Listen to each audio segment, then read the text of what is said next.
From the high desert and the great American Southwest, I bid you all good evening, good morning, good afternoon, whatever the case may be, wherever you are. This show, Midnight in the Desert, covering the entire world, every time zone. I'm Art Bell.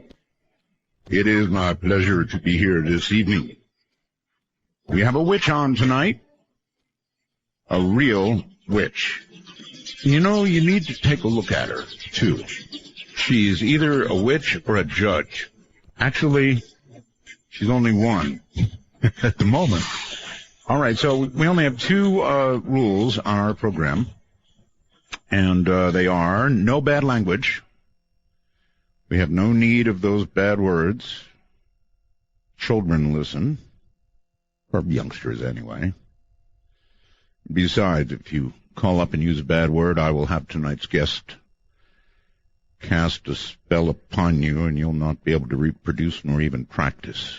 And then only one call per show, that's the other thing. So, news today. Well, the first news is I had a bad car day.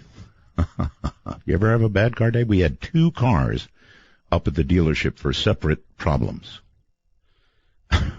When does that happen? Today. All right, so that's just my bad day. In Las Vegas, a bad day for a 777. I saw it in flames. It was an aborted takeoff. According to the FAA, the left engine was thoroughly on fire. More trouble for the 777. Who knows exactly what it is? Not, of course, the body of the craft. Probably the engine caught on fire for some reason. But I'll tell you, those are some lucky people, because about 5 more seconds or 10 more seconds, they would have been in the air, and it would not have been an aborted takeoff. It would have been an aborted flight, to put it mildly. The Obama administration would like to help its allies across the Atlantic with the escalating migrant crisis, but we are unlikely to open our doors to all those poor people that are trying to get across Europe and get to Germany. They're breaking through set-up barriers and that kind of thing to get where they need to go, and I guess they ought to just stop trying to stop them and let them go. The Kentucky County clerk, who was jailed for refusing to issue marriage licenses to gay couples, has been released out of jail, 5 days behind bars. And, as I watched her, I thought, she's not going to change. So, back behind bars, we'll see. Again, in Kazakhstan, a mysterious black smoky ring. This thing is really weird. I don't know if you've seen it hovering in the sky, a giant ring, and then it slowly dissipates. What could possibly put a black ring in the sky, a perfect black ring, and then just slowly dissipate like it was smoke? Not a UFO. Well, in a way a UFO, I guess. Certainly unidentified, definitely for at least a period of time an object. And then this. This is just so gross. I got this email. Hi, Art. I'm sending you this email to show you something you might want to show your audience. I debated about it. Apparently a hunter killed a wild pig with some kind of strange mutation. Why the guy opened the pig for cleaning, when he did, rather, he discovered that it had bright blue fat. And he sent very overly detailed photographs. And they're on my site now at artbell.com. Can you imagine sitting down morning to breakfast, maybe green eggs and blue bacon? Ugh. What would possibly turn a pig bright blue? And it is bright blue, I'm telling you. You've got to see it to believe it, and even then. All right, so I promised a witch tonight, and so I shall deliver. Debbie Anderson is a witch, working in the Blue Star tradition of witchcraft. I don't know what that is, but we're going to find out. She has attained the 3rd degree. I do know a little of what that is, and you should be wary. And is High Priestess of Keepers of the Reed Coven. Another reason you should be cautious. Debbie was born and raised on Maui, Hawaii. Moved to Washington, D.C. as a teenager.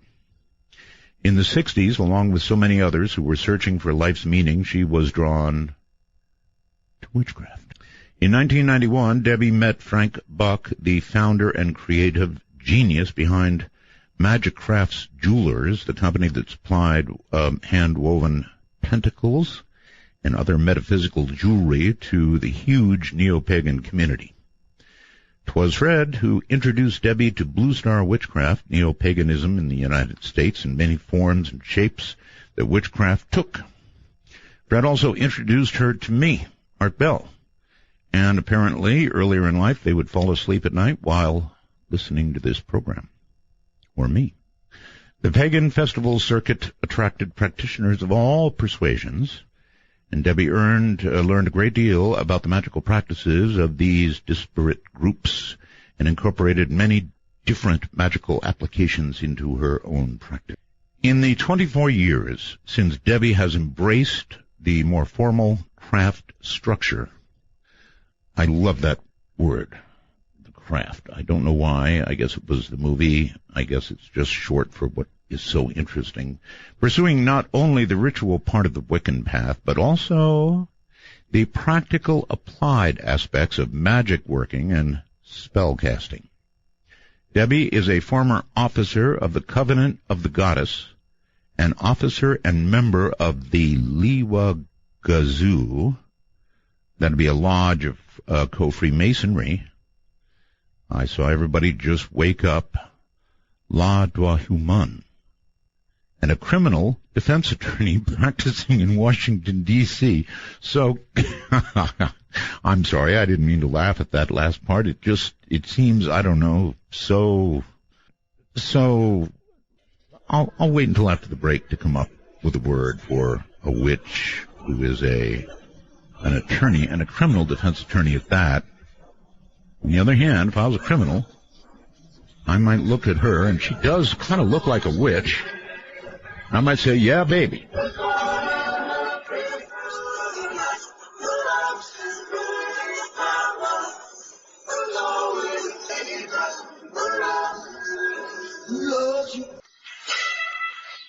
Wanna take a ride? Your conductor, Art Bell, will punch your ticket when you call 1-952-CALL-ART. That's 1-952-225-5278. Punch your ticket, all right. Welcome back, everybody. All right, going all the way now to the current center of drama in the world, Washington, D.C., and Debbie Anderson, witch. Hello, Debbie. Hello, Art. It is such a pleasure, and it is so good to have you back. Well, thank you for giving us the gift of you again. I had no idea you had listened years and years ago. Yes. Wow. Yes, my husband and I have been listening to you since we started dating, and it was 24 years ago. People are always doing this, reminding me. Okay. Debbie, so much to ask you. I'm going to start with a question, actually, I think, that comes by computer. Please ask Debbie the difference between a Wiccan and a witch. Supposedly, there is a difference, denied by some and acknowledged by others. Will be interesting to hear. Wiccans are into earth magic, and witches are spellcasters.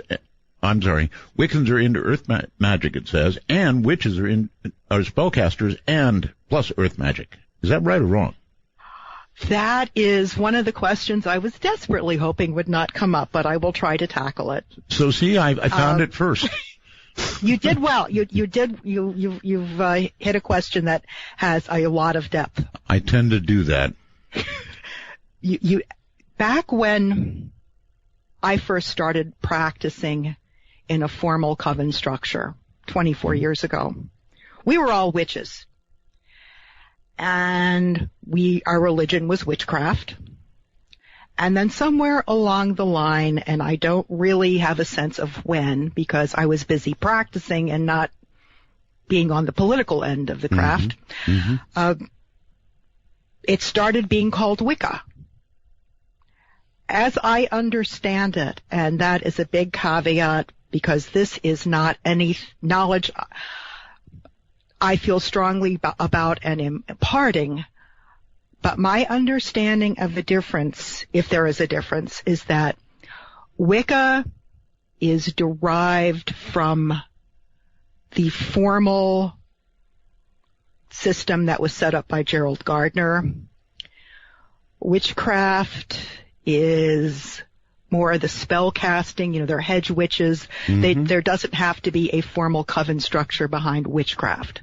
So then you would I call myself a witch. Okay, so, yes, I understand. So you would be would I call you a conservative in the movement? Would that be fair? An old-timer. Old school. Back in my day, we did things different. Yeah, I know. Off with the heads. So, so in the old tradition then. Yes. Yes, very much back to, as an example, Gerald Gardner started the modern neo-pagan revival. He didn't write What Wiccans Do or Wicca for Tomorrow. What Witches Do is actually written by Stuart Farrah. But it was Witchcraft for Tomorrow that Gerald Gardner wrote. He did not use that word, Wicca, to define the religion. And it was for him a religion. And the structure that, as I understand it, is going by the name Wicca today is what he called witchcraft. And I'm an old timer. I use the term witchcraft. Okay. All right. Now I notice, of course, your bio reveals you are an attorney. Yes. When I looked at your picture, I thought either witch or judge.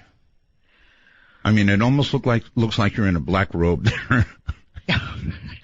I am absolutely a traditional witch in that I absolutely adore black, and almost all of my clothes are black. Fortunately, in the courtroom, a black suit is quite appropriate. That's true. And who knows, someday you could be picked to be a judge. So it could happen. There's not much chance of that, quite honestly. Okay, well, that's where I'm going next, and that is the fact that you reveal that you're an attorney and reveal that you're a witch surprises me. Should it? I think a little bit, but my history is such that I have lived out of the broom closet for a lot of years, and I don't want to go back into the broom closet. For most of the time that my husband and I have been together, we made a living as out witches with his jewelry business. Mm-hmm. So do they honestly call it the broom closet? Yes, that's how we refer to it, coming out of the broom closet. That's great. Okay. Oh, God. Yes. When I originally advertised, I sort of said, well, I want a cauldron-stirring, spell-casting, broom-riding witch.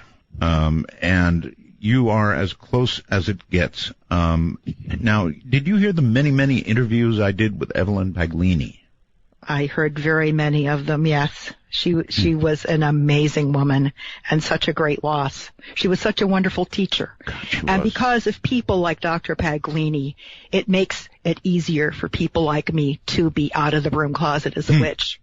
Because she did so much good. Yeah, she called herself a spiritual warrior. Spiritual warrior. Yes. Now, I guess there are aspects of what you do that also could be, if applied, called being a spiritual warrior, right? I believe so, Art. To me, a spiritual warrior is someone who sees honesty and fights to bring honesty to the forefront, to bring justice to the forefront. And I have tried as best as possible to integrate that fight in my religion, my crafting, and in my legal practice. All right, but now I'm going to ask you a what-if question. Sure. And here it is. If you decided that you had a dire enemy, somebody was coming after you, somebody who wanted to do you harm, somebody who wanted to in some way injure you, and you wanted to use your craft to either protect yourself against that or to strike at them first, could you do that? I would put up spells, protection spells. I wouldn't strike out at someone. I think I'm a strong enough witch to be able to protect myself without doing harm to someone else. All right, then let me rephrase.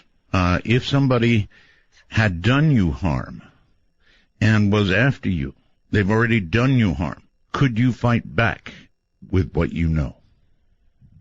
Yes. Yeah, okay. And okay. That's where I'm sorry, go ahead. No, I just said okay. There's something in the common law that carries with me throughout all aspects of my life. There are two justifiable reasons to kill someone. Defense of self, defense of others. I was talking about maimings more than killing. Oh, okay. But no, proceed. But I would protect myself. Could you? If I am being attacked, I could and I would, yes. Okay. Is it possible to kill with witchcraft? I certainly believe so. Oh, my. Yes. Okay. All right. That is a very, very, very serious power then, isn't it? Yes, it is. And fortunately, it's one that has to be developed over a long time. It's not something that someone can just get to, buy a book, read it, and be able to do. And it's a power that if you are good enough to actually do it, you are smart enough to very rarely, if ever, use it. Yeah.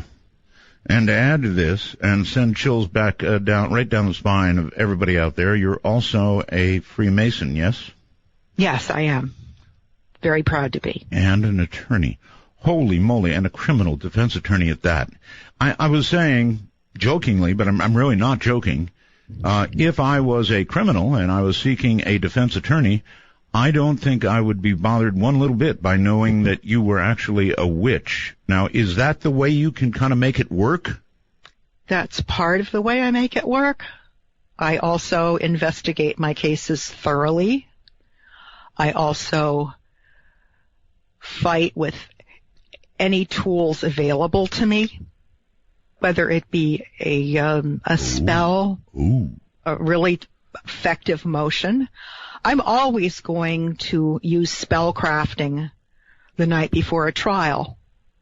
Wow. To burn a candle and ask that my client be given every advantage, consideration possible. Yes. And how many judges who were looking like they were going to rule against you had strokes before they could? Oh, no, none. None. Okay. Go ahead. I don't believe in lashing out and doing harm. I believe in protection. We're starting to get a little interference from something. I don't know what it is. Probably based on the nature of our conversation. But that is quite possible. It's doing it. Possibly be lucky enough to have a call from JC this evening. JC, huh? You're breaking up right now, actually, which is really weird. I have no indication that we've got a bad connection. That is very strange. It's, okay, let us reconnect. I will call you right back. Okay. Okay. Huh. Wonder what that could have been. Let's see. I said I'd call her back, and now she's somewhere down my list. Going to be tough. Interesting. Well, this is what happens, I guess, when you have Skype. On the plus side of Skype, you, of course, get really, really good quality audio most of the time. But then all of a sudden, you get something like that where it just goes weird on you. And there's no way to know why or anything, but she'll be back any second. So, actually, I attempted a call and it didn't go through. So, let's see. Something's going to have to be reset, I guess, on her end. I can try it this way. There is here it is. Strange. Really strange. Skype is amazing. Of course, again, the nature of what we're discussing right now might be bringing this on. And no, still we have no answer. We are calling and not getting... The person whom you're trying to reach is currently unavailable. Really? Please leave a message after the beep. All right. Whoa, that beep hurt. Hi there. You're going to get this a long time from now, Linda. I tried calling you, and you weren't there. So I'm going to try your landline number, and I'm going to do that after we take a break. So if somebody would like to make a call right now, I think I'll take a call and see. See, that's what I get. So is this going to be my night? We'll try the call again. Really weird stuff. Really weird. You all heard that developing, and it just got scratchier and scratchier. Really weird stuff. So we're trying Linda again. I think what she's done probably is that she's gone to a landline. You know, the person whom you're trying to reach is currently unavailable. Yes. Thank you. All right, let me try it this way. I can actually call on the air, I think. So I'm going to do it. No, I'm not. I'm going to take a call from this person. Hello there. Well, hello there, Art Bell. Hi. My name is Sherry. I'm calling from Winnipeg, Canada. Okay. Well, I'm just using you to Sure. take up time between now and the break that's coming up when I can get my guest back. Well, interesting, very interesting guest. And by the way, I just wanted to thank you very much. Now all the phones are ringing. The... You're not the one who cast a spell and put the noise in there, were you? I hope not. I hope not, too. Because I think I mentioned at the top of the show what would happen. Well, no, that was bad language. Go ahead. Anyway, you called. Yes, and I wanted to ask her a question, but I just want to preface before my question, if I can. I wanted to thank you for having me on as one of the jurists of Truth or Trash. I had a blast. Oh, is this Sharon? Yes. Oh, right, Sharon. Well, I'll have you back. We'll do it again. I really enjoyed your voice and your verdicts, I might add. Well, thank you. I really enjoyed the whole thing. Oh, good. And the other thing too, Art, I wanted to share with you. You know, I'll have to share this with you, to be honest, very quickly. When I realized that you had returned, yes, reemerged, I don't know why, but for some reason, this was an instantaneous smile came to my face. Yes, well, and that's what I do. I don't return. I re-emerge. And I think what it is, and I think I'm reflecting the sentiment of many, I think what I missed was the conversation, not so much a well-scripted, polished format, which I'm sure you have, but I just miss this type of conversation that you have with your guests and with the callers. It's almost like it's just me among millions thinking that you're just sitting back and having a conversation, either challenging people or agreeing with people or disagreeing. Well, I think that's how talk radio should be. It should be just a conversation. I mean, what I try to do is ask the questions that I think the people in the audience would be asking. And, exactly. And it seems to work. Yeah, it seems like you've been doing pretty well with what you do. Well, I have noticed something very different about Midnight in the Desert. Yes. And that is that over the period of time we've been on now, what is it, 7 weeks? That's like a record, yeah. Huh? And I've noticed that there's Debbie calling. Let me answer that. Debbie, are you there? Yeah, I'm here, yes. Oh, well, that's cool. All right. I've got this nice young lady named Sharon on the phone. I want to finish up with her, and then we'll take a break, and I'll come right back to you. Is that okay? That's certainly fine. I don't know what happened. I'm telling you, it was... I wanted to ask her a question, darn. You did? Yes. I was about to say that my callers are so much more intelligent, but you're proving that right now, Sharon. What did you want to ask? Well, what leapt out at me right away was, Debbie, when you say that you asked for protection the night before the trial or the jury, I'm just wondering, who is it that you're asking protection from? I'm a little bit skeptical here. I get a little bit wary of people who claim to have powers that I'm not aware that I have. Okay, well, let's get an answer to your question. Ask protection from whom? First of all, hi, Sharon, and thank you hi, for Debbie. Calling. Very short time. We're going to a break. Of Bast, and Bast is a very fierce, protective mother cat. She and I have worked together for a long time, and she is my primary source to go to ask to protect my clients. So you go to your cat? Yes. Cool. All right, hold on, everybody. Sharon and Debbie. It was me. I think I'd have to go to... How to pick between my cats. That's a hard choice, and they wouldn't like me making it. We'll be back. Hey, one, you got blue. Your cute ain't got no one else. Present up and roll that leads nowhere. In the year of the cat. Year of the cat. I knew it. Cats can kill. Wanna take a ride? Exclusively on the Dark Matter Digital Network.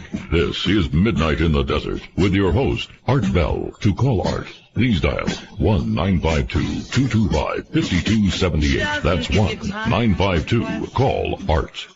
I really do love this song. So many songs I love. Anyway, back now to where we were with my guest, I hope. Linda, are you there? I think you mean Debbie. Yes, and Sharon. Sharon? Sharon? Are you there, Sharon? Sharon! I'm here. All right, there you are.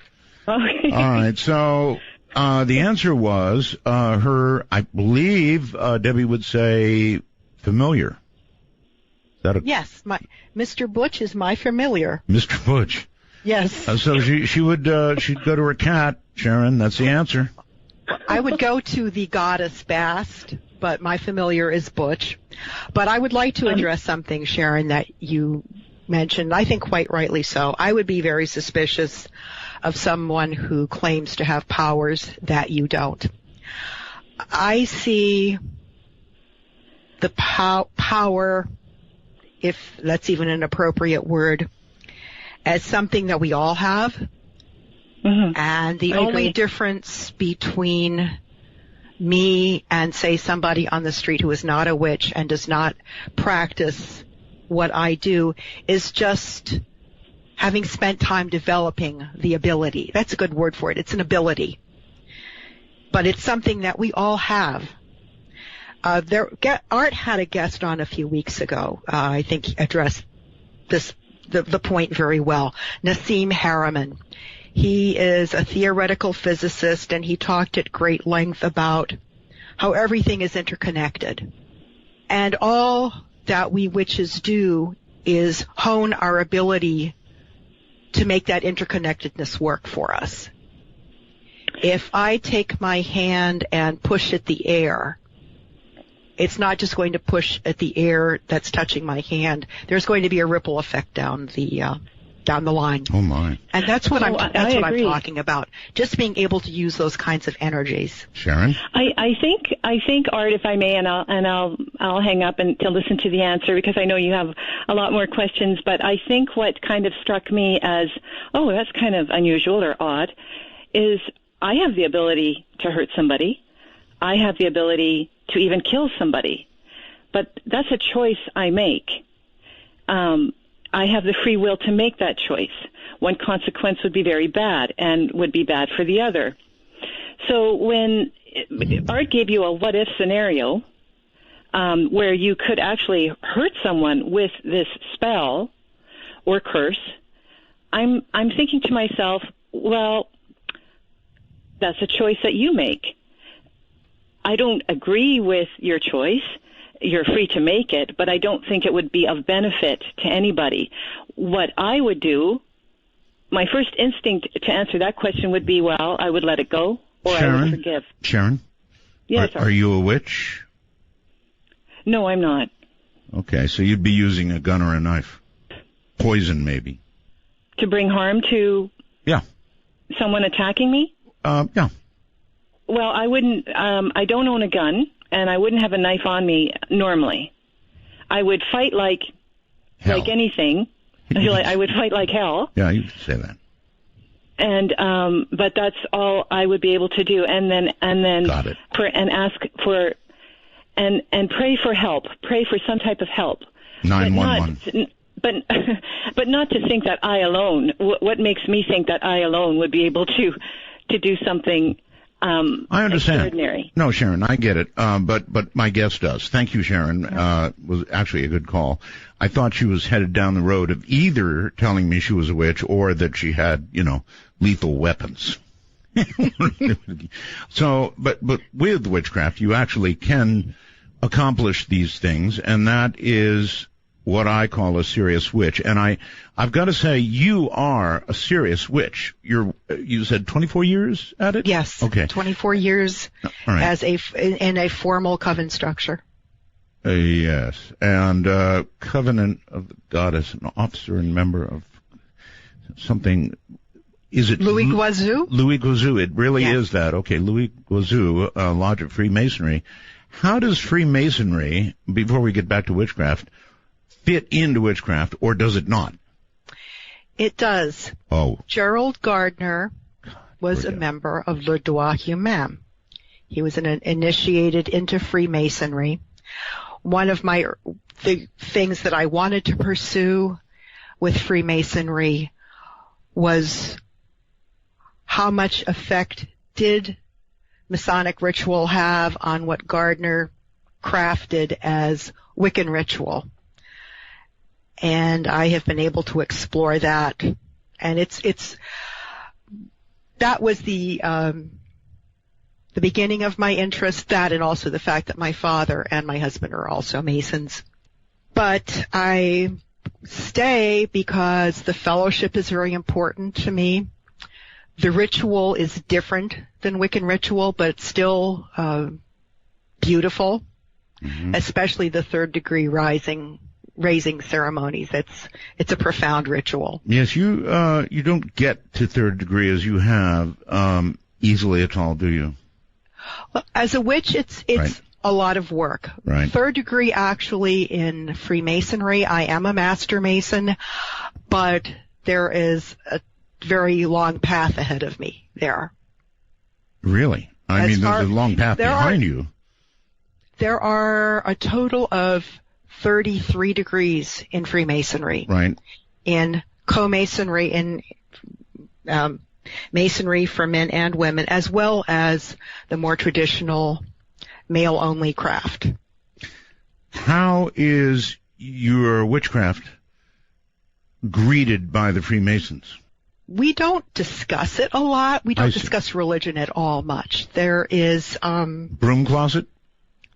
No, it's not the broom closet. No, it's known that we're witches. And as a matter of fact, I sent out an email today once it came up on your website that I was going to be on this evening to all the members of my lodge saying, I'm going to be on Art Bell. I'm so excited. And please, if you happen to be up at midnight, it would be great if you turned in and listened. Okay. But we really, one of the things that makes some of the French Order Masonic groups different is we accept atheists with open arms as well as people who have a religious belief. Mm-hmm. And it doesn't matter what the religious belief is or the lack thereof. We're all brothers and sisters. All right. You said you would go to your cat. You wanted. I would go to Bast. Yes. Yes, the goddess Bast. That's right. All right, so, do witches believe in God as we traditionally think, the God of the Bible? No. Do witches believe in the devil? No. The devil is very much a creation of dualistic religions like Judaism, Christianity, Islam, Zoroastrianism. Mm-hmm. You know, you've got this good-bad dichotomy going on in all of those faiths. We are, there is good and bad in all of us. Mm-hmm. The prime example that I like to use is, are you talking about Benedict Arnold, the American traitor, or Benedict Arnold, the British hero? Mm-hmm. Same guy, same actions. Yeah. I did a show with Blanche Barton, about that, I think. Yes. Church of Satan, High Priestess, Church of Satan. She considers herself a witch. Do you consider her to be one? I don't consider her to be a witch because I don't see a spiritual aspect to what she does or what she believes. And there is woefully little that any of us agree on what witchcraft is or what makes a witch. But I think we're all unanimous in that idea that there has to be a spiritual element there. And I don't see it with her. I thought she was a fantastic guest. She was, and I guess you heard my reaction, and it was a delayed reaction. It was a very, I rarely have such a reaction to a guest as I did to her, because when I interviewed her, she was articulate, she was smooth as silk, and I sort of sat here in a trance, not quite, but close, as I listened to her, and then I went home and I thought about it, and people said, oh man, that wasn't a scary show at all. That was awful. It just wasn't scary. And then the next day when I thought about it, I thought, actually that was scary, because instead of making it seem scary, no rattling bones, no skeletons, none of that baloney, she did the sweet sell, and I realized once it was all over, I bought it, at least temporarily. She was extremely articulate and a very good voice for her path. Oh, yes. Absolutely. Yes. But I don't think she was a witch. Okay. But I'm sure she doesn't, that has no effect on her at all. Whether, she doesn't come to me for legitimacy. And I would be curious as to why she would call herself a witch. I don't see it. Yeah, I don't see it either. And then on top of everything else, I think the first question, I have trouble with my first questions, just like I hit you up with one tonight. I think I asked her, do you worship Satan? Long pause. No. It's like, okay, what are we going to do now? You're the high priestess of the Church of Satan, and you don't worship Satan. Worship Satan. Yeah. I read the Satanic Bible many, many years ago, and what I got from it and what I know of Anton LaVey is that he was a consummate carny, a showman, and it's a lot of smoke and mirrors. I don't know what they really believe, but it's a lot of effect, and good ritual is a good effect of, whether it be a satanic ritual, which I've never seen or participated in, or a Wiccan ritual, or a Freemasonic ritual, or a Catholic ritual. These are all very powerful, experiential passion plays, if you will. And it takes an artist to pull it off. Do you remember Father Malachi Martin? Did you listen that long ago? Yeah, absolutely, yes. Yes, I remember him very well. And again, his was a tragic loss, and apparently under some slightly odd circumstances. I would say, yes. In a way, I mean, I cannot compare you and Father Martin, or people go crazy, but you are very high up in what you do, and almost a conservative. Father Martin was a very conservative Catholic, very conservative. People may have forgotten that about him because he talked about a lot of things, but believe me, Father Martin was a conservative, and so are you, sort of an very old school practitioner, either of Catholicism or, in your case, of witchcraft. I think that's a fair assessment, yes. Yeah, it is. People won't like it, making that analogy, but I think it's a fitting one. And so you're the real thing, and it's a little hard for me to know what to ask a witch. It's funny, when Sharon called when we had the trouble, every phone line in this place lit up, people with questions. And so I'm tempted to open the phone lines really early and let people ask questions. If that wouldn't bother you. Not at all. Oh no. I'd be glad to, whatever I can do to serve, I'm happy to. Let me ask this. If somebody came to you, and I'm not suggesting that you do this because I know you don't help people in the same sense or way that Evelyn Paglini did. But if somebody came to you with a real problem, would you or could you give them advice from the position you're in? Or is that something you avoid? Oh, no, I'm very happy to give people advice. Oh. It's just as much as I can, yes. Oh. I say this because I was married to a witch. I think most people in my audience know this. Ramona was a witch. And so I know that it works. That's the thing about this. I know it works. And I guess I could ask you why it works. And what kind of answer would you give me? Why does witchcraft work? It works because, especially for those of us who have practiced a long time, we have learned how to form intent to such a degree that we can use that interconnectedness that Nassim Haramein talked about. Where he is a theoretical physicist, we are, for all intents and purposes, applied physicists. We work with those energies. Yes. And that's why it works.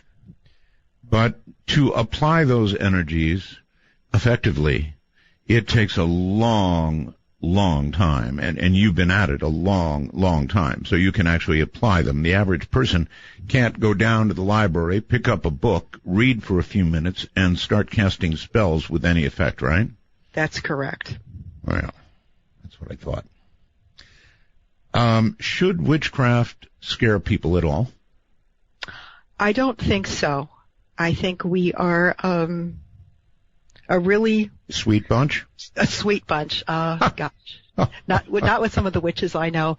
We are a goddess-loving, earth-loving, spiritual people who love our mother and who love your mother. We love our mother, Mother Earth. Mother Earth, okay. And we try to do as best for her as we can. And I don't think we should. We don't start wars. We don't kill people in the name of our religion.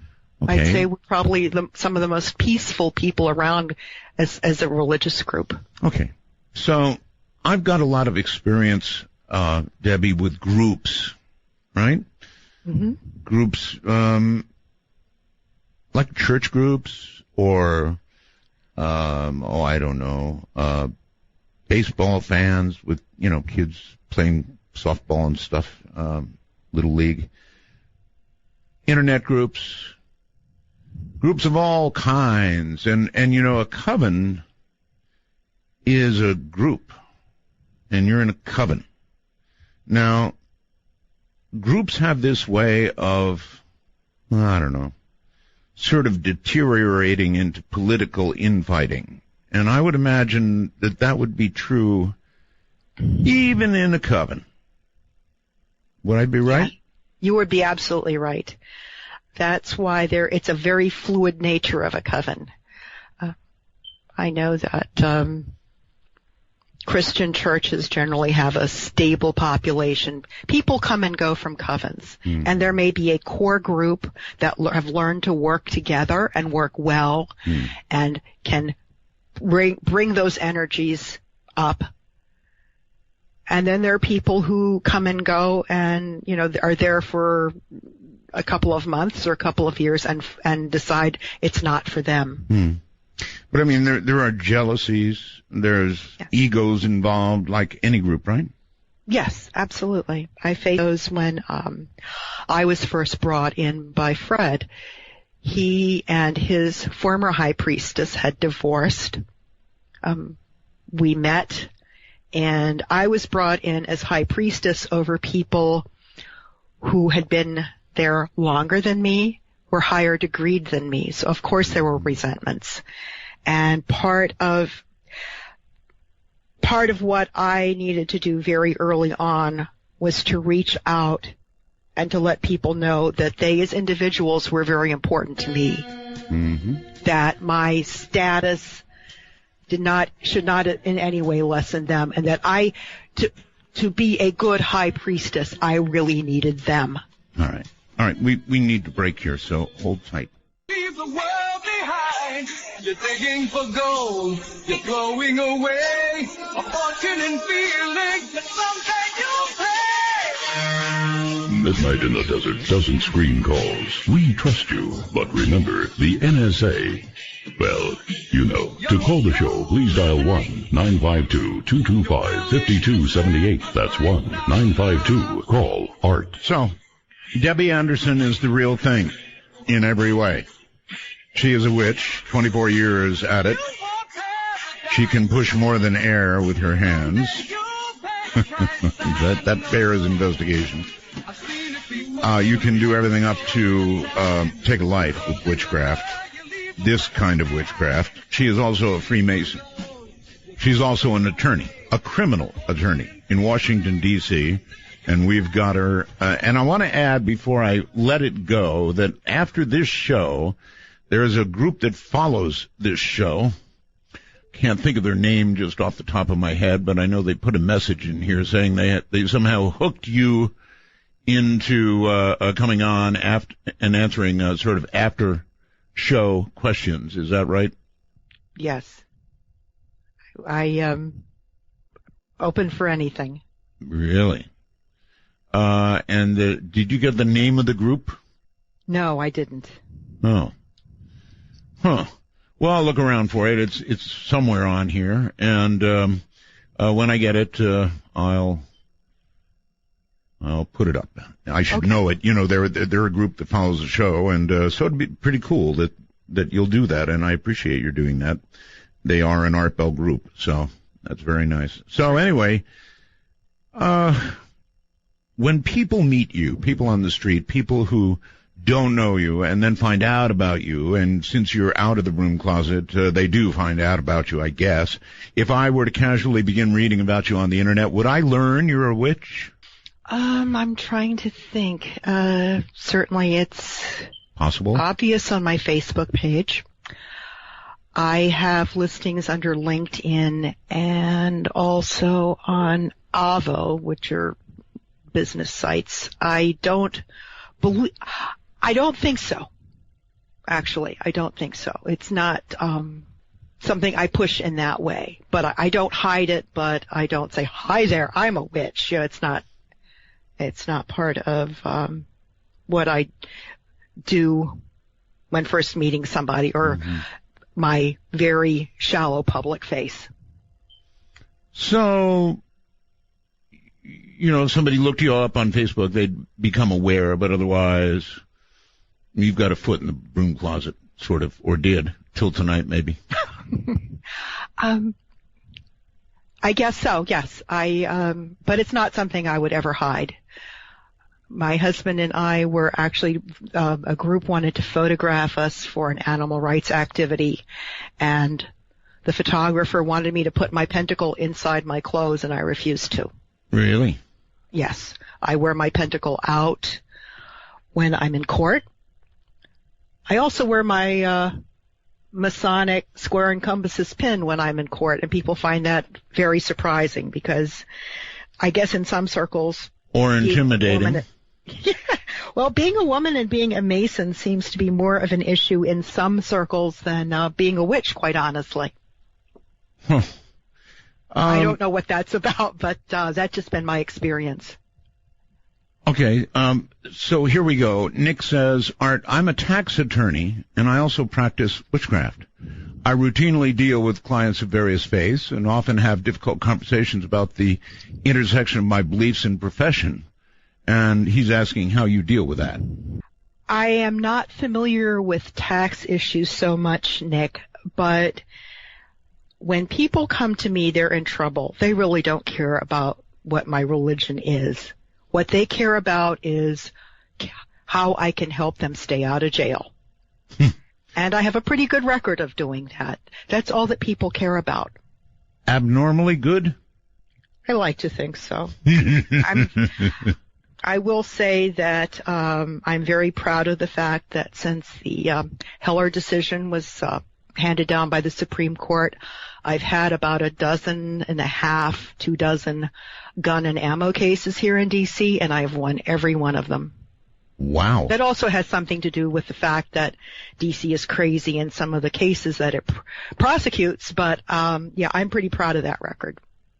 They're pretty tough on guns in DC, right? They're pretty tough on guns, but honestly, some of the charges that are brought are ridiculous. And that's where really fighting to win as opposed to come out with a reasonable accommodation is very important. And that's what I do. And apparently very well, too. That's quite, just the little bit you gave me is quite a remarkable record. And you think witchcraft absolutely aids you in your work? Absolutely. I mean, people may go, oh, it's terrible. It's really not. It's no worse than a Catholic saying they pray for a good outcome. Exactly. In whatever they're doing. All right. Go ahead. I have clients who are very believing Christians, and I know that they're praying the night before a trial. Mm-hmm. So do I. All right, let's make this a sort of a rolling conversation. Here is, I think, Brad on Skype. No, Brad hung up. Oh, Brad. I'm going to try again. He's calling back. Brad, are you there this time? Brad. Hola, amigo. Hola. Turn off your device. You got her, Pontiac. Thank you. Miko Roswell's my friend. Thank you. Okay, my wife. She was a dark witch in a former life, and she wants some advice on how to be a light witch in this life. All right, your device is still on, and the spell is close to being cast, so turn it off, please. I mean, you heard what might happen, right? There you go. Got her. Okay, good. Brad, does she want advice, or do you want advice for her? She wants the advice, but she doesn't want to go in the air. I see. You want to talk to her? Okay. Yes, we do, but the device is still on. I'm telling you, this spell's coming. Turn it off, or she's never going to get her advice. Okay, we want the advice. I can still hear it. Yeah. This is strict stuff here, buddy. Yes. Please put your wife on, Brad. I really don't bite, honest. She wants to talk. I do. I bite. So turn it off and put your wife on. Hello? Hi. Hi. Hi. Hi, wife of Brad. What's your name? Stephanie. Hi, Stephanie. Please Hi. let me know what I can do for you. Well, I am newly into witchcraft in this life, but it's very comfortable for me.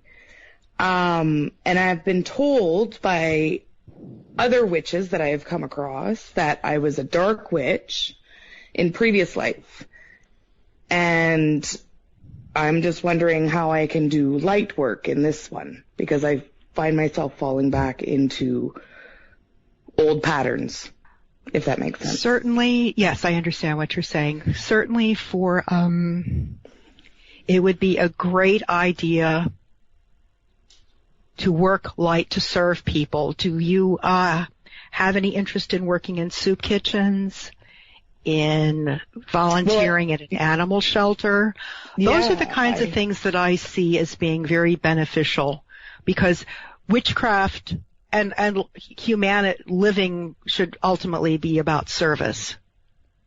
Right. So if you're out there doing something that's helping others, that is, I think, a very positive way to work light. If you want something that is more personal, I would get a candle, a white. I personally like soy wax or coconut wax candles. I don't like candles that are made from slaughterhouse products, because you're taking in an awful lot of suffering and misery along with that candle. So if you get a white candle that's made out of some non-animal product, tie a white ribbon around it. Okay. And if you can get a piece of oak, fortunately we have the internet these days and we can get anything online. Right. Oak is about power and strength, and burn that candle in a private area and just concentrate on all the good qualities that you have. Okay. And concentrate on the fact that you have come back to witchcraft in this lifetime. Okay. And you're seeing its positive, beautiful aspects. Yeah. So those are the two things that I would do. Service to others and peace and healing for yourself. Okay. Excellent. Thank you so much. Right. Thank you for calling. And thank you. Feel free to call again.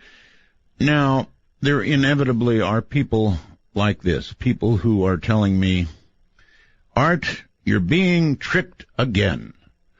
Being tricked actually by Satan himself, says Larry. This witchcraft, as you call it, is Satanism. You want to respond to that? No, I'm not a Satanist. I don't believe in Satan. I don't believe in that evil dark side. To be a Satanist, you actually have to be a Christian or a Jew or a Muslim, because those are the religions that believe in Satan. Sorry. I know, that's why I made that the first question for Blanche Barton. Yeah. Because I was going to go right there. You know, you can't believe in one without believing in the other, but she was too smart for me. She hit me with a no right away. Just almost broke my heart. All right, so that sounded like really good advice. Service to others, all good stuff, and it really does work.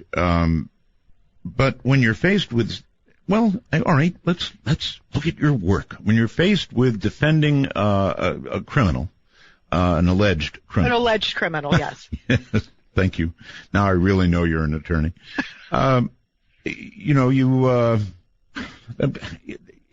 Using that, I guess, is perfectly all right. And if somebody objected to it, why, you could immediately turn around, no doubt, and sue them, because witchcraft really is as much of a religion as anybody else's, right?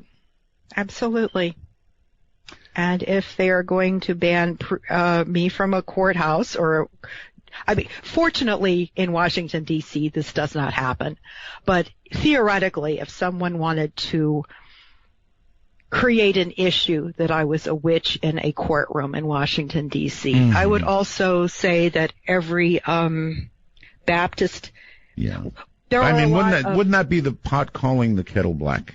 Oh, absolutely. Especially in D.C. Yes. All right, let me ask you about love spells. People mostly don't want to kill other people, thank goodness, although it certainly does occur. More frequently, they're interested in something, I don't want to say more mundane, because not really. Love is a very, very powerful thing, and if you're in love with somebody and it's unrequited, it's not returned, you might be tempted to go to somebody like Debbie, like you, and ask if a love spell could be conjured. Could it? And would it work? Theoretically, yes. Would I do it? No. Why? Because forcing someone to love you is baneful magic, and I don't practice baneful magic. What I would give that person are the tools to attract love into their lives. Yeah.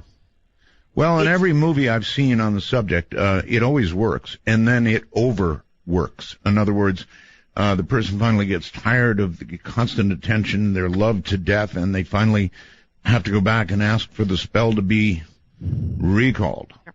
Problems that people come to witches with are generally, I think, in three categories. There's money, there's love, and there's protection. And kind of as a subset of protection are illness, or problems with illness. And there are ways of building yourself up and attracting what you need without forcing someone else to do something. And once you start trying to force somebody else to do something, you're practicing baneful magic and getting very close to the edge of our ethics. And that's something I just won't do. Well, there is a question about ethics. You have a code of ethics in witchcraft, right, Debbie? Yes, we do. The basic statement is, "An ye harm none, do as ye will." I believe in that. And I believe that forcing someone to act in a way contrary to their nature is harming them. Mm-hmm. So that's why I don't do love spells to force XYZ to fall in love with you. But it can be done. Yes, it can be done.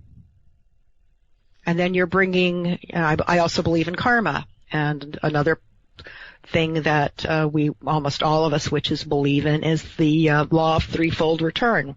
What you sent out comes back to you 3 times over. I don't want to take that heavy karmic burden on myself. I don't want to do something that is going to stab me in the back later down the line. Is there any way in witchcraft to prevent or mitigate that karmic return that's going to come to you no matter what, or is there a way to mitigate it if you're way high up in witchcraft?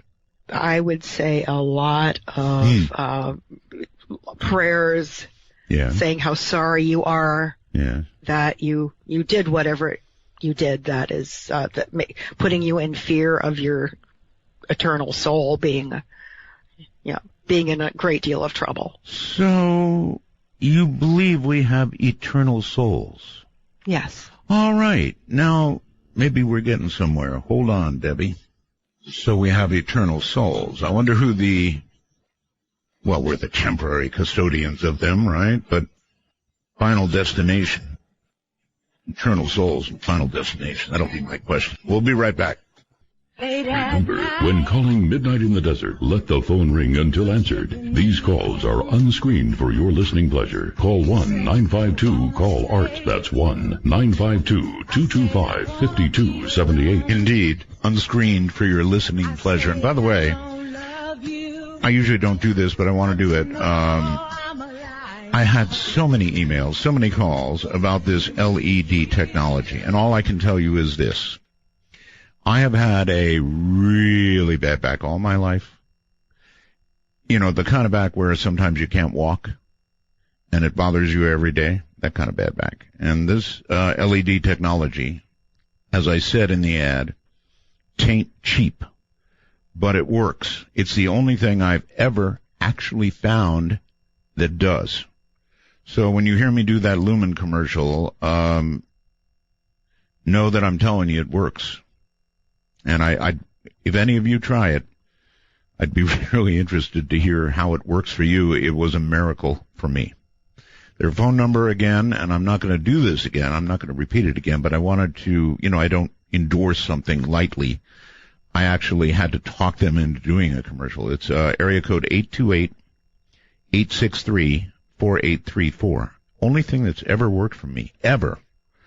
Except on a very temporary basis. All right, once again, back to Debbie, and we were talking immortal souls, it seems to me. And then I was thinking immortal souls and final destination. And once you begin talking about an immortal soul, well, yes, tell me about your concept of what an immortal soul is and whether we do indeed have final destinations, or do witches believe in reincarnation, or where are you there? Most of us do believe in reincarnation. One of the ways that we differ in our outlook on reincarnation, say the difference between us and say Buddhists or Hindus, they are trying to get off the wheel of life and death and rebirth. Right. We like it here on planet Earth. We're not looking to get off. We're looking to learn lessons and have experiences and hopefully be better to our fellow human beings and other non-human animals. But we're happy where we are. Is it actually possible to get off the wheel, as you put it? In other words, to not be reincarnated? Probably. I think so. My understanding is that there are a few Buddhists who have achieved that status, but that's not something that we spend a lot of time with. Probably like sitting in a Chevrolet dealer's waiting room, You can have coffee and you go, thinking back to earlier in the day. Yes. So if you're not reincarnated, then what? Is there a heaven? Is there a hell? You don't think so, right? Or do you? There's some sort of afterlife. I presume I will find it when I get there. If I can explain it this way, and this is not to pick on Catholics because I love Catholics, I find a lot of similarities between Catholicism and witchcraft. We have gods and goddesses, they have saints. But a Catholic will say, or God is unknowable, and then spend 500 or 1,000 pages writing about God. We say the goddess is unknowable. Do you have another question? All right. So we're very much about in the now and not worried so much about what happens afterwards. And you're both very much into ritual. Yes. Oh, yes. Ritual just transports you to another place. I love good ritual. Absolutely love it. Probably don't have the good stained windows, though, huh? We don't have good stained windows, but we have great trees. Great trees. All right. Let's make this a rolling conversation. Barbara on Skype. You're on the air with Debbie. Hi. Hi, Barbara. Can you hear me? Yes, we hear you. I hate to ask you that. Okay. This is a very interesting show, and I have a lot of interest in the whole witch thing, partly because I've been very interested in it since I was a child. I kind of always thought I was a witch, and I don't know if that's fantasy. But I do have strong ESP. I live by it. I have dreams that come true on occasion. I have a lot of interaction with ghosts, and I don't know if that has anything to do with witches or not, but I listen to their advice. I'm never sure if that's what I'm doing. You listen to the advice of ghosts? Yes. I have had... Well, let's ask Debbie. Debbie is... Well, my question is, let me get to this real quick, and then you can ask that. All right, sure. Is there anything, and I'm a Christian, and so I'm very uncomfortable with all this, but I've been told it's your natural abilities. Is there such thing as a natural witch? Okay. Thank you. You're welcome. Natural witch. Yeah. There are certainly people who have a greater ability than others. I think we're probably all natural witches if we decide that we want to enhance certain abilities. Okay. But if you want to hone that ability, if you really want to get good in witchcraft, it requires many years, if not decades, right? I'd say many years, absolutely. Many years, sure, okay. It's like, a neurosurgeon doesn't read a book and then go operate on a brain. Okay, it takes many years of study of the body, many years of working under an accomplished neurosurgeon in order to be able to do that yourself. Right. So my question was going to be, is one destination for the immortal soul possibly becoming a ghost in your view? As I understand ghosts, they are the soul after a person has passed over. I'm not sure why they would want to stay in that state, but it's not for me to judge. Is it possible for that to be their end goal? Yes. Well, one would presume that nobody really wants to be a ghost. I mean, if you believe in all this, then you want to go to heaven or you want to be reincarnated. You definitely don't want to go down. And so a ghost is kind of I just wondered if witches embrace, or witchcraft embraces the possibility of ghostliness, even if only temporarily. Can a spirit certainly, yes. So a spirit can be trapped. A spirit can be trapped. I'm sorry? A spirit can be trapped.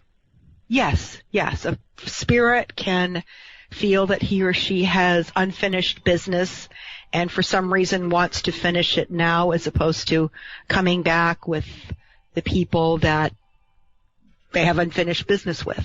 All right. I believe in group reincarnation, not individual. We come back together. All right. Hold it right there. We're going to take our break, and we'll talk more about reincarnation. Stay right there. Take of that last offered cup, or disappear into the potter's ground when the man comes around.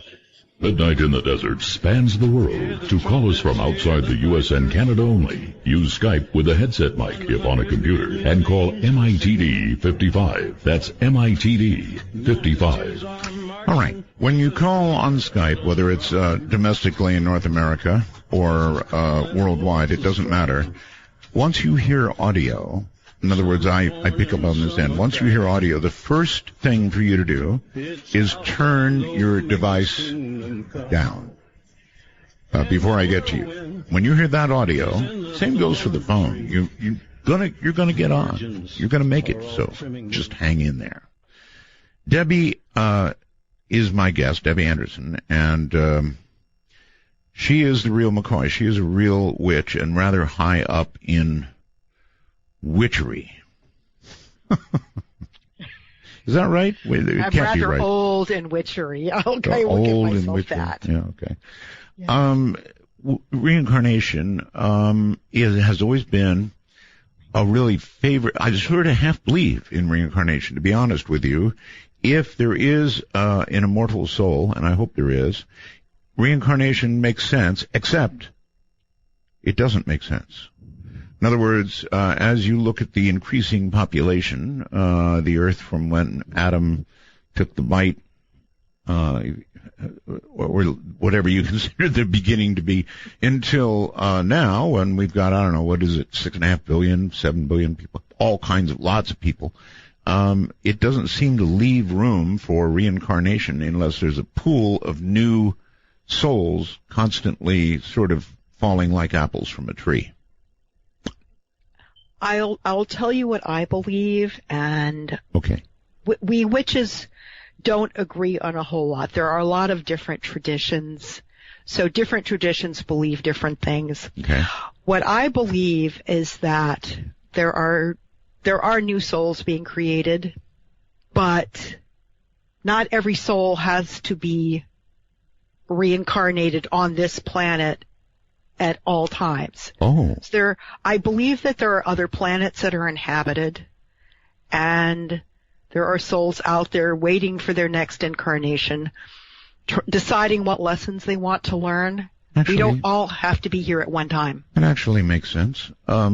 It makes sense that out there, among all those little dots of light you see, those are all suns, planets going around them. So there probably is life out there. And is there something in control of it all, like God or like a maker? Well, maybe, huh? Something. And so then God, geometry. I know that the G in Freemasonry, that wonderful symbol that we in that craft have, can stand for all sorts of things. And I believe in some unifying force. Okay, Debbie, then it does make sense. In the larger picture, if you believe life is out there, as you just suggested, you don't always get reincarnated on Earth. Makes sense. So it rips that part of my objection away to reincarnation. Let's see, what else is there? Oh, yes. Reincarnation supposedly, according to the masters and the Buddhists, is so that one might, well, I don't know, sort of re-up themselves and fix whatever little thing or big thing was wrong in the last life. In other words, make it better, right? That is a very Buddhist interpretation. Mine is a little different. I believe that we're here to learn lessons, whatever those lessons may be. Okay. It doesn't necessarily have to be that we have some dreadful character flaw that needs to be fixed. Many of us do. Buddhists, well, yes, many of us do. And yes, but it's not necessarily what it's about. It's about whatever lessons we've decided that we need to learn. And all right, but here's the problem with reincarnation. Since nobody has seemingly any sort of conscious memory of a prior life, how is a lesson learned or even remembered? I would say that I disagree with you on not remembering a previous life, at least parts of it. When I met Fred, as far as I knew, that was the first time I'd ever laid eyes on him in this lifetime, but I knew him. Uh-huh. And there is no question in my mind, but that we have been together for many, many lifetimes. I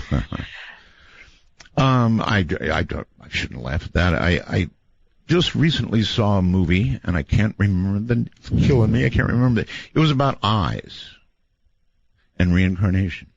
And if you haven't seen it, the name will occur to me, or I will look it up. But it was absolutely an astounding movie. So I'll get you the name, and I think you'd be very interested. In the meantime, somebody named Maple is here on Skype. Hello. Hello, Art. Can you hear me? You sound like you're in a tunnel. So if you're on a computer, get real close to that little spot that is the microphone and talk into that. Okay, sorry. I'm actually on a computer setup. Is this any better? No, it's awful. So okay. Do you have a camera? Wait a minute. Oh. I'm going to help you out here. Do you have a camera? I do. You do, and that's the mic you're talking through. So grab your camera right now off the computer. I'm talking through a Rode NT1, so it actually does sound great when I'm using Adobe Audition, but Skype probably isn't the best. Let me change my input settings here. All right, yes, I'll look forward to that.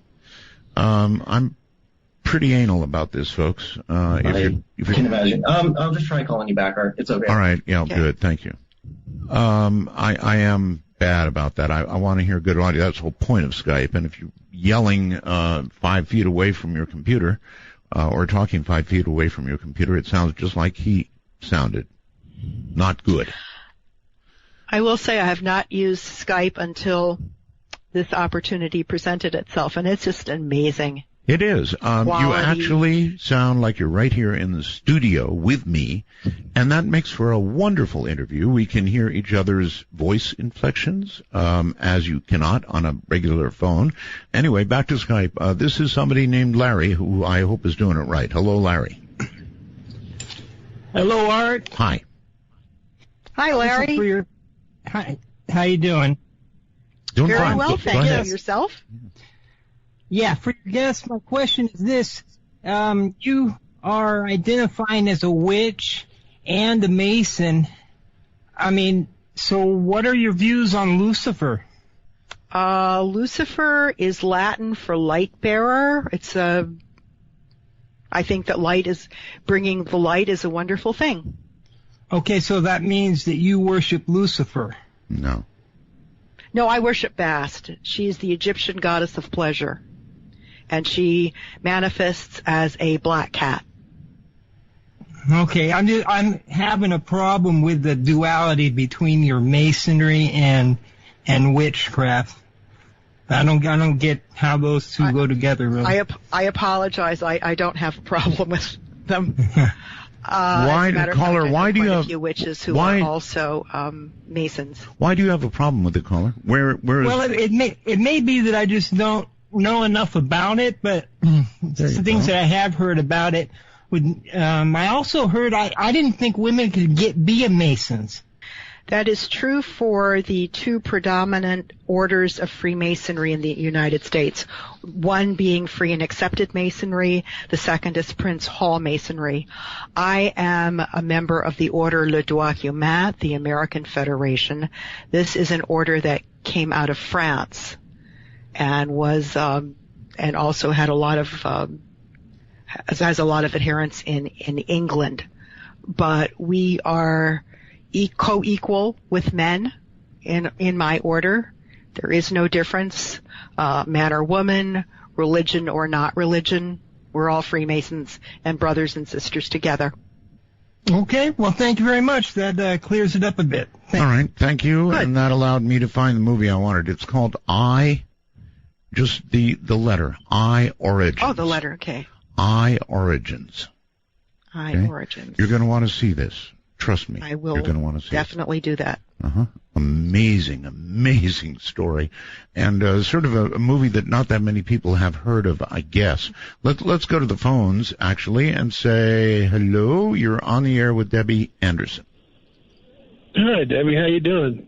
Hi, Art. I'm well, thank you. How are you? All right. Now, from everything I'm getting tonight, you do not practice black magic, right? No, I don't practice black magic. I'm not sure that I know what black magic is, but I do not seek to harm anyone. Okay, and then you do have ethics then, right? And you're an attorney, and you're a criminal attorney, so if you were defending someone who you know was guilty of deliberately taking someone's life, first degree, murder, would you defend that person? Gee, and I thought I had hard questions. Number one, a person can be charged with first-degree murder. They are not a first-degree murderer until a judge or jury has made that determination. Right. I look at the law in the following way. It does not matter what the person may or may not have done. It matters what the government can prove, and that is the basis of our law. It's what can be proven beyond a reasonable doubt in a court of law. True, but so I have no problem. If you knew the person had taken a life. This is always a terrible question for an attorney. Let me ask you, Debbie, would you say that you have more ethics as a witch than you do as an attorney? Wow. I think they're different ethics. I think that both are very pure in what they are. My ethics as an attorney are to especially one of the reasons that I chose to practice in the District of Columbia is the word zealously. Our ethics are to defend our clients zealously. And I find that personally very important. Here comes that noise what again. I do, and Debbie, we're getting that. Debbie, we're getting that noise again. Can you jiggle your mic cord a little bit? My mic cord too early. Just jiggle it. Let's try that. Is this any better? No, it's getting worse and worse. So let's disconnect, and you call me back again immediately, okay? I will do that. Okay. All right, thank you. I have no idea what that is. But I have suspicions. I have my suspicions. Now, if it is possible, and here she is. Okay, Debbie, let's see if it's better. No. It's right back to being bad again. Oh dear. Yes, oh dear.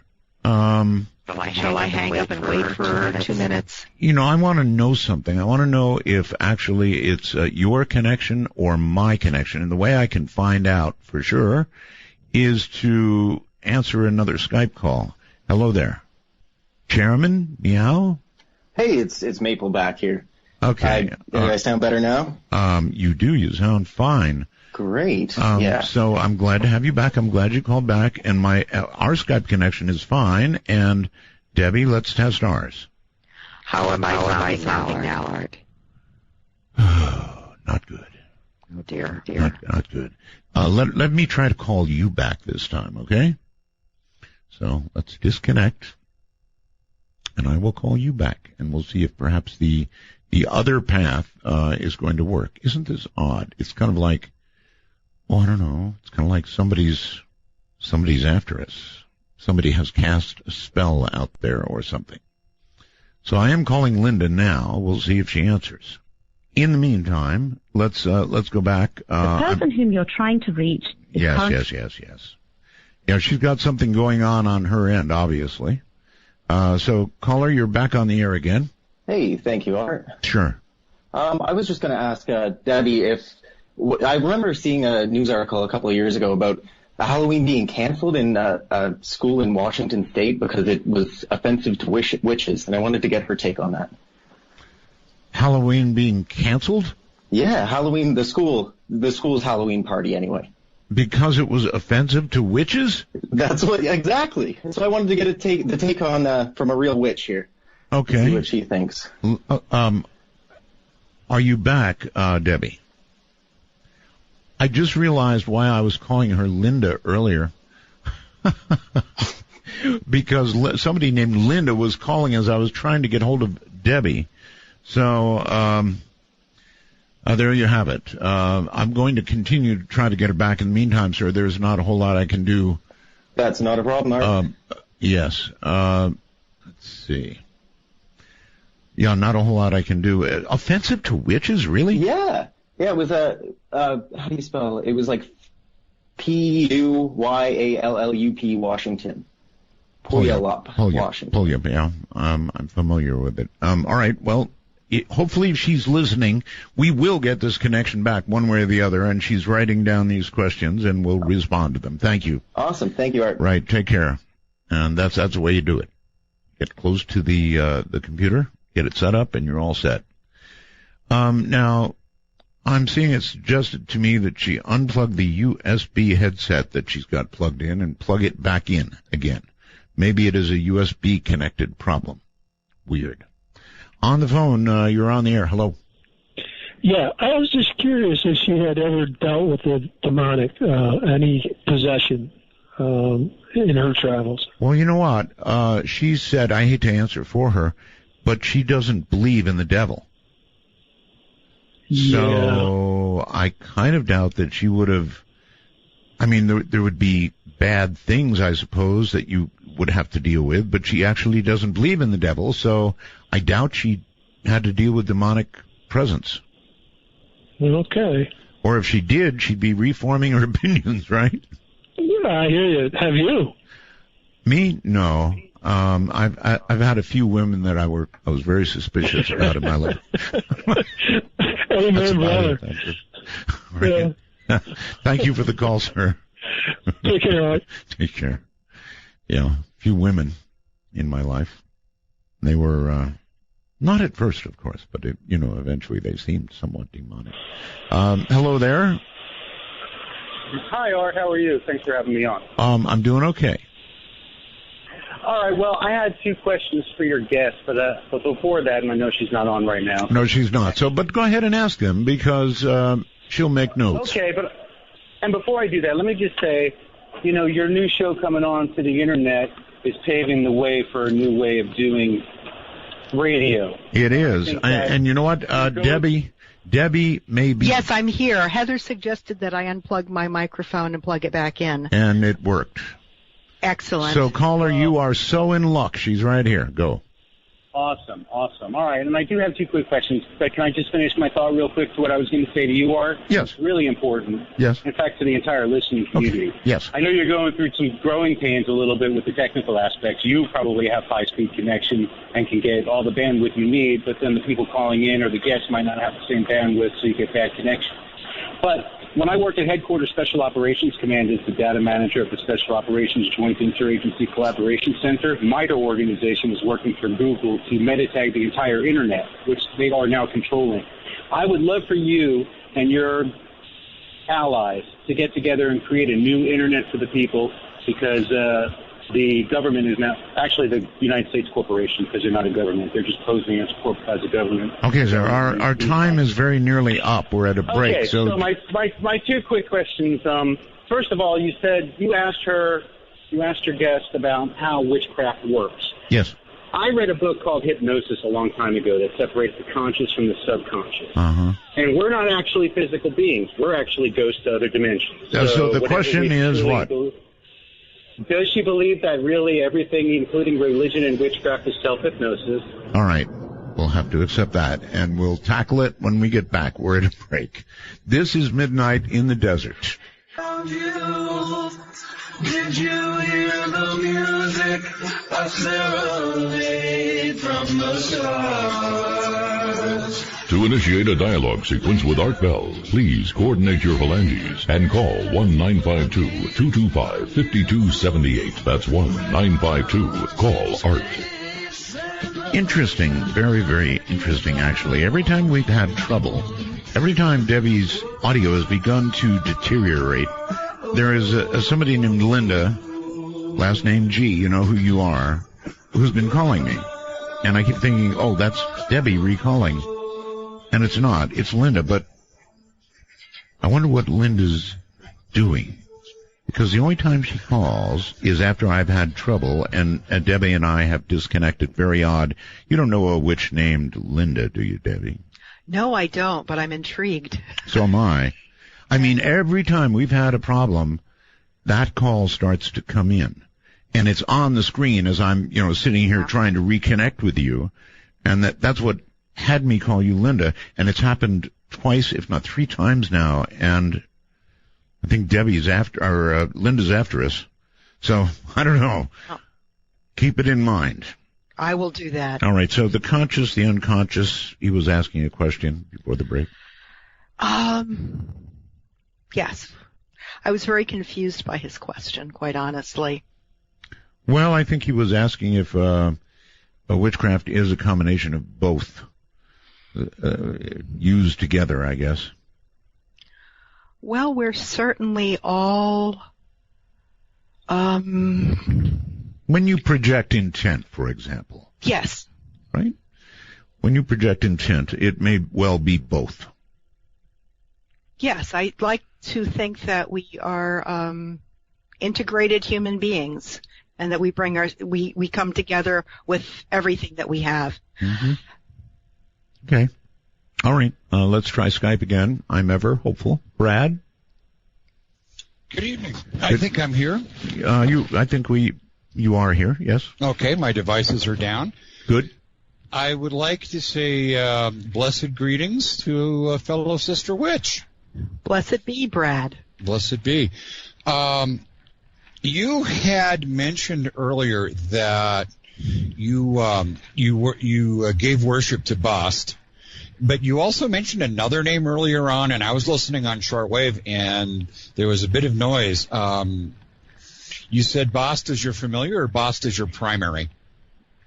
Bast is my primary goddess form. Goddess. Yes. I think you must have heard Mr. Butch, who is my familiar and my dear, wonderful kitty. Ah, yes. Okay, that's good.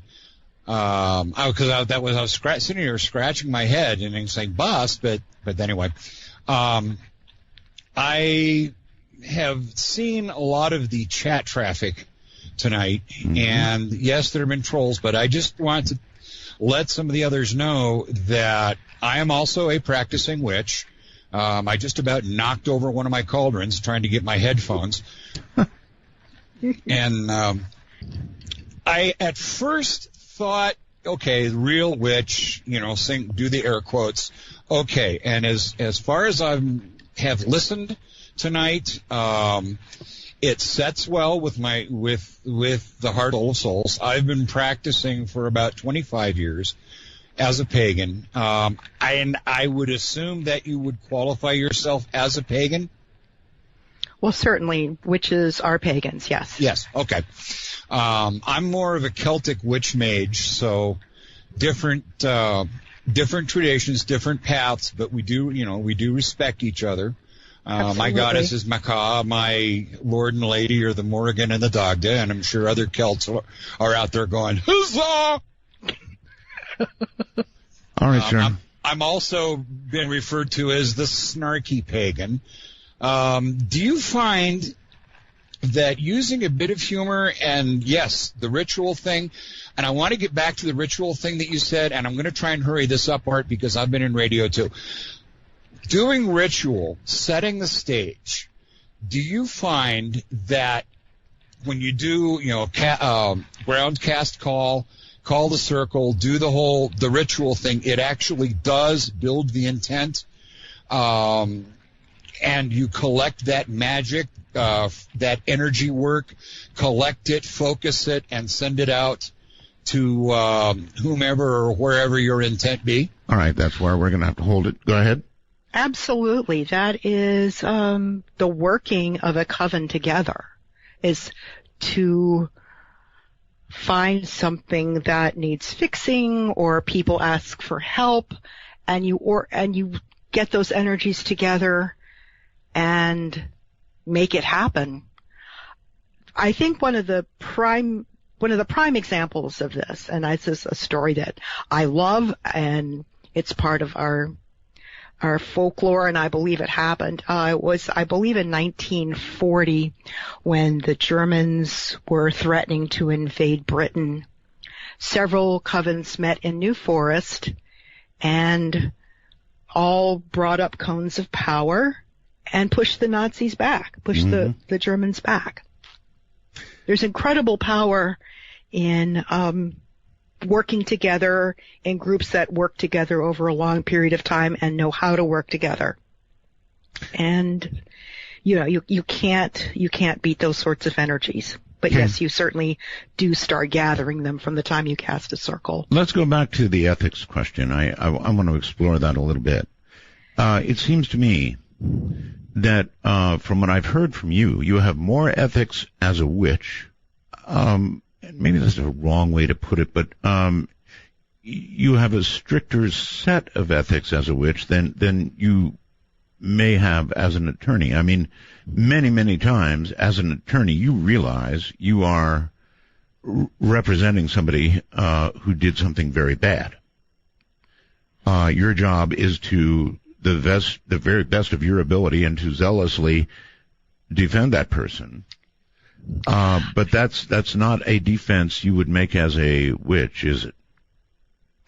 I think actually the ethics in lawyering are very strict also, because we are ultimately officers of the court, and we can't really lie. There are limits to what we are allowed to do. Again, I think it's the idea that you don't harm anyone. That goes with both. It does. Wiccan ethics and legal ethics. Yes, but yes. As an attorney, you might still go ahead and represent somebody that you're pretty well aware is guilty of sin. Mm-hmm. Well, absolutely. But as a witch, if you were aware that person was guilty of sin and they were asking your help in some, I don't know what it might be, but you might refuse that help based on your ethics as a witch. I would probably work harder to help them if I knew that they were guilty of something as a witch. Really? Yes. Especially practicing in D.C. Something that I have learned is this week's criminal, and I'm using criminal in Brad's air quotes, was last week's victim. I was going to say is next week's senator. Poor president. Ay. All right. Well, you said humor was all right. Matthew, you're on here. They were guilty of something. Hang on, let me turn my radio off. Yeah, turn it off. Always do that. Hallelujah, praise the Lord. Art Bell, this woman has not been cutting out because of Linda the witch. It is because I prayed against her. Yeah. To keep your listeners from falling into the snare of Satan. So, Satan? Now, she said she does not worship Satan. But, let me ask this. Do you worship the horned god? Yes. The horned god is a wonderful symbol of regenerative energy and masculine strength, and I love him. You worship the horned god who insinuates himself into the Wiccan religion, but it is the devil. You worship the horned god and the triple goddess Hecate. You sell satanic jewelry to call him the working man out of his dollar. Yeah. Oh, dear goddess. Dear goddess. I think I'm probably not quite that bad, Matthew. That's all I can really say. Well, I sort of like you, but I wish you would come to the truth. Come to the Lord. It is not too late. I come to the Lord and the lady. I play both sides of the street. I don't see deity as only masculine or only feminine. So I think I have the best of both worlds, really. How about that, Matthew? What? The best of both worlds, buddy. The best of both worlds. There is only one world, and it is the world of the Lord. This is a wicked and idolatrous teaching. Okay, well... I'm so sorry, Mr. Bell, but please, I will pray for you. Thank you. I would never turn down prayer. I'll pray for you too, Matthew. Take care, buddy. And Debbie, here's where we break. Got to. We'll be right back. Round by the wind, roll down.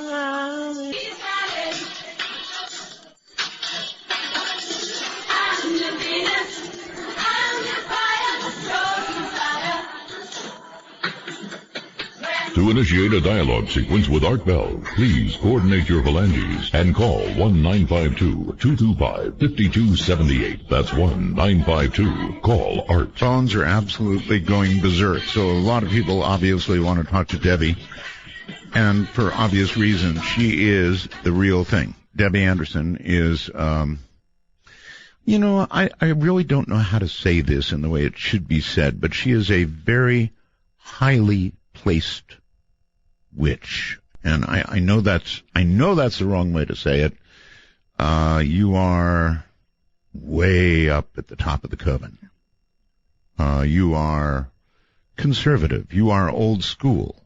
And, if annoyed, probably dangerous. Quite possibly. I try to keep it under control. All right. Well, let's continue along and see what we find. If you're up for it. I'm absolutely up for it. I would like to say one thing. Yes. About reincarnation especially. We do reincarnate, I believe, at least in my tradition, as groups. And I'm a witch. I'm an attorney. I'm also a big Art Bell fan. And as such, I've been very nervous today. And I just want to thank the group Art Bell Fans Under Cover of the Night for having been so supportive of me today and letting me chat with them and telling me, being caring and warm and kind. It's a great Facebook group, and they have given me so much support, and I'm so grateful for them. As a general rule, Debbie, and these must be a great group of people, fans and so forth, but as a general rule, I recommend always against reading chat boards while you're doing a radio program, because there will be trolls and there will be people who will come along and attempt to unnerve you. And you're better off reading them after you've done the show.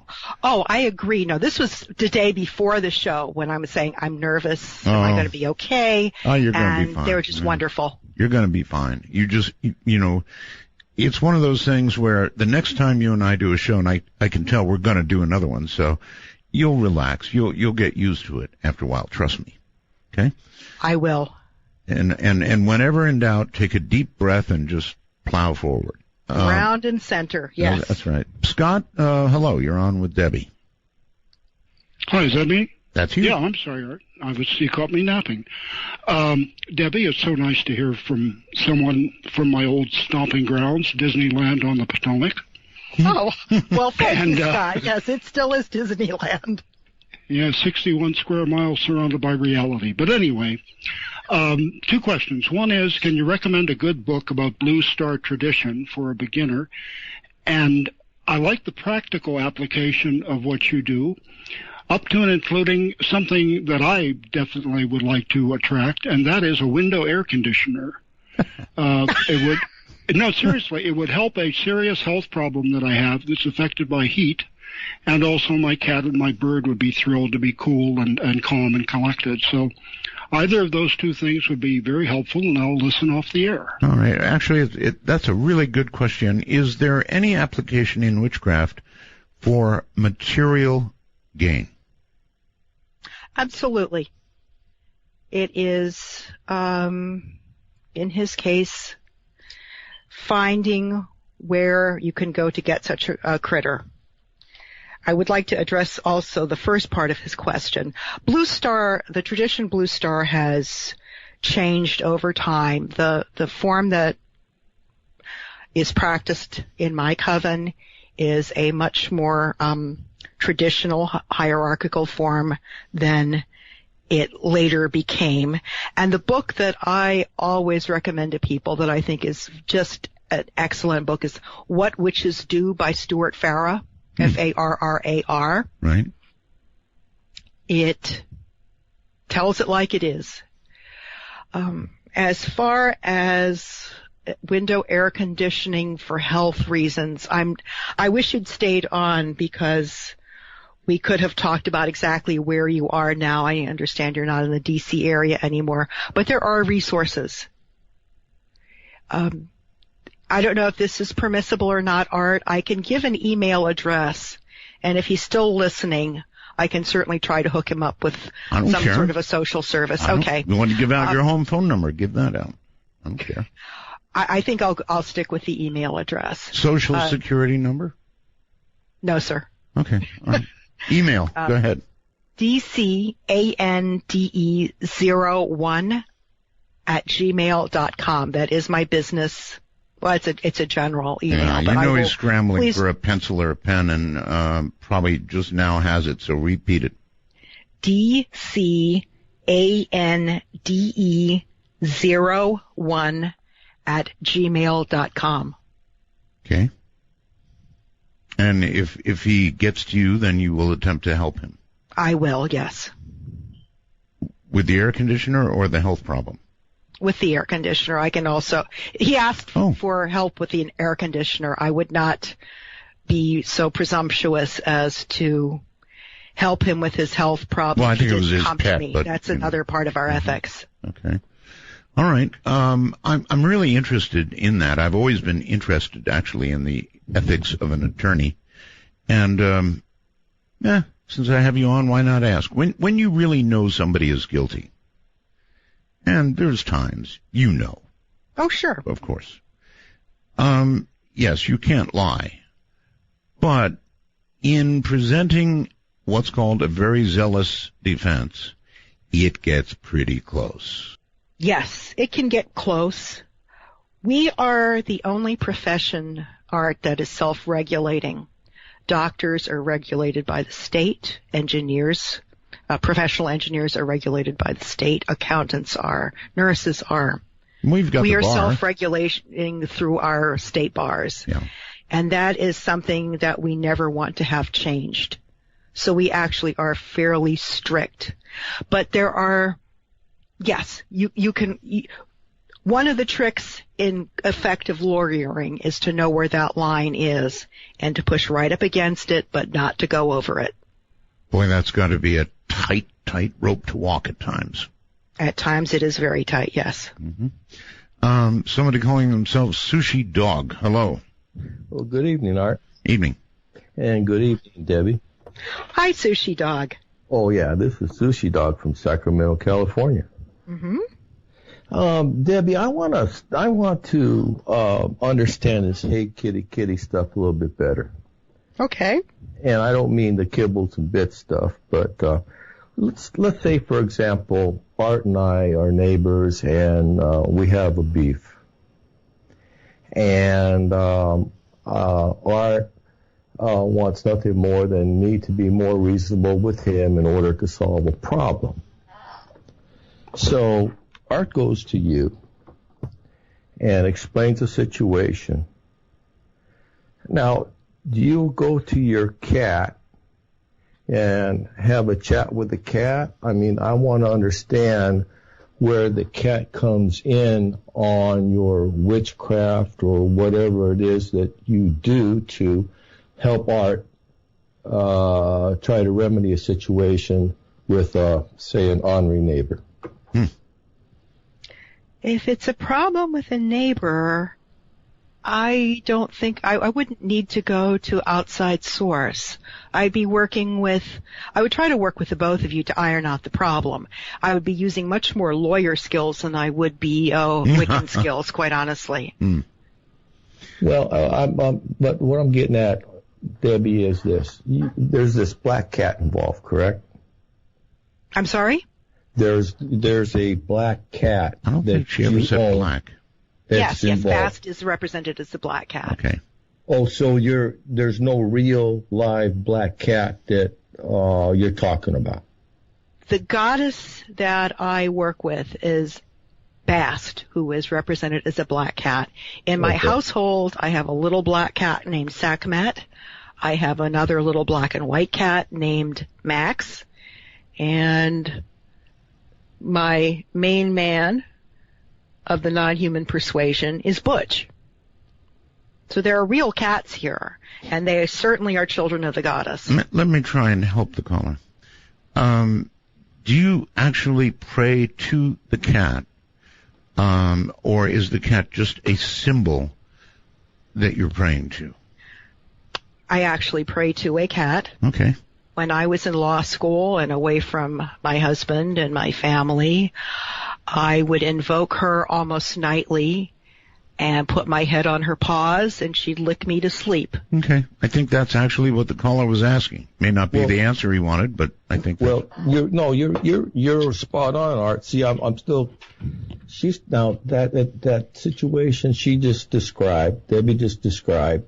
She was putting her head on a real life cat. I'm having a problem with this real life cat, and I know she described her cats at home. Why? And this mystical cat, this goddess cat. Why are you having this problem? It's what she believes. Well, no. It's. And actually, if you and I had a problem and I had to go to her about you, I'd have you hobbled. Look. Okay, when she does her witchcraft, does she actually talk to a real live black cat? Yes, I think the answer is yes. Debbie? A real live, a goddess black cat, who I believe is a real manifestation, yes. Yeah, I think he just couldn't believe your answer, is what I think. Probably not. Right, okay. Yes, I believe in a big black kitty. And there you go. Let's go to Seattle, Washington on the phone. Hi. Hey, Art. It's an honor to talk to you, and I think she's a good witch, and I want to tell you one thing. Yes? I wanted to tell you that I shot a video of a spaceship, and I took it down to Homeland Security. Okay, sir. And, see, we've got a witch on now, so. Oh, I know, but she sounds like a good. She is a good witch, but you're off on a different tangent. Oh, I'm happy to get through, and my pleasure. Okay, well, I'm happy you got through. Thank you. Denver. You're up. Hey, Art. Hi. Hey, this is Matt from Denver and part of the tune-in chat. That's a big fan of yours. And yeah, how's that going on there? It's actually pretty good. A lot of the trolls we just kind of ignore. Mm-hmm. So now, they quit bombarding us with nonsense. So It's been kind of nice. But now, since I've said that, we'll probably have about 30 more. So essentially, I jinxed myself just by answering that. But I heard Matthew, the Sunday school teacher. What a trip that guy is. Yes, I think he's related to our friend. I think he might be, and I thought it was funny that he always has his device up, but he's kind of a mouth breather on the mic, so it's almost like you want to tell him, Matthew, turn down your CPAP device. But yes. So I'm having a good little trip about that. He's always a good guy. But no, I called in because I'd seen this. But has Debbie ever been on anything before any of this? I haven't really heard of her much. I don't think so. I think in the broadcast world, this is pretty much it for Debbie, but she might have been on something. Debbie? This is my maiden voyage as a witch, quite honestly. I have been on local radio programs talking about how to interact with the police on the streets. Okay. That's a big concern of mine. And people on the street. Yes. We have far too many homeless in D.C. Roughly half of them are veterans, and this is it's terrible. My husband is a veteran. I'm a very anti-war person, but there is a very special place in my heart for these veterans. Okay, caller. You look kind of familiar. I thought that you were that chick that Buffalo Bob had down, who was his first victim on Silence of the Lambs. But you just kind of look familiar. I just figured I'd ask. I thought, I was like, whoa, that's got to be her. Don't you think? Doesn't she look either like a witch or a judge? Frederica Bimmel, actually. But yes, or a judge. I could see that too. Is that your witch's uniform? Or is that like a modified judge's robe? No. It's they're robes, not judge's robes, but they were graduation, and it's got it has a real good look to it, which is why have had pictures taken with that. All right. Hold tight. We're going to take a break, and we'll be right back. What an interesting program. A real witch, Debbie Anderson. She really is. She is the real thing, folks. Okay, my guest is Debbie Anderson, and she's being haunted by Linda. Or Linda's casting a spell or something. It's really weird. So, Debbie, Yes, sir. So will you be our, I don't know, resident witch? You've earned the title. I would be very honored to, Art. Good. Is it Midnight Fans you're going on? Midnight Fans? It's, I'm sorry, Art Bell Fans under cover of the night. It's Larkin Walken's group. Okay. Love you, Larkin. Okay. Thank you again. All right. Well, there are a bunch of different groups out there, like there are different covens, and so I'm sure this is fine, but be careful. There is another one that I deal with quite frequently called Belgab. They too probably worship the devil or cats, and I'm not suggesting you worship the devil, but maybe cats. Anyway, let's go to Torch. Torch Wood, is that really your name? Yep. Okay. You can call me Torch. Okay, Torch. Hi, Torch. All right. Hi, Dave. How you doing? Have you ever got anybody off on a technicality that actually went on to commit the same crime as in like murder or rape? And ethically, how would you feel about that? To the best of my knowledge, I never have.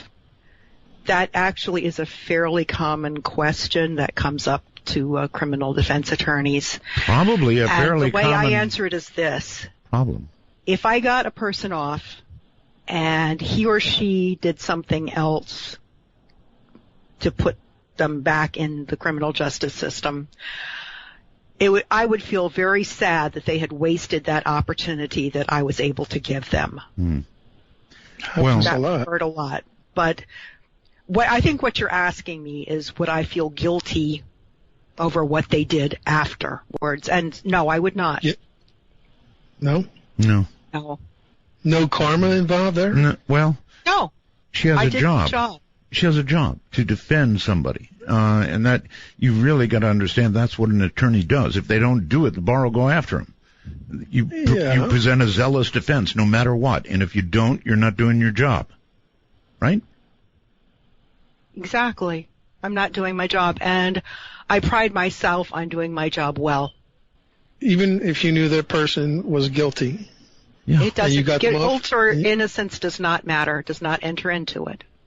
I know it's a tough concept for some people to digest, but that is a job of an attorney, caller. That's all there is to it.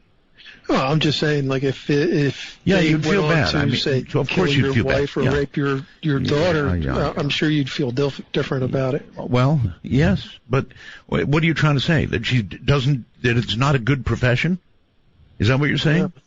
I guess. Yeah, I guess it is, and I'm sorry for that. And when you're sitting behind bars someday, you'll probably feel real different about it. Yeah, well, I don't plan on killing anybody or raping anybody, so I guess I'll be pretty safe there. You know what? Most people who kill don't plan on it. Generally, killing is mostly a crime of passion. Most people are sorry after they do it. A very wise man who ran for president several years ago on the Socialist Party ticket, David McReynolds, once said in a speech, everybody has one good murder in them. Yeah. And wouldn't you kill to defend your child? Of course. Or another loved one? Of course, we all would. Yeah. Well, there are certain people who wouldn't, and because they're Quakers and they don't believe in violence, regardless of the circumstances. But most of us would kill to defend a loved one. So that's one set of circumstances. Another is it all too often happens that somebody's in the wrong place at the wrong time. There is a misidentification. There are lots of people who are in jail for something they didn't do. There you have it. You see it on TV all the time on the news. People getting released after 30 years. Yeah, right. How do you pay them back for that? Fort Lauderdale, I think. Hi. Yes. Hello, Art. Hello. Hello. I am a Satanist. You're kind of broken up, caller. All Can you broken hear up. me? No, not very well. We'll try again, but not very well. You're breaking up.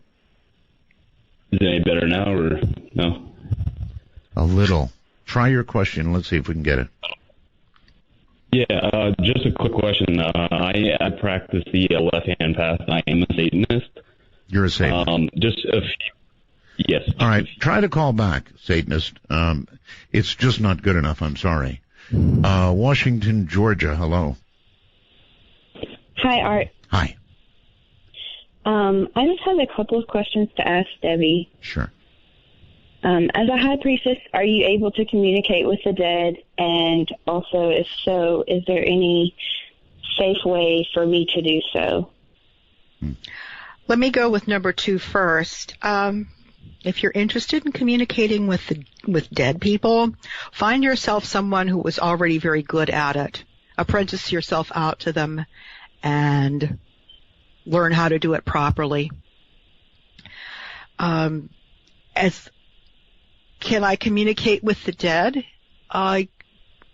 In some ways, yes. It's not something that I have been particularly drawn to. I do a different kind of spell crafting. But certainly, I send those energies out there. If I want to manifest somebody, I can do so. I choose mostly not to disturb them. Is there a reason for that, or is that just your personal preference, or is it more so a religious purpose? It's my preference for why I'm on this planet right now. I am perhaps less spiritually inclined than some people. I'm much more interested in dealing with day-to-day problems in the world that I'm living in. Materially inclined. Yes, I have had periods of my life where I have turned inward much more than I do now. What if it was a situation where you were uncertain of the death, like how someone died, and you wanted to question them on that? Why would I be wanting to know how they died? Why would that be important? This is, I guess, I'm basing it off of my sister's death. I've gone on multiple sites, trying to figure out. I actually spoke to her once through poetry. It didn't really give me what I needed out of it. Okay, so the answer is you're trying to reach your sister. Bless your heart, sweetheart. I'm so very sorry that you've had such a painful loss. I would definitely try to find someone in the area. There are metaphysical stores everywhere, and generally there is a person within a metaphysical store who knows someone who is working that way and will help you. But I certainly understand the need to. Okay, well then I have a question. How do you separate the wheat and the chaff? And how do you find somebody who's real? You have to go on your instinct. And you don't be taken in by the first person who comes down the pike. I understand that your need is great and that this is a pain that you want to put to rest. But use some discrimination. Talk to several people. Something that you might try that might help you, that would not involve reaching out, is I'm a Cancer sign, so I'm very involved with water. Get yourself a little dark-colored cup of water or a bowl, something that you find particularly appealing. Fill it with water and just kind of try to look into it and see what you find. Don't expect anything particularly. Don't push for anything. Just be very passive and very open to what comes about. And that might bring you some peace if you get some answers that way. But otherwise, I would certainly go and look for somebody through a metaphysical store. Okay. Does that help you? In some ways, I've had a lot of people tell me, like, meditating, to ask her to come into my dreams and things like that, which hasn't worked so far. So I'll definitely try that and see if it helps. Thank you. Right, thank you. You're very welcome. So, it is possible to communicate with the dead. Oh, absolutely. Is it advisable? Oh, I think it's advisable, yes, especially in this young lady's case where she's got these questions that are clearly causing her a great deal of grief. All right. Answers are always a good thing, even if the answer is that there was, in fact, some, the circumstances were very bad. But at least you'll have answers. All right. Let me flip the question a little bit. Is it advisable to communicate with the dead using something like a Ouija board? Art, I have never been attracted to Ouija boards. I know that some people find them very uncomfortable. I'm one of them. I think that, again, this is something, what are you personally attracted to? Well, with reference to the time that I tried it, I was attracted to the novelty of giving it a try.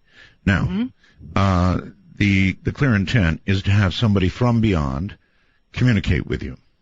Yes. My experience was not good. That's all I'll say about it. It was not good. And it seems to me that it depends on the intent into which you enter into one of these attempts. If your intent is just playing around, trying to talk to somebody on the other side, I think that you can clearly attract something you don't want. I completely agree with you. Intent is everything. Oh. Okie doke. Then she may be okay. Quake Guy, whoever this would be, you're on the air. Hello there, Art. Okay, back away from your microphone a little bit. You're too loud. Sorry about that. Is Much that better. any better? Thank you. All right. Good evening, Art. Thank you very much so far for an excellent show, and good evening to you too, Debbie. I have two quick questions. Good evening, Quake Guy. Thank you very much. Two quick questions. I'm currently dating a woman who identifies as a witch, and I've asked her recently if she's been doing any magic, just jokingly, and she told me she wasn't able to because she didn't have her book of spells with her. It's currently up north, away from where we currently are. I was wondering if you also require your spell book with you or on hand or within the vicinity in order to do spells. And another second quick question is when you were discussing earlier the ability to materialize things for oneself and to use witchcraft for personal gain, I've been told that that's sort of like a black witch magic. Do you expect some sort of repercussion or some sort of karma imbalance to come from that? Okay. And I will take my answer off the air. Thanks a lot, Art. Okay, well, it's two answers. Surely. The spell book. The spell book, it's for me, it's all in my head, and ultimately with witches, it becomes all in your head. You don't need to have your book there. Sure. The second question is it personal gain. Mm-hmm. Can it ever be considered to be wrong if you're ill and have no money to use witchcraft to get the medications that you need or to find a doctor who will help you? I don't think that's wrong. How about money? If you are poor and you need the money for something, I don't think that's wrong either. How about if you're the Donald and you just want more? Oh, God. Then that's greed, and that is definitely wrong. I see. All right. Very, very, very, very interesting. Let's go to the phone, and whoever is next looks like Pocatello. Hi. Pocatello, Idaho, you've got about 3 seconds. 1, 2, 3. Buffalo, New York, it's your turn. Hi. Hi, Art. Hi, Debbie. Hi. Art, I just want to real quick tell you that Marlene from Buffalo, and I'm the one that called you the first week you were on the air, and I told you to surround yourself with white light. I tried it. So I just wanted to say that this is who I am. Now, and still I have trouble with Skype. With what? Skype. I have trouble. Never mind. I tried the white light. Okay. It was a joke. It fell flat. I'm sorry. I don't think I got that one, but yeah, that's all right. Debbie, I have a question for you. You had brought up exactly what I was calling about. Is there something that I can do as far as lighting up a white candle, or how can I work with? I feel good about you. I didn't like Blanche when she was on the show, Art. You know. Yeah. I feel good and I feel evil, and I feel good with you, Debbie. And that's why I'm calling to ask, because I need to keep my home, and in so doing, I had experienced a loss in the family, so I took care of her, and it cost me some income because I had to stay home. So it hurt me in the long run, and I'm on a fixed income. Is there something that I can do to help me generate a little bit extra cash flow to make my life a little easier and keep my home? I'm a great believer in candle magic. Marlene, I would suggest that you get a candle and wrap a green ribbon around it. Green is kind of the universal symbol for money. Mm-hmm. And form your intent very carefully. I need so much for this purpose. Texas. And burn that candle for, 15, 20 minutes, half an hour every day at a time where you can be very quiet and be by yourself and focus all your intent and energies on that particular, the particular goal that you have in mind. Gals, I'm But make sorry it to very do this.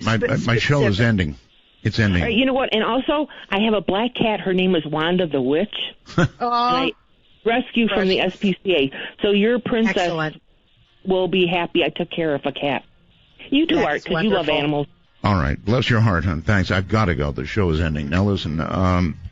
So, Debbie, you're going to be back on the show because you're so good. Now, thank you. Give out your email address. No, first tell us where you're going to be after the show for after-show people if they want to ask questions. I will be right here at I can certainly be available by email. No, the place.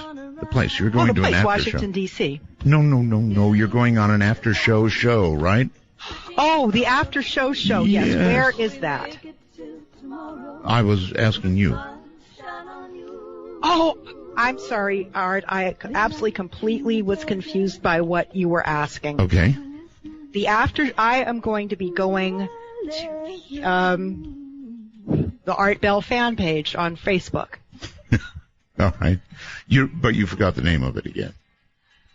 It's Larkin has just changed it, and bear with me. It is Art Bell Fans Under Cover of the Night. But I will be there. Boy, he has changed it again. That's a fact. All right. Yeah. And your email address one more time, please.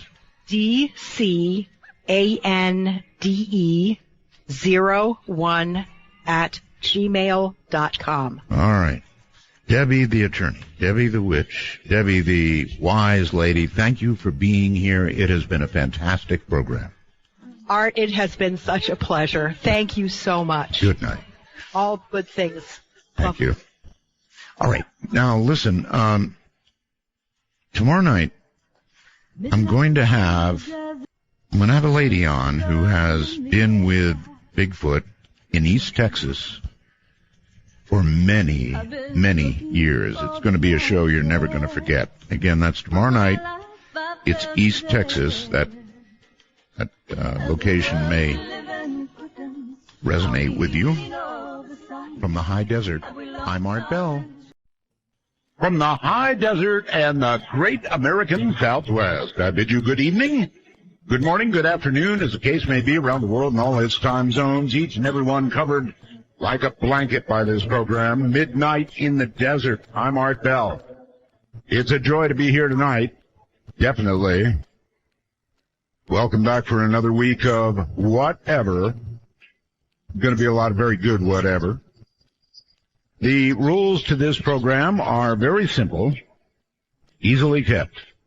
No bad language, and only one call per show. That's all we have, 2 rules. Now, I want to thank people, as usual.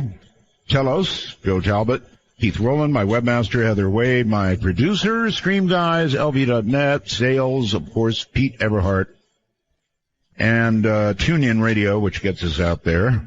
Leo Ashcraft, that does Dark Matter News. And let's see, what do I want to mention? There is something tonight. If you are all right, I can't spill the beans, but something really big, a couple of big things actually are going to happen in about 2 weeks with regard to the show. Really cool stuff.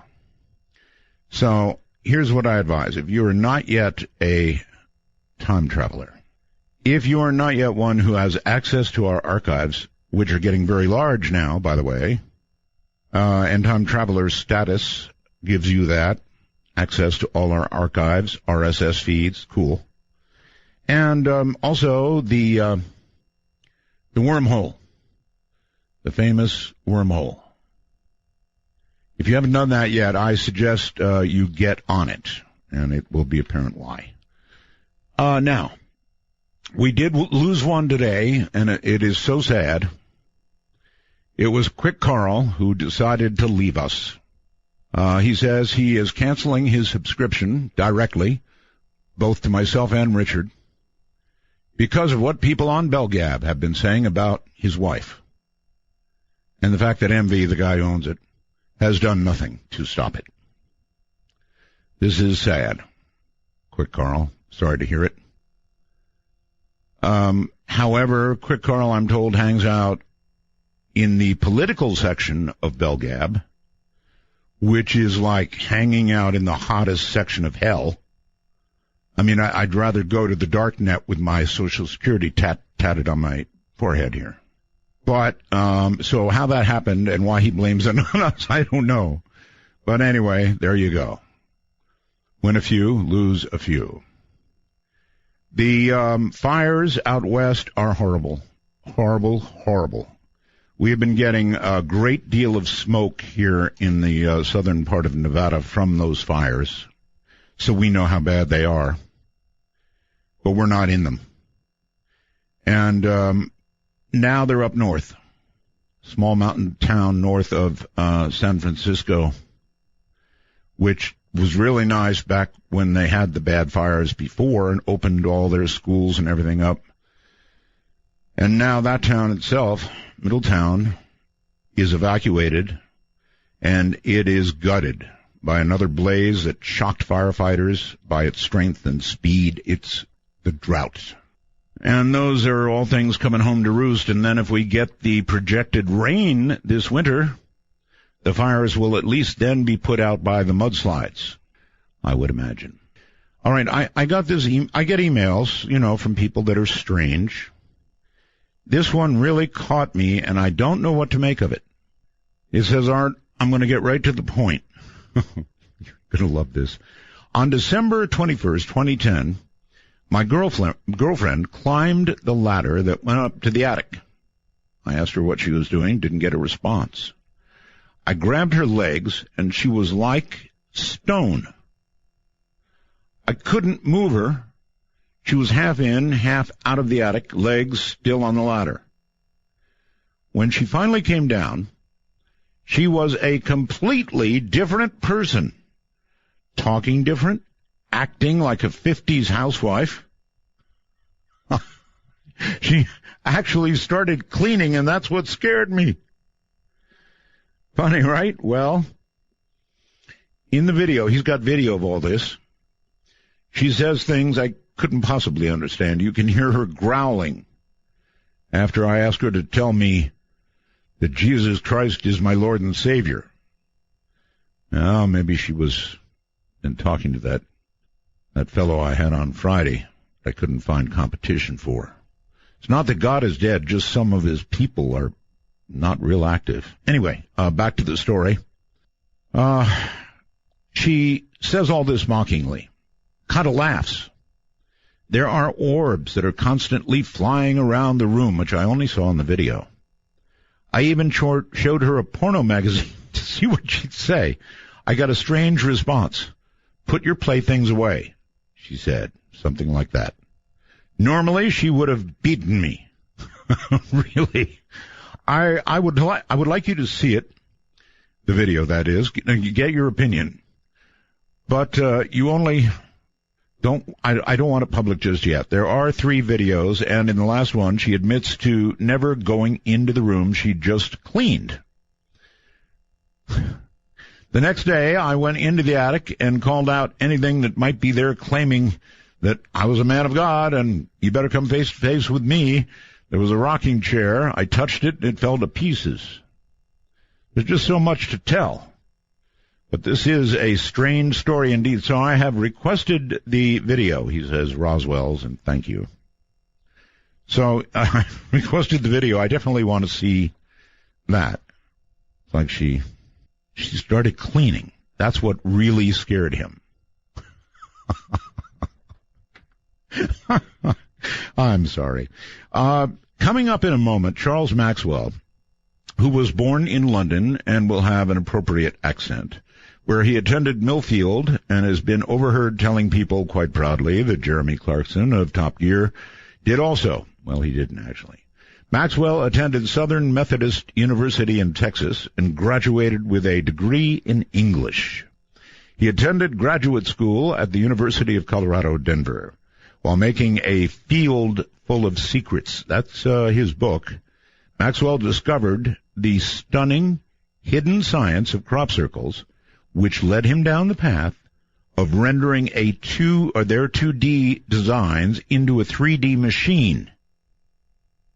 A ship driven by never-before-seen propulsion technology.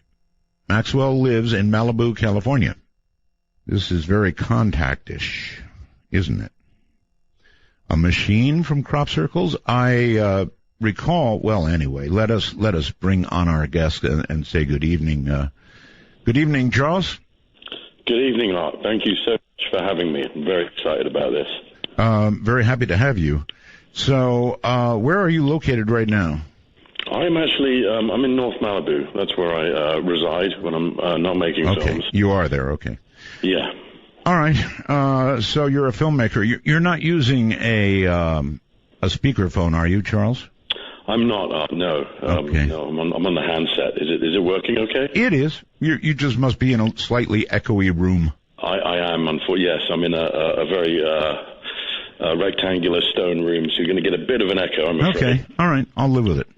All right. So the first question here is, what is a crop circle? And I don't want to ask that because I kind of know what one is, and I think most of my audience knows what crop circles are, unless you have a definition that goes beyond the norm. I don't actually. I'm on the same page as you. Crop circles are pretty self-explanatory, but I think for me, what was really important is I've been a UFO buff for many years, as long as I can remember, and I, just like many of your listeners, I'm really interested in what's out there. But I got frustrated with all these videos that just seem to be a few pixels dancing around on a screen. There's very little science we can do with that for those of us who are actually interested in getting to the bottom of the phenomenon. Very true. So it was a fantastic opportunity for me. It's not a pixel, it's a giant formation in the wheat. Sometimes if the farmer is, kind enough, he will leave it there until harvest. You can have a picnic in this thing. You can stay in to your heart's desire with his permission, the farmer's. And you can do some really simple experiments. You can look at the plants in depth. So it was a real chance for someone like me who is fascinated by the sense of the other to go and really find out what was going on. And again, I have to be brutally honest. The first time I looked at crop circles, I wasn't impressed. But when I actually stepped into a crop circle, everything changed dramatically. What did you feel? My first crop circle was a formation called the Pi Circle in 2008 in a place called Barbary Castle in Wiltshire, England, and I felt overwhelmed. It really threw me for a loop. Again, imagine, I'm sure this is easy for listeners to imagine, that you've been searching for so long and then you're suddenly up against the real thing. It's a bit unnerving. It's a bit spooky to actually be walking around in a circle where you look at the plants and you say, goodness me, I don't think this is fake. I think this is the real deal. Mm-hmm. That's just about the most exciting feeling you can have in the world. All right. Instead of asking what a crop circle is, since we all know, I'd rather ask, how do you separate the wheat from the chaff? No pun intended. Yeah. With regard to crop circles, the real ones, the fake ones. That's a Very good question. And what it boils down to is it's literally this simple. Jeff Wilson is an American researcher with the ICCRA. That's the International Crop Circle Research Association. And he says it's this simple, folks. All you need is a ruler and 35 samples from in the circle, 35 from without the circle, which we call our control. And then you measure the length of something called the apical node of the plant. Now, whether it's barley or wheat, these freestanding stalks, they have knuckles, just like your finger. And what happens is when we measure them statistically, these knuckles in certain formations, there is a significant difference between the controls. They have elongated. And in certain instances, we're getting a bit ahead of ourselves here, we have something called an expulsion cavity in that apical node in the plants, where it literally explodes from the inside out, rather like a chest. Right, and the conventional thinking is that probably it indicates some sort of microwave has been at work. Hold on one second. I didn't do my break-in, so I better do it. They insist on this stuff. Charles Maxwell is my guest. When I was young, it seemed that life was so wonderful. And quick, Carl, this one goes out to you. Oh, it was beautiful, magical. And all the birds in the trees, will they be singing so happily? I'm the Venus, I'm the fire, From the Kingdom of Nye in the high desert, this is Midnight in the Desert with Art Bell. Please ring Art's Bell at 1-952-225-5278. That's 1-952-CALL-ART. And the answer is because I like girl harmony. Always have. You're wondering why I like this song. All right, so Charles Maxwell is our guest, and I was mentioning that generally those little explosions, I've spent years with crop circles, Linda, and I became convinced beyond any shadow of a doubt that some of them are real, as in not man-made and not done by the environment. And that doesn't leave much. So I believe in them, but I also believe that a bunch of them are hooey. And that is one way you decide. I guess nobody's going to be in the field with a microwave oven snapping those things. So that's one clue for sure. What else? Yeah, definitely the expulsion cavities are pretty hard to fake. What we also get, and this has been recorded by people like Dr. Terence Meaden, again, Jeff Wilson with the ICCRA, and a group called BLT Research, who were the superstars of the science aspect of this phenomenon. And what all of those folks noticed was they went into these formations with magnetometers, with various sensitive instruments, and they were able to detect some kind of pollution, microwave and plasma pollution in various circles. And it fluctuated. Some circles would be very heavy in microwave, and some would be very heavy in plasma. And so they looked at this and they said, well, what... and obviously we're ignoring the fakes here, but in these microwave and these plasma circles, what's happening to the plants? What's happening to the physiology? And in fact... Levengood, W.C. Levengood, who's part of this BLT research team, he's no longer with us, unfortunately. He passed away last year. He was a botanist, and he actually published in peer-reviewed journals on this. So this is not just conjecture, and I've got one of them here. I'm very well aware it's not conjecture. It's real. I'm convinced of that. And we don't have to spend a lot of time on that because preaching to the choir, and I think most of the people out there would probably agree with me. There have been several, honestly, Charles, where I just went, no way. There's no way humans did that, period. End of story. No tracks out. Very intricate. Never could have been done by humans. So, okay. I'm with you. This is what people have to understand is the English summertime. You have about 4.5 hours of darkness on the Wilshire Plains. Light and sound carry extremely well out there. So, for instance, if I use my cell phone in a field, you can see me almost a mile away at night. Yes. And same with dogs barking and things like that. So it becomes harder and harder, especially if you bear in mind there's people like me out disguised as bushes every season trying to catch you, making these circles. So it's the microwave and the plasma. You've actually done that? Yep. Disguised yourself as a bush and went out there and waited? That's right. You go out and you look for the hoaxes. Now, what we do, we thought we caught some people, and you can see in the film how we actually managed to ambush some Spanish backpackers who most definitely were not making crop circles. So these are some of the problems you run into. And then you mentioned, obviously, hoaxing. You've just kind of touched on that. That's a huge, huge element where people go out and with boards and string, right. They will try and trip you up. Right. Let me ask you straight out then. What percentage of crop circles do you think are hoaxed? Okay, that's a fantastic question. Let me preface it by saying Colin Andrews, who's the father of the phenomenon, got into a lot of trouble a few years for claiming it was about 85% fake. I'm going to say it's more like 95% fake. Really? And in fact... Oh, you'll get in more trouble.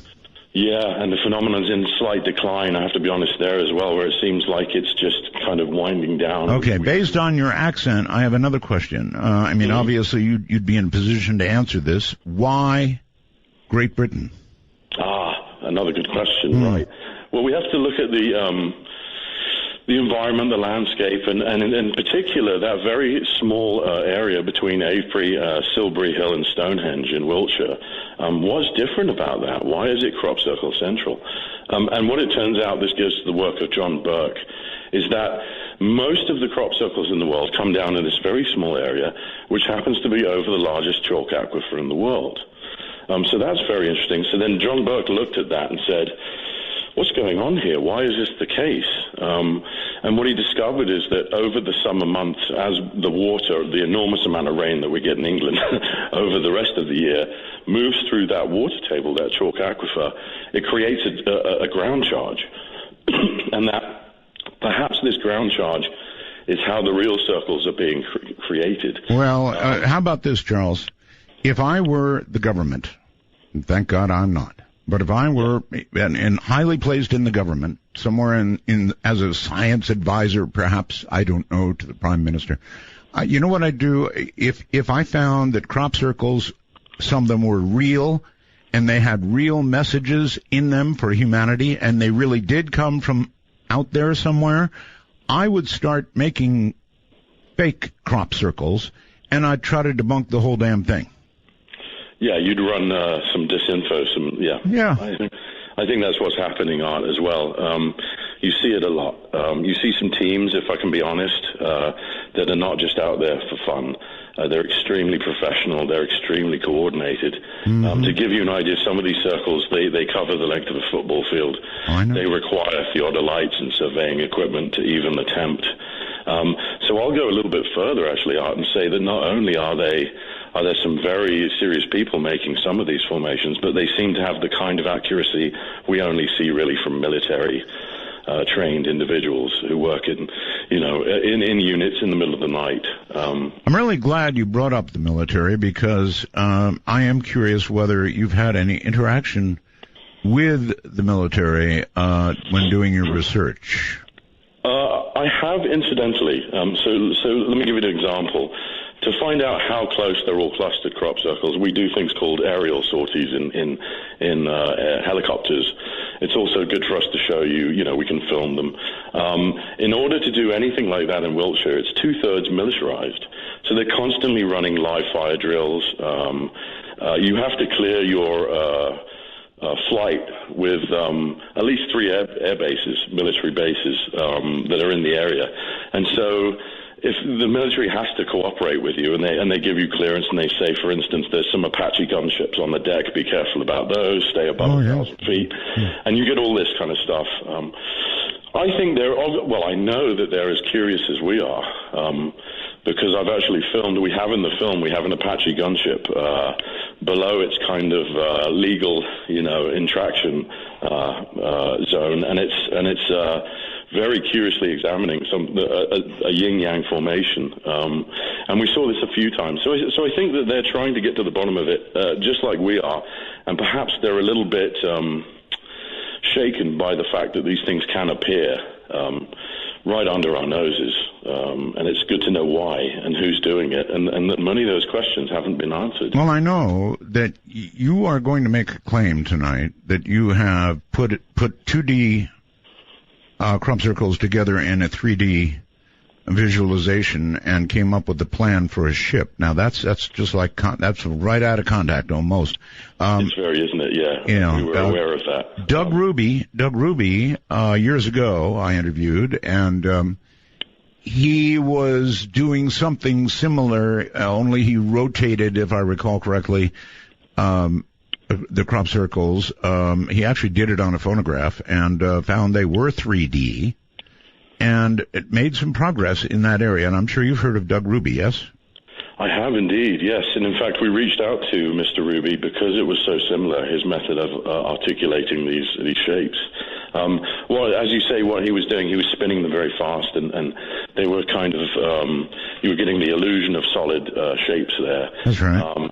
The only difference from what we were doing is we were actually lathing these shapes as wire models. So what we got was a lot closer to a blueprint than a solid state kind of the shape of a cross. Okay, so a wire model would be 3D-ish. If you lathe it, yes. So you have to find what's the central axis of rotation, and then you just take it from a 2D image and you lathe it around that central axis. And you end up looking at something that looks a lot like a blueprint for a machine. So that's what happened was we had actually returned from England, having been in 42 different crop circles, about 5 of which perhaps, if we're really being honest, could have been real. 2 or 3 were definitely real. And we come back and we're kind of stumped. We've reached a dead end in terms of our research. That's when I was contacted by an inventor by the name of Nikola Romansky, who said, look, you've got to see this. I've articulated a particular crop circle that was called the Sanctuary from 2009, which actually came down while we were on the ground. We weren't able to get to it in time before it was harvested, but we were really interested. And when I saw this decoding in a very simple Autodesk video, it blew my mind. I thought, well, there's several things we're looking at here that look very much like blueprints. It looks like they're describing some kind of boundary conditions for an energy field. We could see that there were elements that seemed to suggest the use of mazes. So again, it's very interesting when you see a blueprint, what you think is a blueprint, and you find traces of what could be microwave technology, having already established there's microwave energy in these real circles. So we saw a match there, and in particular, we were looking at the top of that formation, and if you articulate and turn the top of that formation into a 3D blueprint, you're looking at what looks identically to a klystron array for a microwave. Really? So that blew my mind, and I thought, at that stage, looking at the fact that this was all meaned out using the golden section, and looking at the final fact, because we're trying to be scientific here, Art. So the circles that we articulated had to have certain conditions. They had to have off-the-charts plant damage. All right, Charles, hold off the charts plant damage. Hold it right there. We'll come back to you. A klystron, huh? Interesting. I used to work with klystrons.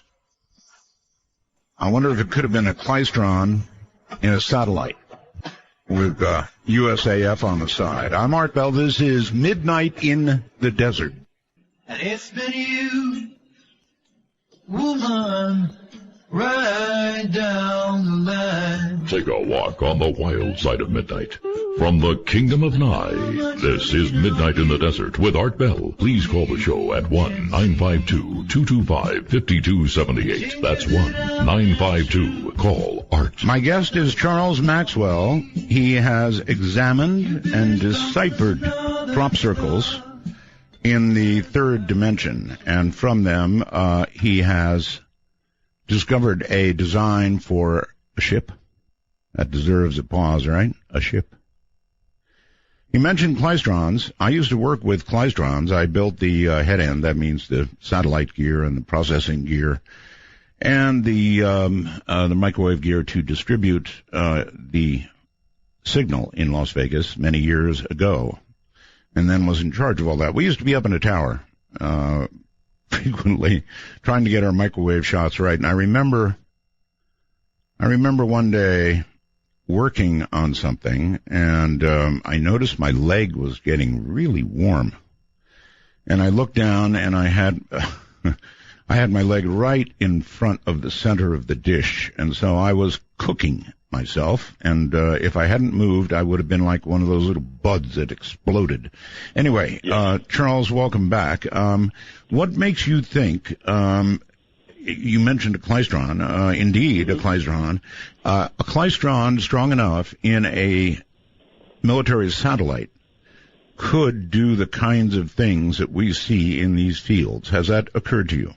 Oh, yeah, absolutely. That's a great point. In fact, what I thought is that military satellites is one solution, but it could also just be weather satellites. Let's put it this way. If you want to retask a satellite and make sure that you've positioned it correctly, one of the ways to do that, and perhaps to have a little laugh as well, would be to create some kind of location technique involving the ground. So I think that they can be...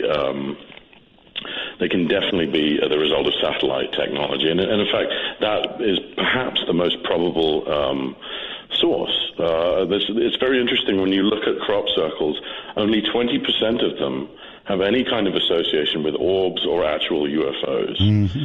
And that's a bit confusing. So we look at this and we say, well, where is the message originating from? And to be honest, it seems like it's a really loud conversation with several different sources, some of whom we know are hoaxing. But there's several conversations going on at the same time. Well, Charles, a weather satellite would be unlikely to have a klystron. They're generally doing photography and at various levels, and I wouldn't know that, Art. So I'm glad you cleared that up for me. But that doesn't mean, though, Charles, that a military satellite designed, for example, to stop a ICBM in its lift phase might not do something like that. Right. Powerful, in other words. Yeah. Again, we were looking at less the cause and we were looking at the effect and saying, well, what is this machine designed to do that we might be seeing here?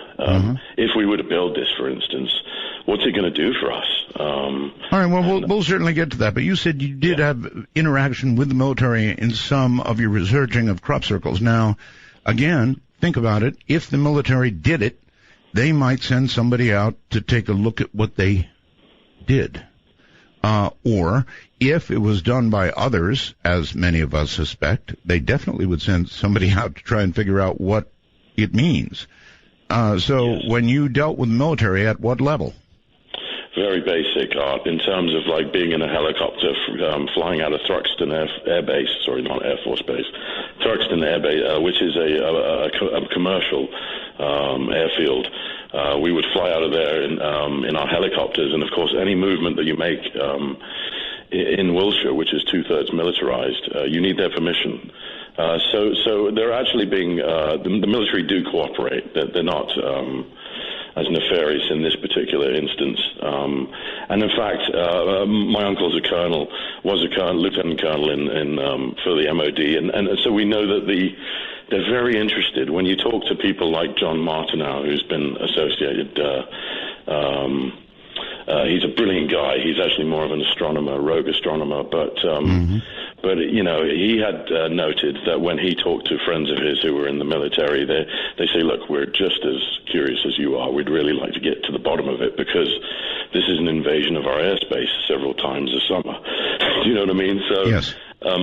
So they are curious. I wish I could tell you more. There's something that Colin Andrews was a part of called Operation Blackbird, which was supposed to be an operation involved where the military and researchers kind of got on the same page and tried to get to the bottom of this.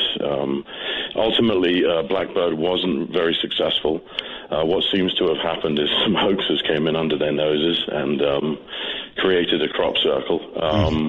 So there was a lot of confusion and not a lot was achieved. What did come out of Blackbird, and this was confirmed by a radio personality, was a D-notice. The first D-notice since the war. I'm sorry, a what? A D-notice is something that's issued in England, which is where they literally shut down the press and they say, look, this is a national security issue. Shut down your cameras until we know what's going on. Yes, I understand a lot of that goes on in Great Britain. So now there's disputes about this. for instance, Nick Pope, who did used to work with the Ministry of Defense, has said, look, there was no D notice. But again, we have radio personalities who really had no official connection with the crop circles, confirming that in fact they were told to shut down their. Confirming it based on what though? On confirming it because they were on site and they were told to shut down their equipment. That would do it. Mm-hmm.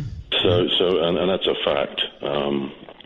That happened. So okay. Now, why a D notice was issued, I'm not sure. I'm not going to pretend, but I can certainly guess that they saw either a circle or an orb or something they couldn't account for, and so they wanted to really, there's all kinds of protocols that they have to follow. All right. Now, you claim there is a hidden science of crop circles. What do you mean?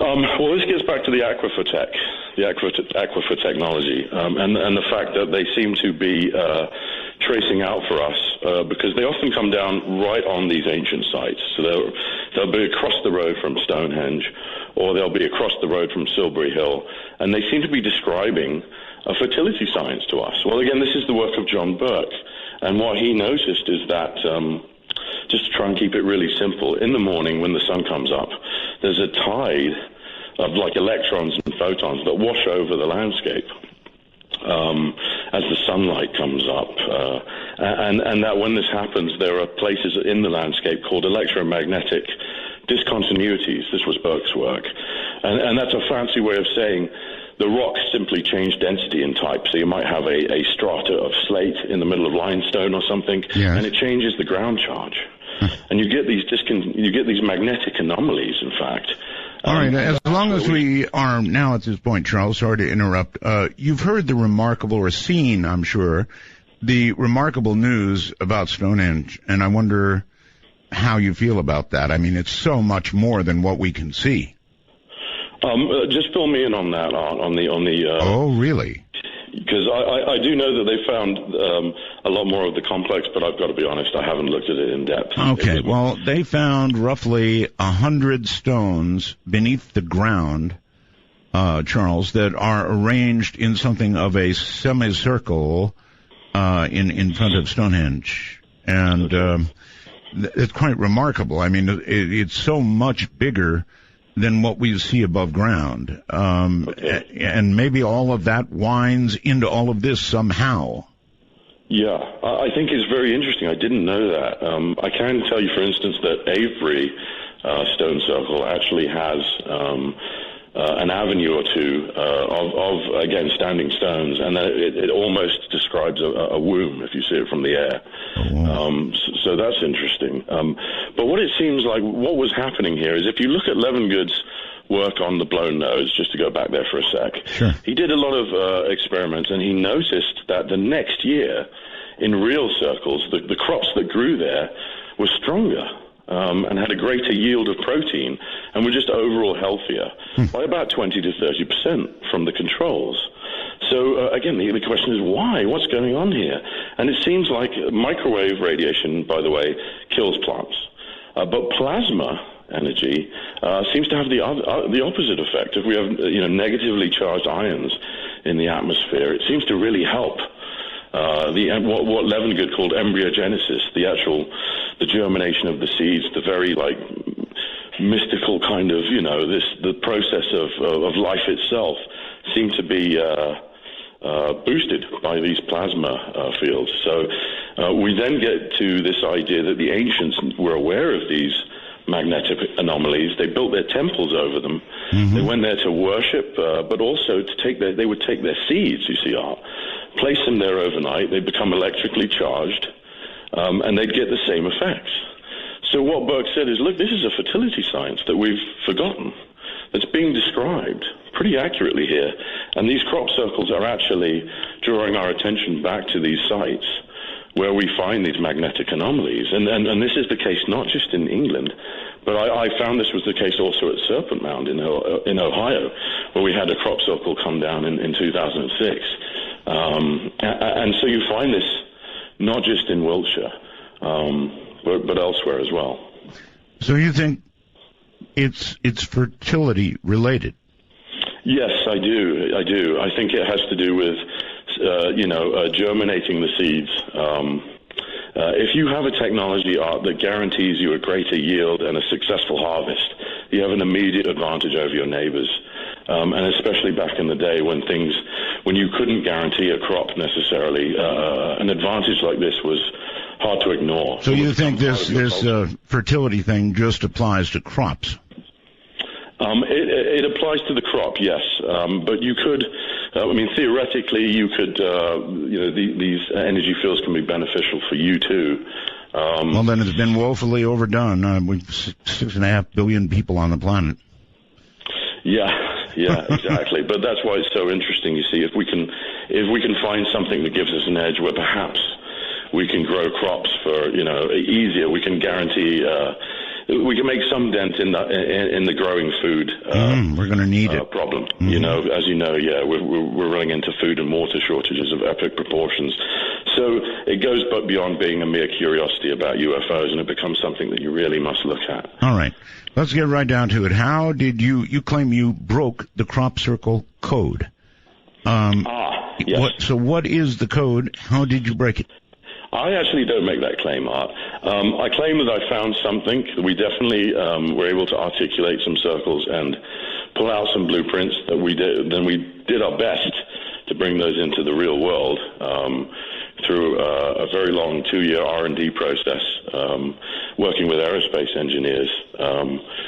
But in terms of the code actually being properly broken, I think the man you should talk to is Nassim Haramein, because he has a greater kind of understanding of the holistic code. Crop circles confirm this code, but he finds it many other places as well, like the Bible, and in the geometry of various cells and processes. So he's a fantastically Yes, I understand you ran your work by him, and with a couple of modifications, he showed you how this ship could be, or drive, could be made to work. Yeah, his is not a ship. It's an energy drive, yes. So I actually flew out to Kauai, where he's based, because at that stage our project was ramping down. We hit some major roadblocks, and we were running out of money. And I'd come to the conclusion that we were the only people to try this in the world. We had to try, but it looks like it's going to. All right. Well, I want to know what you did. First of all, when did it come to you that what you had designed could be a drive or part of a ship, that it was essentially a schematic on how to build this drive? I mean, how did that come to you? Yeah, that's a good question. In talking with Nicola, who had originally decoded the first circle, I said to him, first of all, what are we looking at? And we discussed things like the klystron, the fact that it seemed to have boundary conditions for some electromagnetic fields. So then we thought that means there might be magnets involved, that we might have to generate our own electrical field. Well, when you have klystrons, you have magnets, right? Right. Well, this was new to me. I mean, I'm not a scientist by trade. Nicola's an electrical engineer, so I was playing catch-up the whole time.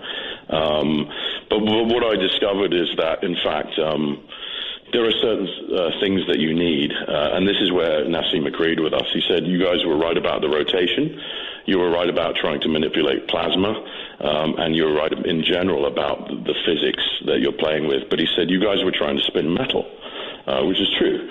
We were trying to spin something called a secondary disc, which is the skirt of our kind of UFO design. All right, well, if you don't mind, how far did you actually get? Can you describe, or do you have photographs of...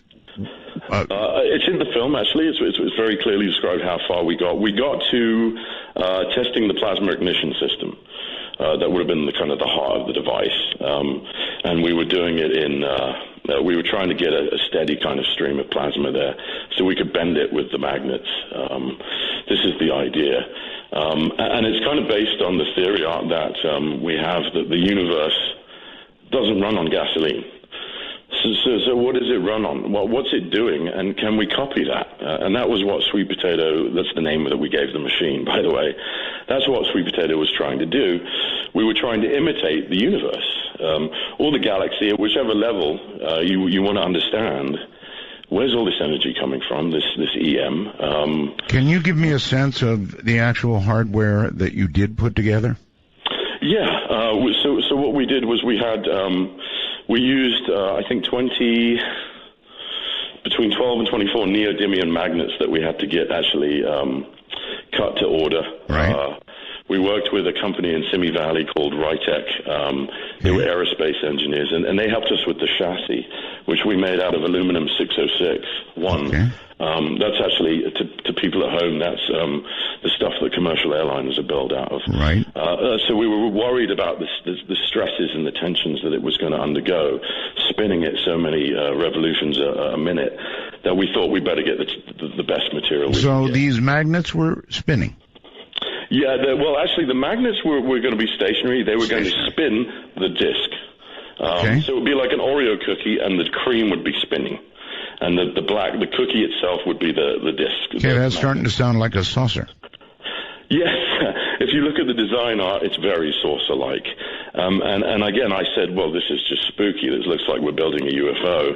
And what Nicola described to me is, if you look at the electromagnetic field we were trying to generate around the machine, in the same way that a sailboat is designed uniquely to travel by wind, we were trying to harness EM kind of waves and use them. And I'm not sure how effective we would have been, but that was the idea, was to really try and create this self-contained standing wave function, and then see if that would affect the plasma in the center of that reaction. How many crop circles actually went into what was the final design?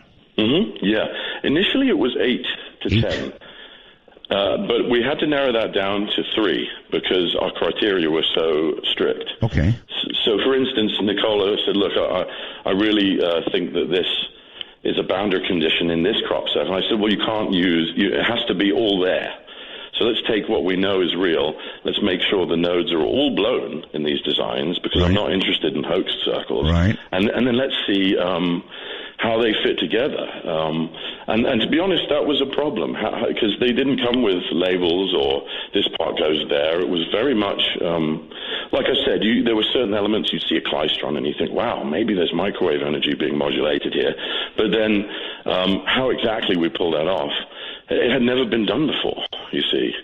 So every step of the way, we had to come up with our own solution. And I'll give you a simple example. How do you mount this thing with all these magnets and spinning pieces? What's your mounting technique? I mean, we ended up with just sticking stuff together with glue, which I thought was guaranteed to fail under stress.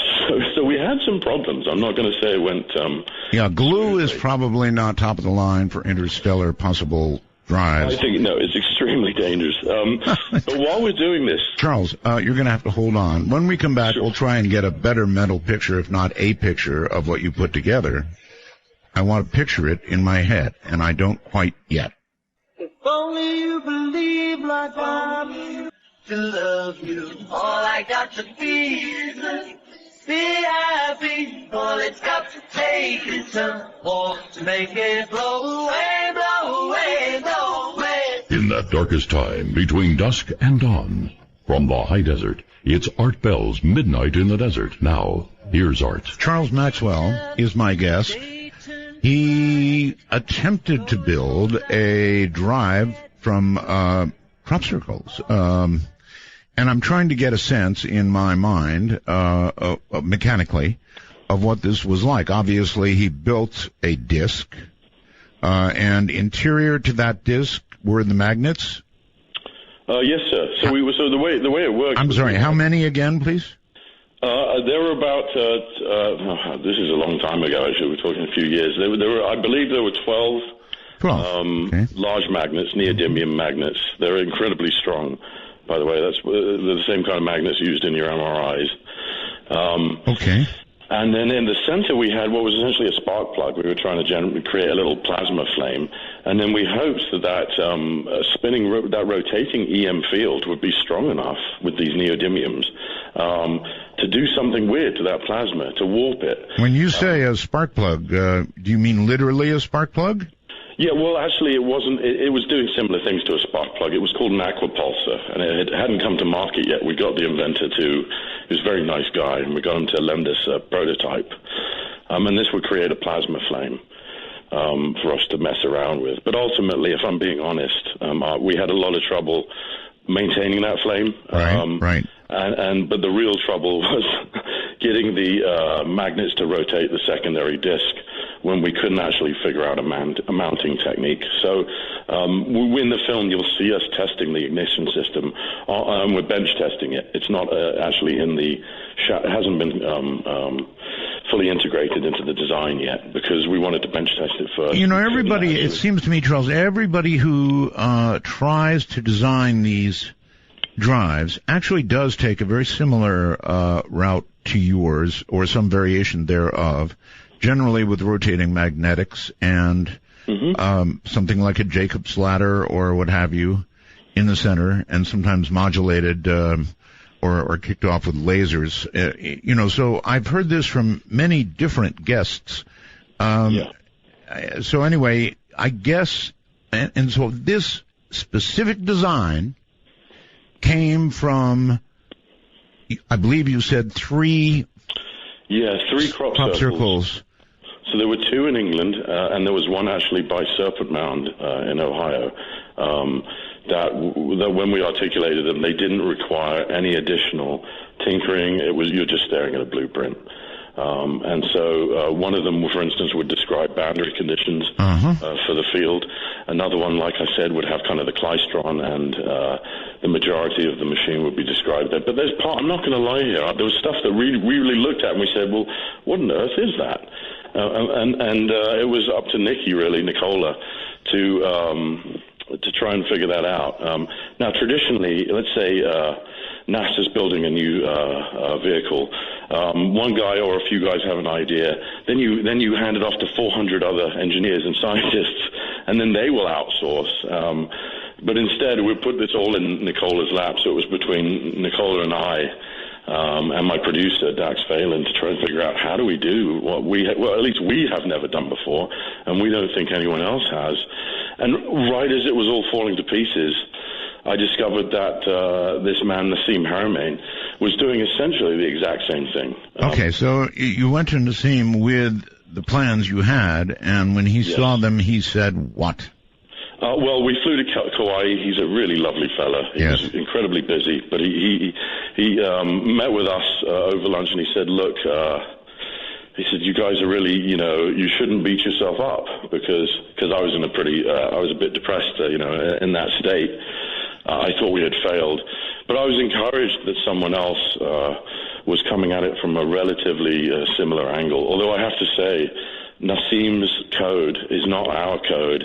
His is much more elegant, much more cohesive, and has multiple sources, whereas we were just working from crop circles.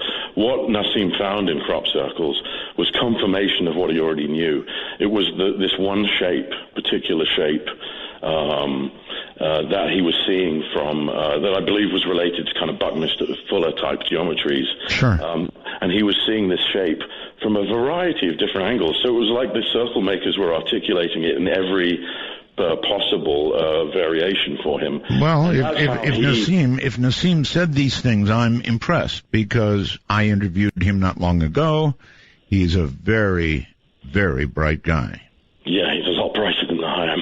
Now, what he said was, because I asked him, I said, where did we go wrong? Were we even onto something? Did I waste my time? That's the question. It's a bit of a loaded question, but I was in a particular funk. And he said, look, guys, so you really were right about some fundamental things. You were right about the rotation. You were right about the plasma. You were right to try. And then he told us he said, look, Edison found 1,000 ways not to make a light bulb before he found the right way. And then he referred us to the Wright brothers, which I think is overstated. We're nowhere near the Wright. But the point being, when the Wright brothers actually performed their first flight, there was math art that came out in major publications and in newspapers saying, this is a hoax. This is ridiculous. And here's the math to prove that human flight is totally impossible. And we include those articles in the film. So you can see, he made a lovely point, and he really encouraged us. But what it comes down to is, why is he going to succeed, or why is he going to get closer than we are? And it comes down to this, because I did ask him. I said, what did we do wrong? He said, you can't spin metal that fast. He said, your math was way off. And again, this is math that had never been done really before. He said, but your metal would have liquefied once you got over a certain number of RPMs, and you still wouldn't have got close to the kind of energy you need for a kind of a singularity, for that plasma to kind of fold in on itself and collapse right. In an implosion. And he said, so I said, well, how do you do it then? He said, you can't spin the metal. You have to spin the field. And the light bulb went on in my head, because it's a genius way of approaching it. So instead of spinning metal and getting doused in liquid aluminum, right, while you're performing this experiment, he actually has created amplifiers that he's patented that will spin the electric field instead.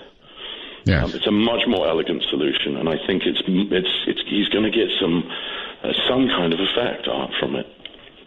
If not, and he demonstrates for me. I'm not really allowed to talk about exactly what he did, but he showed us some very simple devices that he had made, according to the design, the geometries of the vacuum, as he calls it. And these things are literally drawing 4 volts, and I don't know from where. And I've seen this with my own eyes. They're not hooked up to any kind of power source. So it's exciting stuff working with that guy. Not working, but getting to pick his brain for an afternoon and having him say, look, you guys, you got close, but you really should be spinning things that aren't matter. So that was a revelation. Well, I'm telling you, there are many, many people right now, Charles, working on various forms of drives, whether they be an electromagnetic drive or whether they be some other form. It's really an intense area of work right now, because if man ever wants to really go to space, beyond possibly going to the moon, if we want to go anywhere real, and we want to get there in a reasonable amount of time and not devote generations of travelers to it, it's going to be the only way. Thank you for making a really important point. Combustion technology won't get us very far. No. So that's kind of what we were up to. And again, people might say, well, you're dabbling in the new age, but for me, it's very old age. These geometries, they're about the way that the universe works, the way it was created. How is it doing what it's doing? Can we copy it? No one's going to sue us, hopefully, because it's, the creation. But can we replace combustion technology with implosion tech? And for people at home, what's the difference? It is the fact that when you blow stuff up, you do get enormous energy, but it's quite inefficient in the long run.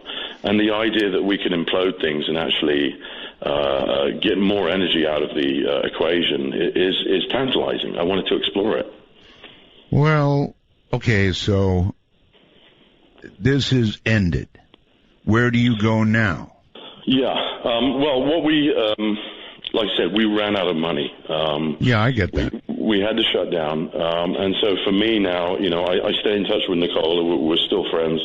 And Nicola is moving forward with this work, but it's going to take funding. What do you think you spent so far, or entirely? I can tell you what I spent on the R&D project. We spent about $150,000. Good Lord. Dollars, yeah, it's a lot of money. It is when it's coming out of your pocket. That's coming out of my pocket. I really put my money where my mouth was. Well, I'll give you props for that. Not many people would find a new way to look at 3 crop circles and pony up $150,000 to try and prove their point. So you must. I would really love to see the final rendering, or is that proprietary? No, absolutely not. In fact, it's in the film. It's even in the trailer. We didn't try to hide this stuff. If you can take a look at that at some point, and to the folks at home, you'll see not only the machine and every part of it, you'll also see the full articulation of the main crop circle that started it all. So we're pretty open about all of this, and we welcome the criticism. We just really wanted to push the envelope, and it became almost an activist against the way things are done. Okay, so I'm headed to my own website right now. I'm going to click on your picture. Hopefully that's going to take me somewhere. No, it hasn't taken me anywhere yet. Okay. All right. So I see a crop circle. Yeah. So I believe what you're looking at is 2009, the Sanctuary. And it's called the Sanctuary because it came down next to a very old little stone monument that's in a field known as the Sanctuary. So that one had blown nodes. Very interesting. Very interesting indeed. However, what would I have to do now to see the rendering, the final rendering that came from? You mean for your own? If you wanted to do it at home, you would just need simple Autodesk software and. No, I'm sure you've got it up somewhere, right? You mentioned. Yes, it's at I'm so sorry. It's at our website. The trailer is anyway, a fieldfullofsecrets.com. And there's a trailer there, some bio. All right, I'm going to play the trailer right now as we speak. And I really do want to see this. I can't imagine what a decision to. How far do I have to wait, by the way, through this before I get to it? I would say it's about a 2.5-minute trailer. It'd be the last minute. The last minute, okay. If you're scrubbing, yeah. Yeah. All right. This is quite remarkable, and there is a very rendered high-definition aerial photograph that I'm seeing of that crop circle. And here we go. Oh, a very good job. What a good job of rendering. And now you show the craft. Yeah, we take it to bits and put it back together for you. Wow. Folks, this is worth watching. Go to artbell.com and then jump over to his website. This is pretty impressive stuff. Honestly, it is. So take my word for it. Having just watched it, it's worth the watch. So thank you, sir. I imagine putting that together alone would have been a pretty big job. Yeah, that's why we had to outsource it. You see, we were deadly serious, so we bought something known as a rapid prototyper. This is a 3D printer. And it had a 5-axis lathe on it, and we thought, let's keep things in-house and lower the costs, and let's see if we can't build this entirely in-house. And we were wrong because of the diameter of the secondary disc. It was too great for our lathes to cope with, and as a result, then we had to outsource. And I think, as you know, once you start going to aerospace engineers, your costs skyrocket. Yes, of course. All right, Joe. Hold tight a moment. Hold tight. Trust me on this, folks. Do this. Go to artbell.com. You'll see my guest picture. Click on that, and then on down, you'll see his website. For heaven's sakes, click on that and watch this short trailer video, and you'll see exactly how this happened and the machine that was created from it. So it's totally worth it. Artbell.com, click on guest picture, then the link. This is Midnight. It's not radio, but it is what's next, exclusively on the Dark Matter Digital Network, Midnight in the Desert, with Art Bell. Now, here's Art. Here I am. All right, listen, I'm about to open the phone lines, so here's the way that goes. Our public number is 1-952-225-5278 for Charles Maxwell. Area code 952-225-5278. Or if you want to come in on Skype, we can accommodate you. North America would be MITD 51.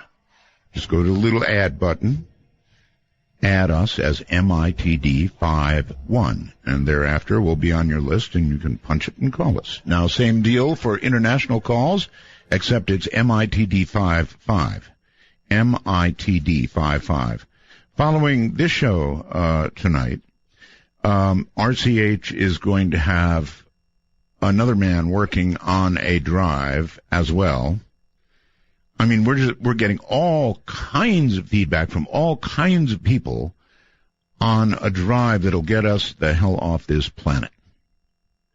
I mean, in a way that really will allow us to navigate space. And I mean space beyond our moon, space beyond Mars, space. Really out there. So I'm thinking this is really, really, really important stuff. We had another gentleman on, you'll recall, not many nights ago, also working on a drive. And that one bent space. Not so much time, but space. And one of these is going to work. I can't tell you which one. I can't tell you when. I can't tell you if it's going to be the product of 3 crop circles in design. I can't tell you if one of these physicists is going to stumble into it, and that's it.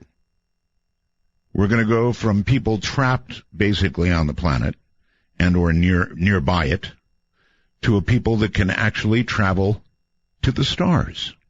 And if you can think of something more important than that, especially with the current condition of the planet, I'm all ears. All right, Charles, welcome back. Thanks, sir. So away went a lot of your money. Yeah. And I guess you were somewhat depressed. Yeah. And Nassim Haramein brought your spirits up a little bit. So is there anywhere else to go? I mean, if you really do have plans from elsewhere for a drive that will get us from here to wherever, this is really still extremely, extremely important stuff. What do you do with it? Yeah, that's a very good question. Because you then have the problem of trying to bring it to market.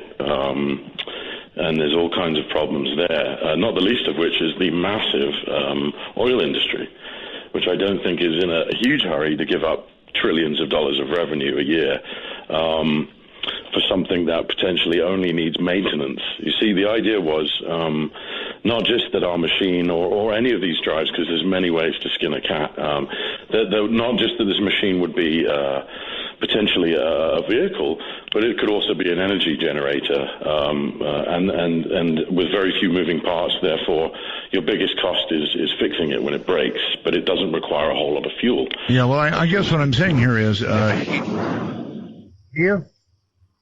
Let me get rid of that. If what you're saying is holds any water, and you put $150,000 into it, so I'm thinking you think it really holds water. You know, the design has got to go somewhere else. It's got to be examined by others. It can't be dropped here. You can't just say, damn, $150,000 gone. There has to be more. I agree, and I think that's what the film is about, is to is so that we have hit a dead end here. We've gone as far as we could take it, but we do want other people to look at what we've done, to look at other things as well and say, clearly they were wrong. They just needed to do this. We're looking for that. We want to inspire people to pick up the mantle and run with it, and really succeed where we failed. We feel like we're one of these light bulbs, but one of them is going to go up. And in fact, you mentioned these drives that are out there. There's some really interesting work that's, again, so simple yet genius, related to the universe and what it's actually doing, which is the work of David LaPointe. And again, what we're just looking at is two interacting electromagnetic or rather one field that's male and female, electromagnetic field in a toroidal kind of shape. And this is really exciting because it does confirm kind of what we were onto and what Nassim is trying to do. And it's very elegant and it's simple to understand. You don't need to know how to dismantle a quadratic equation or to even understand relativity to understand that the universe is electric. All right, let's take a few calls and see what comes. Benson, I believe it is, on Skype. Hello. No, Benson is not there. When I said you're on the air, he wasn't. Let's go to Winter Haven, Florida, I believe. Hello. Hey, Art, this is Tom from Florida. I'm sorry, Tom Sawyer? No, this is Tom from Florida, sorry. Tom from Florida. Yeah. I thought it was Tom Sawyer. Tom Go ahead. Sawyer. Anyway, I think the government already is aware of the technology of this. I think that's why they're keeping all of it secret. It would be stupid for them to reveal it to us, in their opinion, because it would take all these oil companies and all that their funds away. But I do have a question for you, Charles, if I may ask. I heard a long time ago that these crop circles, somebody discovered that they actually formed musical notes. Oh yeah, that's very good, Tom. Okay, I think you're referring to the work of Paul Vigay, the late researcher. And Paul was a mathematician, and what he discovered, and this was also reflected by I'm going to get this wrong. I think it's the London Psychic Research Society, but they noticed that yes, in fact, some of these crop circles, mathematically at least, seem to suggest certain notes. And then Vigay actually went and made a tune out of various circles. It's hard to say where that would lead because he did die rather suddenly. The official report is he committed suicide. Really? In England. Really? By the way, his family always disputes be the that. case. His family disputes that, Tom. So, but that's, you're absolutely right. It seems to be sometimes that we have to look at the geometry and say, what is it representative of? So that's one instance. I wish I could answer your question completely, but that's the reason that we couldn't afford to lose Paul, really. I always found that very fascinating because I think music would be definitely one universal way to communicate. Well, music is sort of math, right? Yeah, it's about periods, and so you can have, and in fact, there is. I've mentioned this man before, John Martineau, wrote a book called The Little Book of Coincidences, Tom, that you might find very interesting about the things like the fact that Venus is described in the sky as an almost complete pentagon every 8 years, and you get these really lovely, stunningly beautiful geometries when you describe the relationship of the orbits of Mars to Earth and Mercury to Mars, and he's done all these in this book by Wooden Press, A Little Book of Coincidences. So you can see those periods and those orbitals, and they're amazing. They're so, again, it looks like just really impressive, cohesive geometry. Well, thank you, Charles, and thank you, Art. I hope your daughter's feeling a lot better. She is, actually. Thank you very much. And so far, cross fingers, I have not caught it. Somebody asks, why always in wheat fields? And that's a pretty interesting question. In other words, why not on grass? Why not in the snow? Why not? I think the answer to that would be, I hate to answer it myself, but if you do it in a wheat field, it's a lot more durable, isn't it? In other words, if you do it in ice or something and it rains, it's gone. If you want it to be seen, if you are from elsewhere and you want us to notice this, then how could you do better than a wheat field? What do you think, Charles? I have to be honest, they have come down in ice. We get ice circles. I know it has happened, but it's usually wheat fields, right? It is usually wheat. And not to bore the audience, but the reason I think, again, goes back to the fertility science. If you look at a stalk of wheat on its own, it's almost like a freestanding capacitor. And in fact, the way that the head of wheat is designed, it's like an antenna. I think that this has a lot to do with these telluric tides at sunrise. In May. All right. We've got a break here, so we will be back. Be glad to take your calls. It's fascinating stuff. Eventually, one of these is going to turn out to be a real drive. Who knows? Maybe it's this one. Who's gonna drive you home? Want to take a ride? From the high desert and the great American Southwest, this is Midnight in the Desert, exclusively on the Dark Matter Digital Network. To call the show, dial 1-952-CALL-ART. That's 1-952-225-5278. Or by Skype, that is the MITD51, or outside North America, MITD55. Listen, I would not send you on a goose chase. This is, well, worth your seeing. What you need to do is go to artbell.com, my page. You'll see a picture of Charles Maxwell, my guest. At that point, click on it, and then find the link to his page. When you get to his page, do watch this trailer. It includes the crop circle, and then the 3D rendering of the crop circle, and then even a picture of the craft that was created. I mean, it's quite remarkable and well worth seeing. Guy went out and spent $150,000 of his own money. My goodness.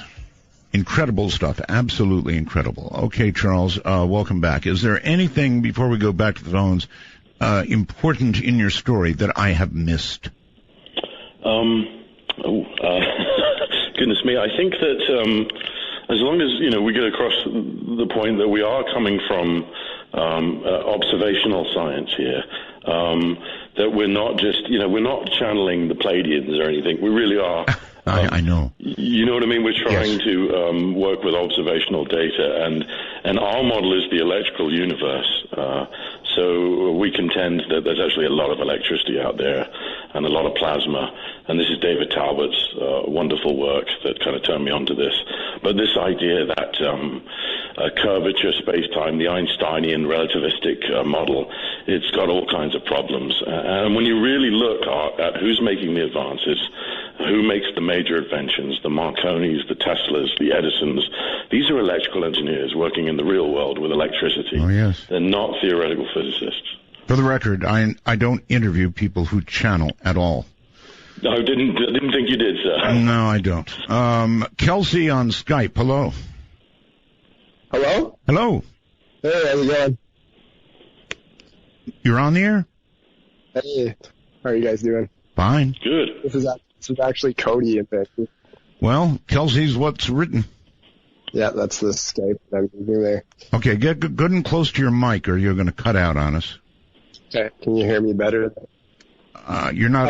I was curious to know Charles was familiar with the work of Lawrence Krauss. Lawrence Krauss. Now remind me, is this the physicist? Yeah, he's a theoretical physicist. Yeah, not entirely. I mean, I saw his film. He did a film with Dawkins, did he not? I think so, I'm not sure. Okay, caller, are you on your speakerphone? Oh. Pardon me? I don't think so. Well, you're cutting out like crazy. Okay, I'll try. I'm walking around. I'll try to stay in one spot. I was curious to know why, because my theory of crop circles is that I think that they're being created through... Okay, well, I'm sorry. You're going to have to come up with a better way to do this because I cannot make out what you're saying. That's life, I guess. All right, let's go to the phones, and whoever comes up next, you're on the air. Hi. Yeah, hi, Art. Hi, Charles. It's Scott in San Diego. Hi, Scott. And I've got a question for Charles about crop circles. And something he said earlier made me think of this. I wonder if crop circles are meant to help us in these times of global climate change and with the recent incursion of genetically modified foods. He said something about reports of protein increases in the affected grains in the circles. So given that kind of makes sense. Yeah, that's a great point, mate. And let me direct you to the real science again. And there's a peer-reviewed article by the late W.C. Levengood in a journal called Physiologia Plantarum, which is a Dutch publication. And this is issue 92. And the article is called Anatomical Anomalies in Crop Formation Plants, and it goes into these protein discoveries, the yields. But it's very simple. All that Mr. Levengood did was that he took controls from outside the circle and he grew them, he germinated the seeds, and then he went to what's called the shadow of a former circle where we knew there'd been a really interesting crop circle the year before. And he did that again with that. And this was done statistically, so they did it with tens of thousands of plant samples. This was not random, it was very scientific. And that's what they found. They found that they're stronger, healthier. They have 20 to 30% more protein. And you can see this in the side-by-side comparisons that Levengood provided, which are in our film as well, actually. So you can literally see that the crop circle affected plants, they're just taller and healthier and more vital. So that's what we found. Okay. That's pretty amazing. I'll check that out. Thanks. It is amazing. Thank you. Thank you very much. Going to Skype for Wayne. Hi there. Hi. Earlier on, your guest made a reference to the Chilbolton radio telescope crop circle, and I was I've always been really fascinated by that one, particularly the response where they show what looks like a bizarre radio antenna, kind of like a fractal antenna. Yes, I know exactly what you're talking about. Yes. So do I. Is that a real crop circle, or is that? Okay, I'm going to be brutally honest with you now. First of all, I didn't mention Gibraltar earlier, but I should have, so thank you. The antenna array, I have no idea, and the reason I don't is because I'm only willing to comment on circles I was in physically, that I studied, or that I got or that we got, fantastically reliable data about blown nodes. And if that's the case, there has to be a lot of photographic evidence. I like to talk to people who've been in this circle. This is just kind of doing primary context research. Do you know what I mean? Right. Going to Gibraltar, the antenna, I really don't know. I can tell you that the disc, the ASCII disc in the face, as much as people have fallen in love with that thing, is fake. It came down over 3 days. And I know this because Andres Muller went down there to Gibraltar and talked to a farm manager, and he said, clear as day, it was a 3-day formation. So the ASCII disc that everyone goes nuts about, with the alien, the typical gray holding that disc, is undoubtedly fake. Thank you. You're very welcome. Thank you for carrying the call. We appreciate it. And let's go here to the phone. You're next, whoever you are. Yeah, hi, this is Ronald calling from Malibu, California. Hey there. Hi, thanks for taking my call. Charles, I have just two quick questions. Wait a minute. Ronald. Yeah. You're the Ronald who was packing up with his wife to go running away. Yeah, in fact, we finished packing up today. When do you leave? We are actually leaving Wednesday. Wednesday? Because, Wednesday. We're going Wednesday. And then we're going to stay until the 28th. All right. Sorry. Go ahead for the guest. Okay. My first question is, have you thought about putting up like a closed-circuit TV surveillance cameras near the crop circle site so that you can actually capture footage of the crop circles being made, which I think would lend a lot of credit. It would lend a lot of credibility to it, I think, and attract some real scientists. And then my second question is, and I've used this to crowdfund web series before, have you thought about doing like Indiegogo or Kickstarter or GoFundMe to gather not only funds to continue with your project, but also gather possibly some real technicians who can come in there and make your saucer and drive work for you? Okay, those are both good questions. Let's go to the camera one first. Right, the camera ones are great. Thank you for mentioning that. There's a very good reason why we didn't set up hidden cameras. One, it's expensive, and we couldn't budget for that. Two, and this goes to the kind of political side of crop circles, there are hoaxes everywhere. Mm-hmm. If they even suspect that you have a camera in a field, the first thing they're going to do is the first thing they're going to do is try and trick you. The second thing they're going to do is steal your camera. So that has been considered. In fact, my director of photography said, why haven't we done that? He was very cavalier about catching hoaxes and really went the extra mile. It's just not financially feasible for us 5-6 years ago. It might be now, I think. You could put GoPros, camouflage them, and hide them all around us. That's what I was going to say. Get a drone. Yeah. Why not get a drone? Wait until something's in the middle of a formation, fly that sucker up, and take a look-see with night vision. Yeah, night vision's a great way to do it. I think that you've just hit on the way to really get to the bottom of this.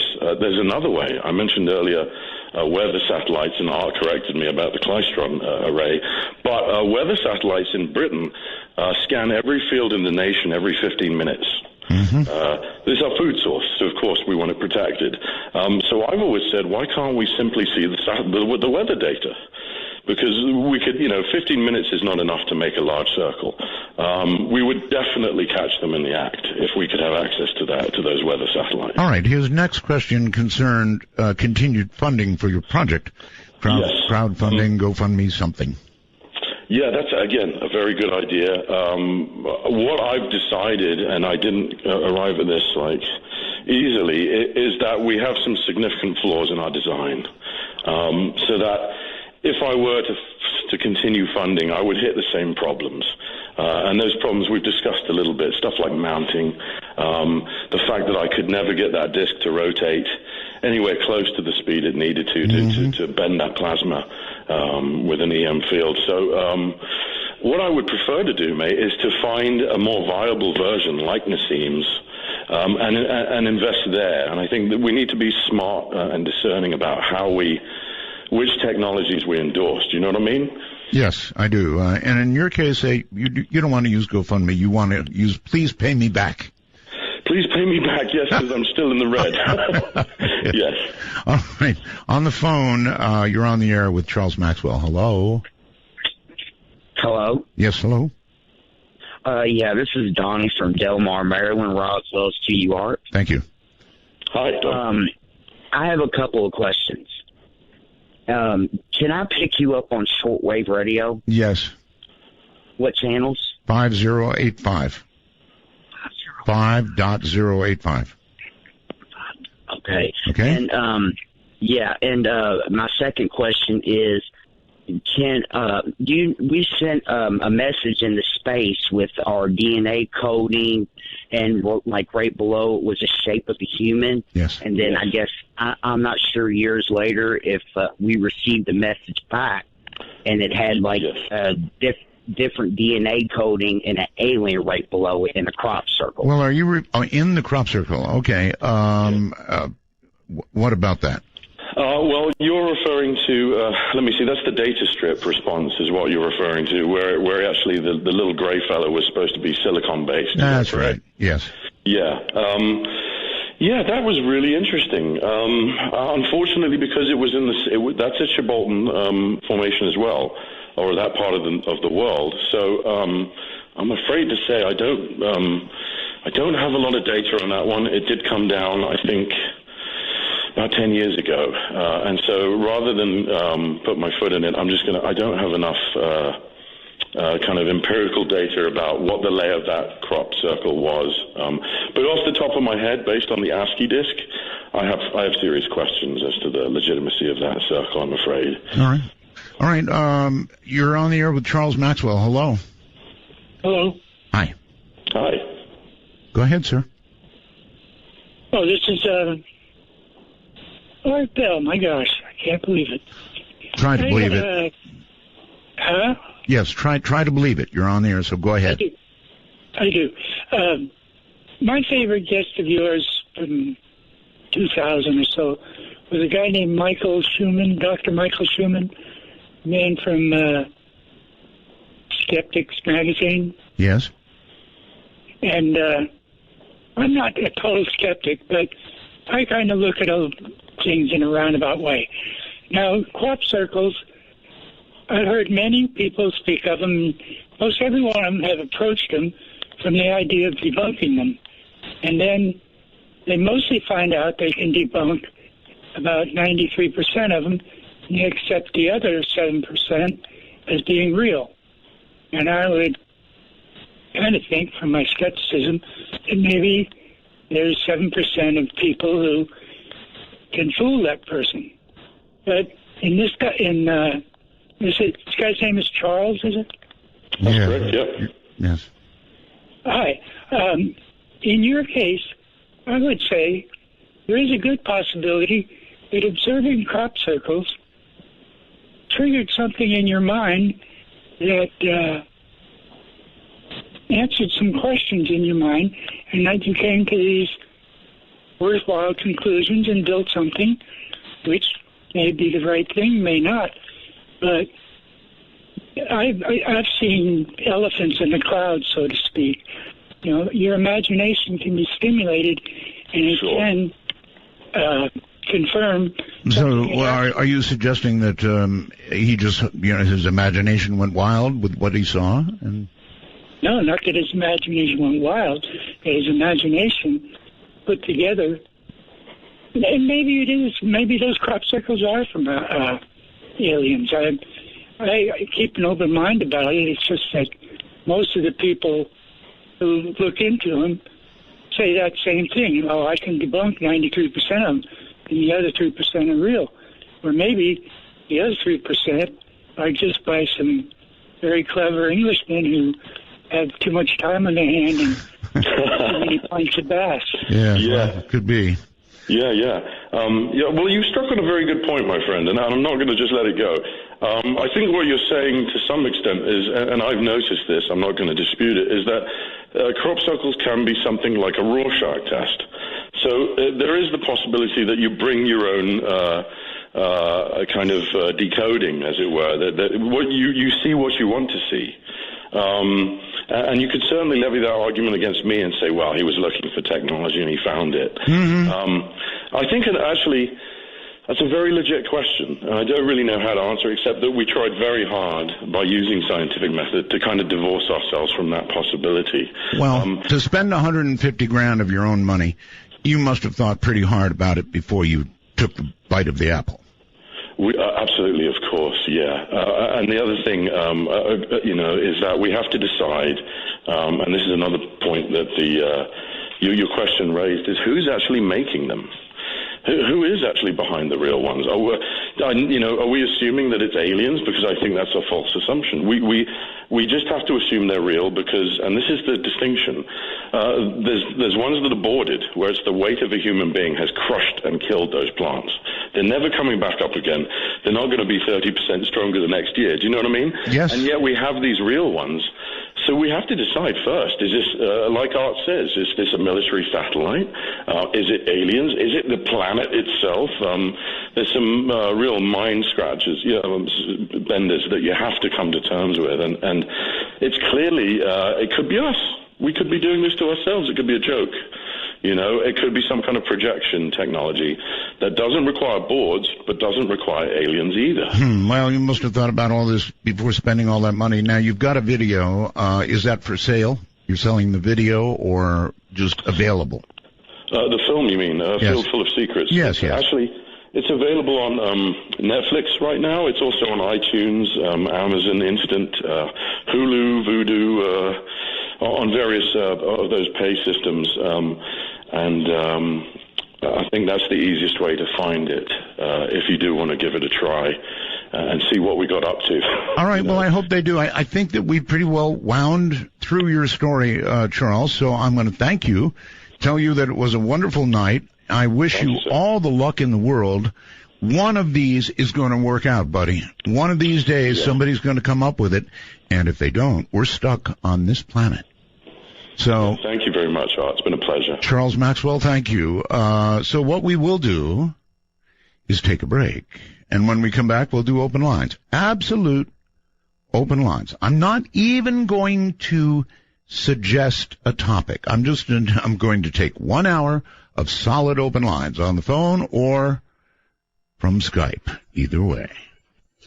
So if you've got anything you want to say, the next hour ahead is the place to say it. From the high desert, this is Midnight in the Desert. Night, my body's weak. I'm on the run, no time to sleep. I've got to run like the wind to be free again. Midnight in the Desert spans the world.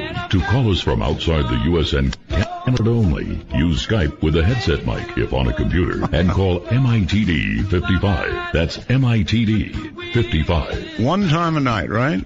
Has to do that. Randomly. Oh, boy. All right. As I mentioned, open lines, no parameters. I'm not even going to suggest a special line. I'm just going to say open lines. Come get it. Whatever you want to talk about, fair game. So here we go. We'll start with Billy on Skype. Hello, Billy. Hello, Billy. Hello, Art. Yes, I can. You sound like you're in a cave, Billy. Hello, Billy. Billy is gone. What a shame. Okay, let's go to the phone and say hello. You're on the air. Hello. Hello. Yeah, you can hear me. Yeah, I can hear you. Arbel, you are great. No, just me. Yeah, well, I just wanted to give a shout out to everybody under the hashtag of DM Talk. This is the Gestalt, and if anybody searches through the tweets, they'll know what I'm talking about. But I just wanted to say that guy was blowing smoke. It's a sad situation that he's living in northern Malibu, and he's cut short of $150,000. I don't know what. Exactly. Oh, now you're talking about Ronald. Yeah, I really don't know what you can spend $150,000 on. No. Wait. You're confusing guests here. You're talking about Charles now, Maxwell, not Ronald, right? Oh, I'm sorry. Yeah, Charles Maxwell. Okay. Yes. All right. Yes. So I really don't understand what you can do to literally dump $150,000. It's not that hard. That's a lot of money. I know it is a lot of money, but it's not that hard. If you start building something like he was talking about, trust me, you can, in a blink of an eye, you can go through $150,000. I mean, I'll just speak on behalf of the majority, and the whole thing is that it just seems like it's a circle. And the only crop circle that's been created is the one that he's created, and he's probably running around in it. Because, I mean, it's just, come on, Art. I mean, there's, real stuff out there, but this guy's blowing smoke. I can't buy it. Maybe. I mean, he blew $150,000 of his own smoke. But can we prove that? Oh, yeah, I think you can. I'm sure he's got receipts. No, sure. God bless you, Art. Right, take care. Can I prove No, you'd have to drag out receipts. I don't doubt him. I believe him. Chelsea, I think it is on Skype. Hello. Hi. I wanted to... Oh, I'm getting an echo. Sorry. Depends how you set up Skype, Chelsea. Yeah, it's only... But anyway, I hear you fine, so what's up? Okay. So I had this great argument for the atheist the other night, but didn't get a chance to bring it up. That's true. And I tried. Good Lord, I tried. I had several on who said, yes, I can get him. Just put me on with him. And, I know God's not dead, but I mean, some of his former worshipers are down on the job. Well, my argument was near-death experiences. It's a good one. So you have Dr. Raymond Moody wrote Life After Life, and he did extensive studies interviewing dozens, I don't know how many people, but quite a number of people that died and came back. Mm-hmm. And they all had very similar stories about seeing a being of light, of loving white light, and some of them called it Jesus, some of them called it God. Some of them didn't say it was God, but there was definitely a presence there. And the thing that was really, really convinced me was that after they had very vivid experiences, even though their brains were shut off and their hearts weren't beating. They described it as more real than this existence. Chelsea, did you watch a recent program called Proof? No, I didn't. Well, I recommend you go back and watch it. It's about a doctor seeking answers and doing NDEs. And as I was watching that show, I commented to my wife, that at my age, I would be willing to give it a try. I would, given the opportunity, assuming that I was healthy, giant leap, I would be willing to try a flat line myself to try and find out. At my age, not a great risk, right? Or always a great risk. Nevertheless, I would be willing to try it, and that is what she did in that program.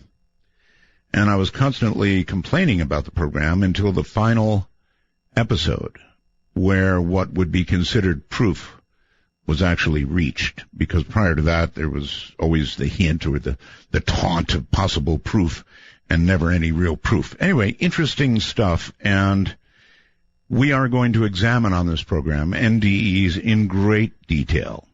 We're going to try to get as close as we can get to the truth without actually flatlining, unless I got the right equipment and a good doctor and so forth and so on. Let's go to the phone. You're on the air. Hello. Hi, Art. This is Colorado Springs. Just wanted to wish a happy Rosh Hashanah to all my Jewish friends. And I wanted to ask if maybe we could get some updates from Ronald while he goes underground. You mean that he would call in as he's underground waiting for the big one? Yeah, letting us know what's happening from, I guess you would call it, the underside or whatever, and when he decides to come back out, or if not, if he decides to stay. Well, I guess when he comes out, he could say, well, it didn't happen. I'm glad. Now I'm going home. Well, I guess, but I obviously am a skeptic about it, but I think I'm kind of fascinated at the mindset of someone that would go to that length and is so convinced that it's going to happen. I do agree. I really do agree that somebody would be so convinced of something that just sort of grew and germinated on the internet that they would flee where they live. Yeah, I know. It's remarkable. And I'd kind of like to follow that mindset as it progresses throughout the next week. And who knows if he's right, we may never know. But if he's wrong, I'd kind of like to follow that progress and what maybe truths he comes to. Well, we'll see what he has to say, that's for sure. All right, thank you very much. When you call, folks, people are requesting video. Don't do that. We don't accept video. We don't want to see you. We don't want you to see us. This is radio. We are an audio medium, so by all means, please do not try to bring up video when you call it. On top of that, it kind of interrupts the bandwidth. Steve, you're on the air. Hello. Oh, hi, Art. Hi. Hey, the gentleman earlier that called and asked about shortwave. Yes. It brought up a question I wanted to ask you when you had open lines. Sure. You remember a few years back on shortwave there was a series of numbers? They're called numbers stations, yes. And what were those? Did they ever find out? Oh, no.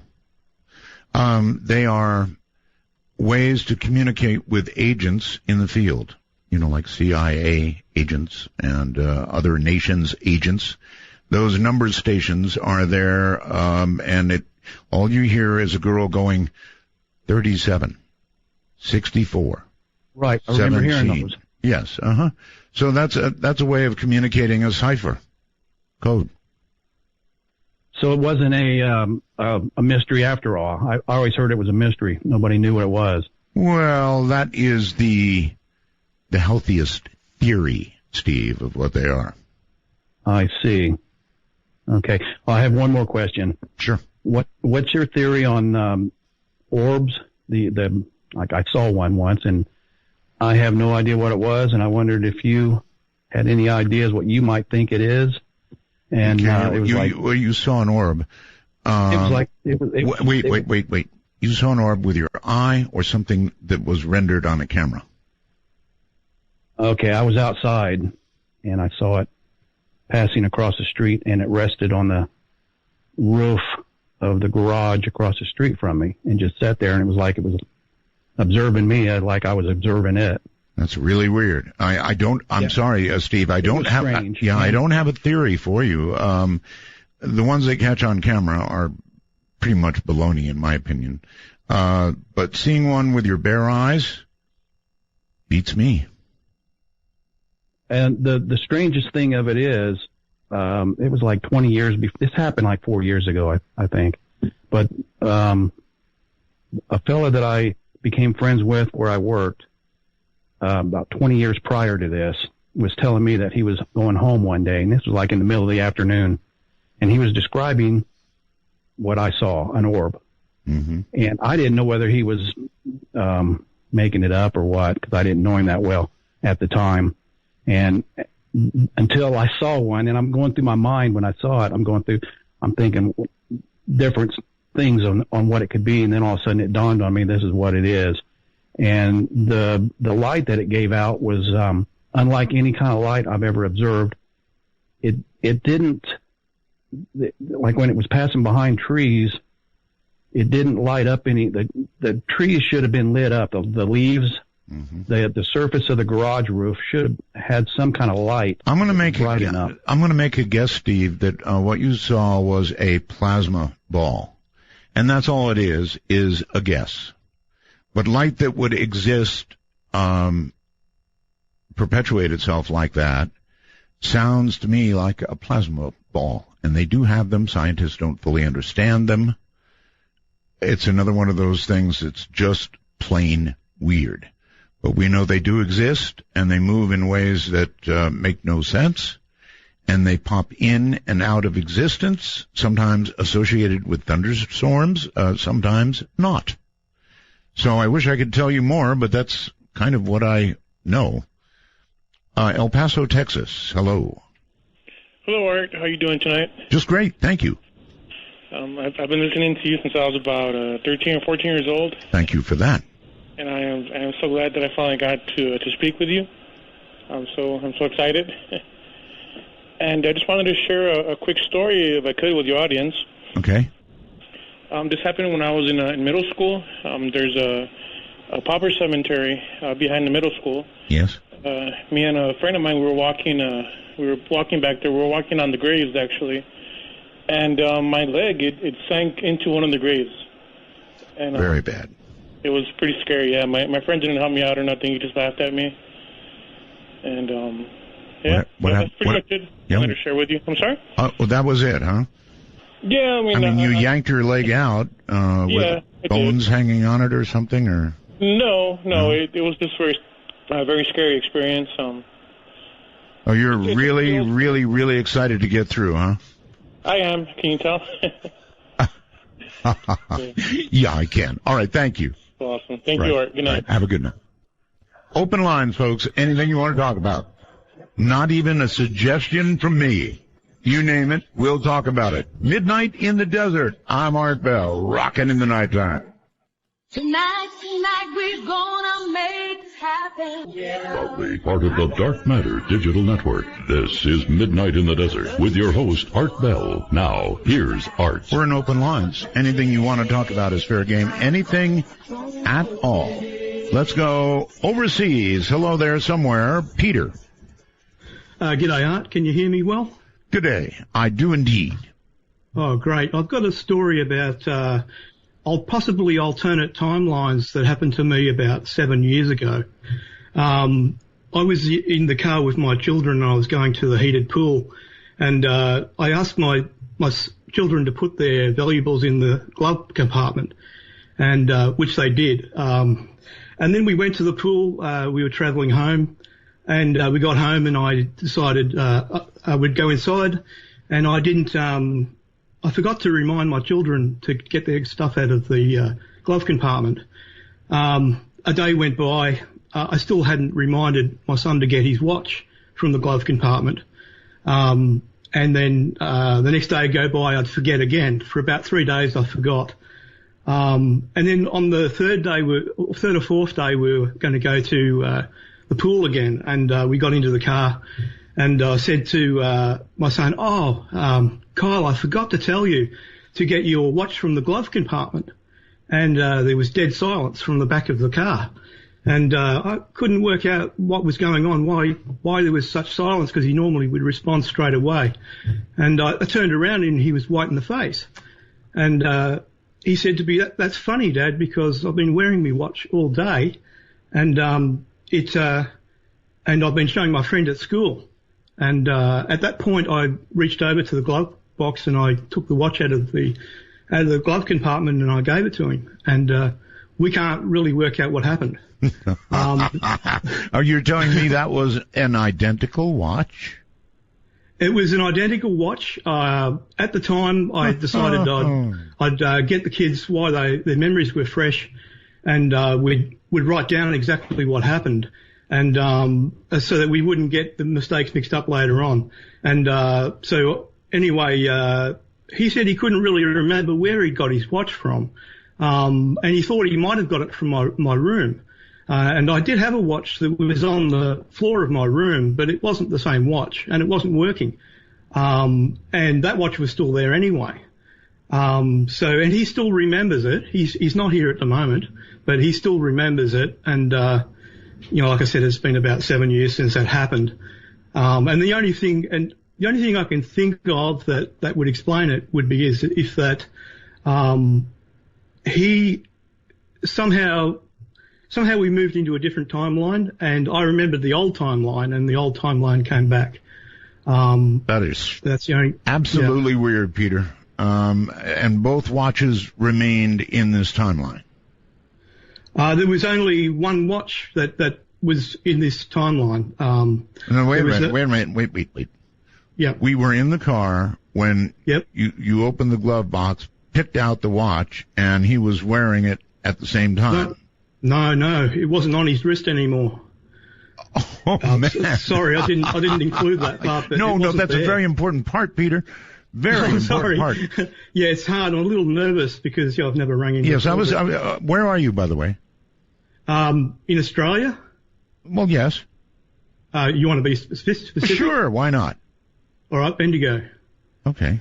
Well, see, I don't even know it's where a place north of Melbourne that's about 150 km. All right, that was a very important part of the story. Oh, my goodness, what a story. Good one, too. Yeah. All right, buddy, thank you very, very much. He left out the part that suddenly made you go, oops. My goodness. Chris, somewhere or another, hello. Hello, Art. Hi. This is Chris in Virginia. I'm getting a little bit of echo here. Okay. So I actually called in on Friday to debate with Matt, and I had something weird happen. I went outside because I have roommates and they're all sleeping. They have class in the morning. You were fully prepared to debate my atheist. Yes, I was, or at least on certain points. I had something I wanted to correct him on. Yes. But while I was out there, I was out there for about 30 minutes, and I was looking at the stars, and I saw what looked like 3 stars that were moving across the sky. Yeah. However, they would get closer to each other and further apart from each other. They were about an inch or so in visual terms. Pretty creepy. Away from each other. Yep. And they would switch positions. Oh, stars. Not like it was a single object rotating. Stars don't do that. Yeah. So I live, I guess, near the second largest shipyard in the U.S. and near an air base and an airport. And I'm familiar with jets. The F-22 flies over my house all the time, and it's quite disruptive. Mm-hmm. But there was no sound or anything. And, I mean, I've never seen anything like it. I don't know if it was some type of test aircraft or what, but it was flying westward, and it went across the whole sky in about 12 seconds. I know of no aircraft that would display anything like that. Yeah, me either. But I did want to correct Matt on something, because I actually used to believe it myself. But what was that? I'm a student of comparative religion at Christopher Newport University. Yes. And he made a comment about Horus and Mithra and Jesus, and how these were all basically the same figure. And I actually, for a while, believed that myself, but upon doing a little bit more investigation, I found out that's not really true. That Mithras, for instance, was born of a rock and not of a virgin. And he sacrificed a bull to eat a dinner with the sun god, which is about the closest parallel you could draw. And Horus was never baptized, nor was he killed. Osiris, his father, was, but he himself was not. And these claims, I found out when I was actually doing a research paper on it last year, originate from a guy called Gerald Massey, who was a 19th century, he was involved with Madame Blavatsky. And, well, what do you say to an atheist? I mean, he just doesn't believe, period. Well, from what I heard from him, it's sort of a contention that I have with a lot of atheists. I obviously can't force someone to believe anything. No. But I mean, there is torture. You can torture them until they say they believe. Well, I try to stay away from that, at least with people I don't know very well. But he did not sound like a particularly scientifically minded person, even though I do believe that he studies or at least reads about science. I find it hard to believe that he himself actually participates in any scientific experiments. And that's one of the issues that I have with a lot of, I guess popular atheists is that they will rely on scientific theories, but they themselves do very little exploration in those matters. So in the end, they are still relying on other people to get their information. So for a lot of us rely on others for information, right? Oh, well, we have to. But ultimately, that is a degree of faith. Even the Bible. Exactly. That's on others. Any religious text. Mm-hmm. I mean, and the thing is that if you're going to rely on another human for information, I think, especially when you yourself have never examined any of these things, it's a little hypocritical to me to call someone out on their faith, whatever it may be. Well, I think, thank you. I think an atheist is interesting because it's just, you don't believe anything. You don't believe any of it. It's just all fairy tales. So it would have, if we had ever come up with a good debater, it would have been very interesting. But, I tried really hard. You're on the air, on the phone. Hi. Hi, Art. Thanks for taking my call, and I just want to give a quick shout-out to the Facebook group. I'm just curious if you're familiar with simulation theory. I know I mentioned it a different day that I called. I'm sorry, which theory? Simulation theory. Essentially, it posits that we live in what we would consider a computer simulation. Oh, the Matrix. Sort of. It's a little bit different, but similar idea. Same idea. Really what's really interesting is that there's more and more... I would hesitate to call it evidence, but some science that suggests spooky things. For example, there are quasars, which are these large galaxies which have supermassive black holes in the middle of them. And they're all aligned in certain filaments in the universe that's non-random. And there are different other things like Planck length and quantum superpositioning, which kind of, it's reminiscent for if you're playing a video game.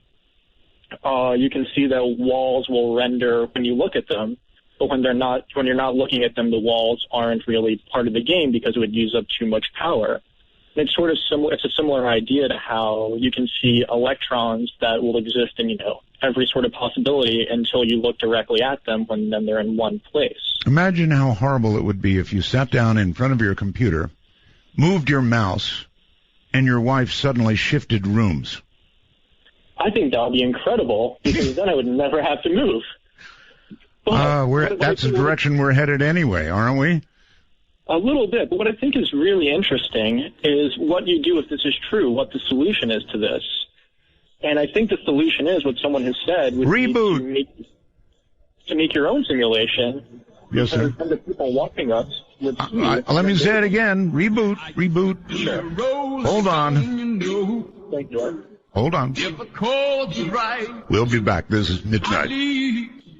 To find an answer on the road, I used to be a heart for them.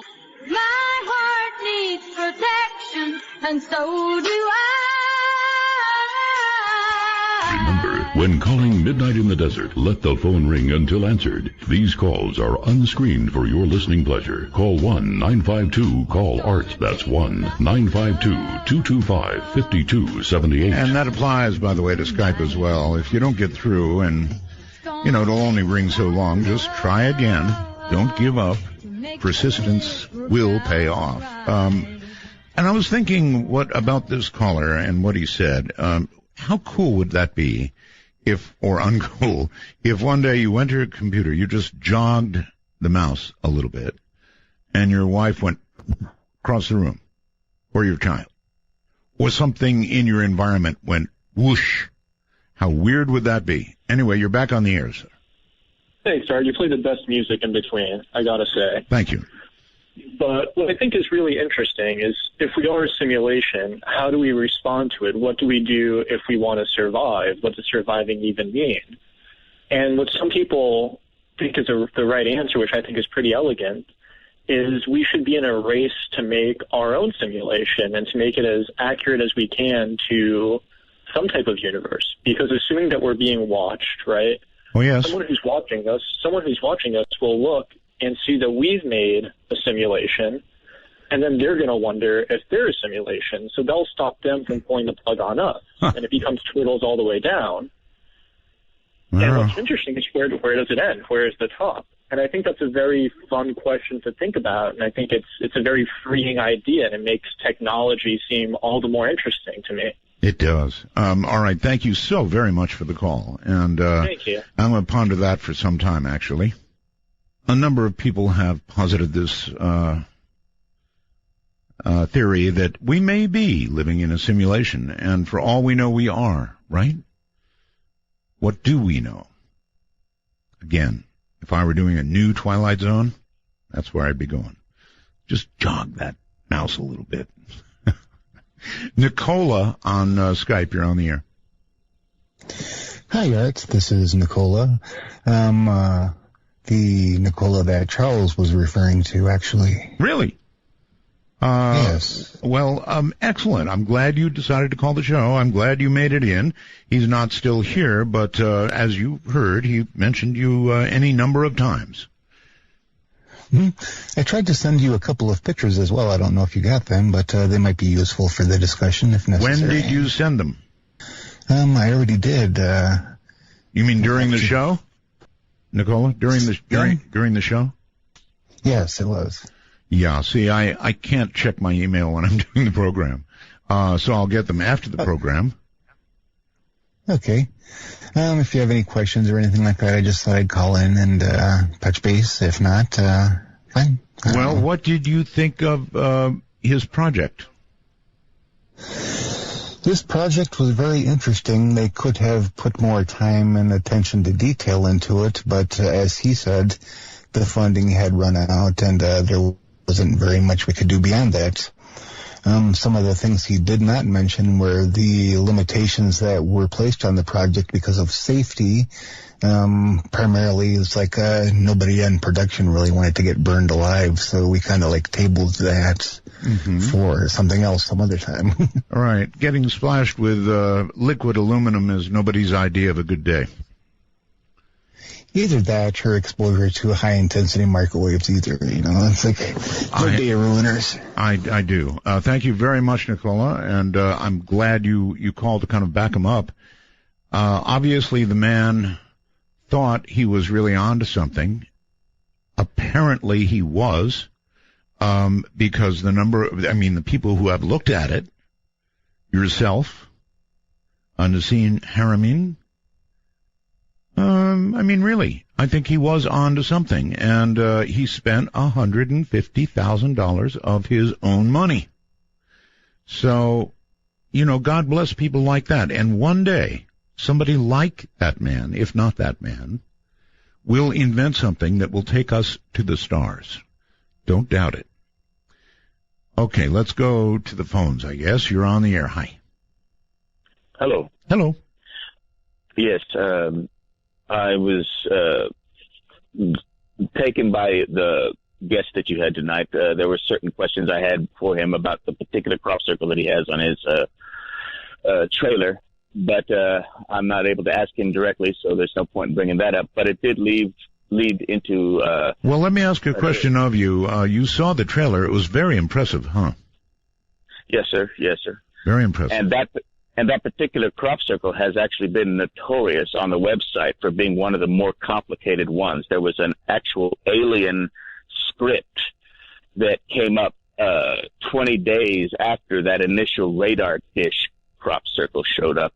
And then after the radar dish showed up on June 2nd, 2009, this mysterious script showed up shortly after. And I was really hoping to hear how he had interpreted that script, but that's all water under the bridge in that case. But anyway, you did bring up, Ellie Arroway's coming together with a third-dimensional construct from the message that she received, and I've put a lot of thought into... Oh, into what? You're gone. That's too bad. Just gone. Well, let's stick with the phone, I guess, and go here. You're on the air. Hi. Hello, Art. Hi. Hello, this is Hubert from Reading, Pennsylvania. Yes, sir. First-time caller, about 20-year listener. I had some suggestions for possible guests. Okay. There's a Dr. Joseph P. Farrell. I don't know if you ever heard of him. Here's what I would ask you to do. I have a really, really nice producer named Heather. And if you would email the suggestions to her, you would get action. She is producer@artbell.com. Okay. And that'll get the job done. All righty. Okay, thank you very much. Anybody with ideas, by all means, go to my producer, and, that's the way to get it actually on the way. In the meantime, let's, I guess, go to Skype and say hello to Ryan. Hey, how's it going? It's going okay, Ryan. Hey, so, Art, I have a question for you. Okay. What would you do if you had 8 days to live? If I had a what? If you had 8 days to live. 8 days to live? Yes. That's really a good question. 8 days to live. Why 8 days, by the way? Well, 8 days from now will be September 23rd. You think that's going to be the case? Yeah, I believe an asteroid will hit the Earth on that day. Here we are again. Another one. So then it's really better to ask you, because you obviously believe we have 8 days to live. So what you going to do? Probably, you know what? I'm probably just going to drink some beer, hang out on my back porch, and just kind of watch it all end. Really? You honestly believe it's going to end? I mean, yeah. I think NASA is hiding that fact from us to not induce panic. Okay. Well, I don't know what to say to you. Enjoy your beer. Yeah, you should have one too, Art. I should. I rarely drink a beer. Maybe on a very, very hot day. Or the last day. I might enjoy a beer. I wonder how many people really believe this. I really do wonder that. I'm beginning to get nervous. So many people seem to believe it, actually believe it. Why would that be? I know there's a conjunction of many things all at once, and I guess that's what's doing it. Or maybe you all are right. Ryan, hello? Yes. Yes. So anything else, or is that it? Well, that's pretty much it. I just, anyone who's listening, just relax. Don't worry about it. Why worry? Go. It's going to end. All right. Good enough. Let's go to the phone and somebody or another. Hello. Hello, Art. Hi. Hi there. I'm a long-time listener and so happy that you're back. Well, thank you. You are radio. Well, thank you. Anyway, I'm calling to suggest a topic that I believe you've probably touched on in the past. I'm interested in the theory of multiple universes and the likelihood of us slipping between them, mostly without being noticed. But I'm calling because of my husband and I have both had strange events happen to us in the past, in different states at different times. His is really weird, and I'd like to tell you about that. We were in a car accident, T-boned by a truck when we were in a small car. He was temporarily paralyzed, but we were on the way to the doctor, and so we just continued on to the doctor. He was all right after about 15, 20 minutes. So a few days later, he had to go in for an MRI. And this is where it gets strange. He goes into the hospital. We get the paperwork, go up to that department, and there's a people sitting behind the desk, and specifically one woman, another one that left. And anyway, so we hand over the paperwork and say he's here for his MRI. Right. And she said, well, he was just here. He just had an MRI. And she looked around, I guess, for the paperwork and maybe couldn't find it. I don't know. Anyway, I said, no, we weren't just here, and he didn't have an MRI. And she became so frightened she stayed there for a few minutes and argued with us that he had just been in, and she sent us to sit down and wait for the technician because there wasn't anything else she could do, and she got up and ran out of the room. So I think, well, maybe that's a little strange. But then, of course, I don't go in with him. But the technician, the man, comes to the door, calls his name, and says, well, you can't have an MRI. I just gave you one. And we argue again that, no, we just got here, and he has not had this MRI.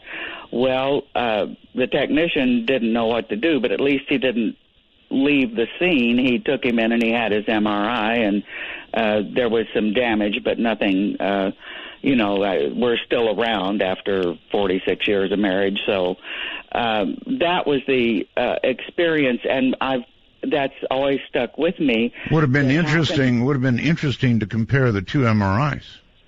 Well, yes. And I don't know what the hospital did. I mean, we just kind of let it go at that. But I've been thinking about it. This happened in 2000, and I have just been wondering about it ever since, and always wanting to approach you with it. My experience, that was in Nebraska, and my experience happened in Sedona, Arizona. And he was waiting out front. He wasn't with me when that happened. We had got into there, and I had never set my foot on the ground in that state. But we were hungry. It was late at night. We stopped in at a hamburger joint that was very crowded. There was a whole row of registers and lines of people, and the room was very crowded. I walk into that room, and a lot of people turn around and look at me and say, well, you're back already? You were just here. Yes. And that could have been like somebody who looked like me or was dressed like me or whatever. So, I mean, I didn't give as much credence to that as I did.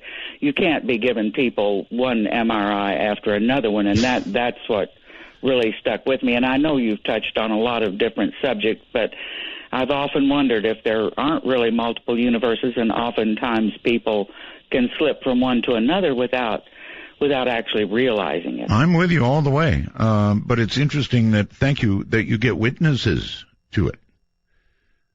In other words, in that case, there was an absolute witness. And actually in both cases. Perhaps the first case a little stronger. Yes, it is. It's certainly possible.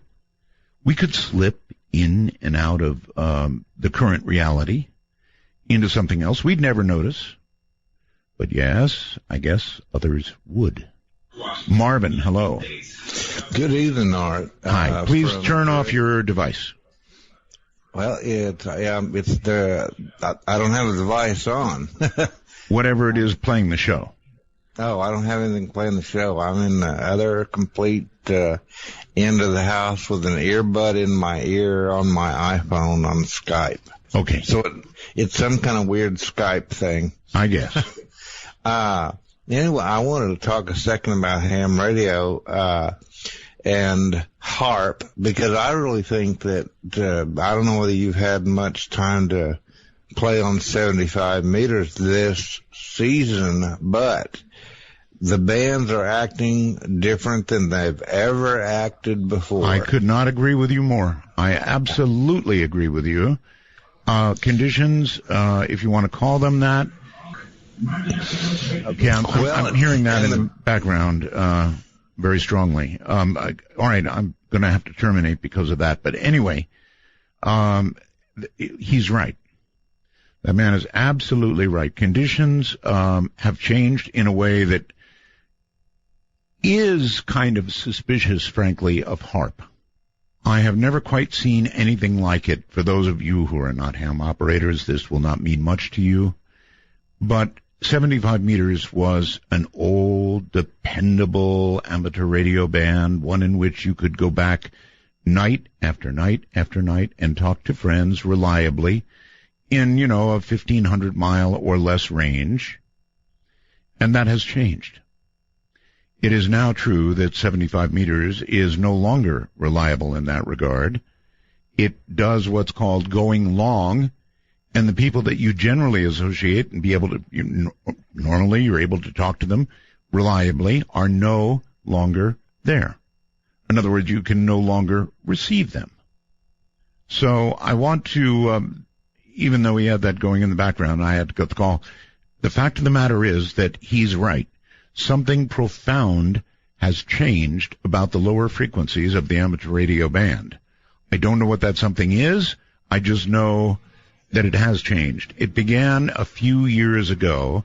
It could be associated with the sunspot cycle, I suppose, or in the desert, shooting stars across the sky. Or it could be associated with HARP, and a lot of ham operators blame it on HARP. HARP, by the way, has now been turned over from the military to a university, and what they're going to do with it, I'm going to have to wait to find out. Listen, so many hanging on all the lines and all the callers. Thank you. Sorry I can't get to you. We'll do it again. I guarantee open lines every time we get the opportunity. From the high desert in the great American Southwest, I bid you all good evening, good morning, good afternoon, wherever you may be on God's green earth. Well, mostly green anyway, and all those time zones, each and every one covered like a blanket by this program, which we call Midnight in the Desert for a good reason. That's where we are, in the desert. Cacti and everything all around. Serious desert. Just over the hill from Area 51. Rules of the program are simple. There are only two. No bad language. We don't need that, and only one call per show. That's all we need. And so those are the rules. Now, the big news of the day is Stonehenge. Holy mackerel. Have you seen what's going on at Stonehenge? There was an archaeological group working in the Stonehenge area, using ground-penetrating radar and looking for whatever might be there in addition to Stonehenge. And I guess there have been other crews there previously, never found anything. But this group goes. They're about ready to pack it in and go home because they didn't find anything like the other groups. And then all of a sudden, they found this incredible array of rocks, just like the Stonehenge rocks, some up to, 10 feet high or higher, 100 of them or more, arranged in what appears to be a kind of a semicircle around Stonehenge. Now, this is really big stuff. If you want to see more about it, artbell.com. We've got the story up there. It is just today breaking.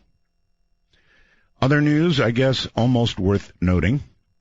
It has been a summer of chaotic activity politically. We've got Donald Trump. We've got a socialist, Bernie Sanders, ripping up Hillary. It is upside down as it is, and then, of course, Joe Biden, maybe. As upside down as it has ever been in American politics. God bless them. The people have had enough. Well, it was supposed to be their first step to freedom from places like Syria, where they'd be killed. But now, thousands upon thousands of migrants are mired in despair, anger, and frustration in Western Europe. It's just a mess. They're on an island now, a Greek island. They're trying to get to mainland Greece so they can continue their journey. By the way, Germany has said they will take them in. That's where they're trying to go. I just have one other quick note here at the beginning, and I want you to listen to this, and it doesn't sound overly strange. I get a lot of emails from people. This is from a French man from Quebec. And it's not really that strange, but it is. He said, Art, I had a strange encounter when I was about 21, back in 99. I was working at a gas station, finishing my shift, when a family of 4 with 2 children, boy and a girl, came in. First glance, they seemed normal. But the children had blonde, darn near white hair. While I was looking at them, they both turned in my direction at the same time and stared at me in a silent but very intense way for about 5 seconds, but it felt much longer. They had big blue eyes with large pupils, and I mean 1.5 to 2 times what we would consider normal. They had both the same height. Nobody in the store seemed to notice them after they left. The parents didn't look a bit like them. Brown hair, normal eyes. Have you ever heard of any story like this? Sorry for the spelling, I speak French. David. And I don't know why that hit me. It just did. It's weird. And thank you, David. Maybe we'll get some feedback and proceed. Well, I'm not sure where we would proceed with something like that, but maybe that's what we'll do. All right, coming up in a moment, I know a lot of you have been awaiting David Paulides. He's here. David received his undergraduate and graduate degrees from the University of San Francisco and has a professional background that includes 20 years in law enforcement and senior executive positions in the technology sector. In 2010, it seems a ranger at a national park informed him of a series of unusual disappearances that occurred in national parks, right? And this started an investigation into people that have vanished in national parks and forests. The result was David has now written 5 books, all entitled Missing 411. Western U.S., Eastern U.S., North America, and beyond. The Devils in the Details would be his latest, released August 30th, Missing 411, a sobering coincidence. So when we come back, David Paulides, and we'll get into all of this and so much more. It's a pleasure to be with you as we begin another week of Midnight in the Desert. Better audio, better content, more content, just better. Nothing's wrong. Who's gonna drive you home tonight? Take a walk on the wild side of midnight. From the Kingdom of Nye, this is Midnight in the Desert with Art Bell. Please call the show at 1-952-225-5278. That's 1-952. Art. That's a number that you don't want to call right now, actually. Write the number down and hold it for later when we take calls. And I'll explain about how to make them when we do. In the meantime, welcome to a man that I should have talked to a long time ago, but I was sort of retired at the time. David Paulides, welcome to the program. Pleasure to be here, Art. Thanks. Good to have you. So, David, I know you've made the talk show rounds and rounds. I don't know how many you've done. A lot, I guess, right?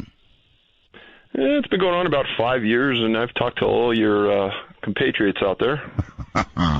I'm sure you have. I unfortunately have not caught you. I don't listen to other talk show hosts because I'm always scared that I'm going to pick up something from them and then subconsciously grab onto it and repeat it, and I don't want to do that. So I'm a neophyte in terms of, I have a general idea of what you talk about, but if somebody was brand new like me, how would you start with them? I would say that I was in a national park doing research on a peripheral topic one time. I was getting followed around the park by a couple of park rangers. I was interviewing contractors at the park about something else. At the end of the day, I left the park. A couple hours later, I get a knock on my door. It's one of those park rangers in plain clothes, and he says, "Dave, I know who you are. I know your background, and I have some information that somebody like you ought to get a hold of." So I invited him in, spoke to him for several hours, and he stated that during the last several rounds that he had been at different parks in his career, rangers had talked about disappearing people. And he said that at the front end, there's always 7 to 10 days where there's a lot of exposure, a lot of press, a lot of big search efforts. And at the end of that period of time, there's nothing. There's no follow-up. There's no other effort to find the person. In fact, there's nothing that they could find after that. And they themselves tried to find information about the people, and they were somehow restricted in getting much of the information they were looking for. And he said that the other part of it was that some of the locations that the people disappeared didn't make a lot of sense to him. And he said sometimes they disappear right in the middle of humanity in a park, and other times they'd disappear in the middle of nowhere, but there was no consistency that he could tell from it. But the consistent part that he was concerned about, and other rangers he stated were concerned about, was the lack of follow-up, the lack of effort after the people disappeared, the lack of accountability after they disappeared, etc. Okay, you were a cop? For 20 years, yeah. 20 years. Regular cop? I worked street crimes, detectives, SWAT team, yeah, 3 or 4 different detective units. Regular cop. All right. You said they were concerned about the lack of follow-up, right? Correct. When somebody disappears in a national park, jurisdictionally, who does it belong to? So the National Park Service has a group of between 600 and 700 full-time sworn law enforcement officers that are trained by the Federal Law Enforcement Training Center. These people are very well trained, probably better than half the police officers in the United States. These people are full-time law enforcement rangers in the park carrying guns with the responsibility of law enforcement. They have a hierarchy inside the Park Service of chiefs, directors, assistant directors, etc. They understand policing very well. They understand the sense of accountability. They're a large organization, and you see them at the park every once in a while driving around. They write tickets, they make arrests, and they have a division inside of them called special agents. And the special agents are the detectives inside the Park Service that do the follow-up and the detective work. Okay, so they're federal, right? Oh, yes.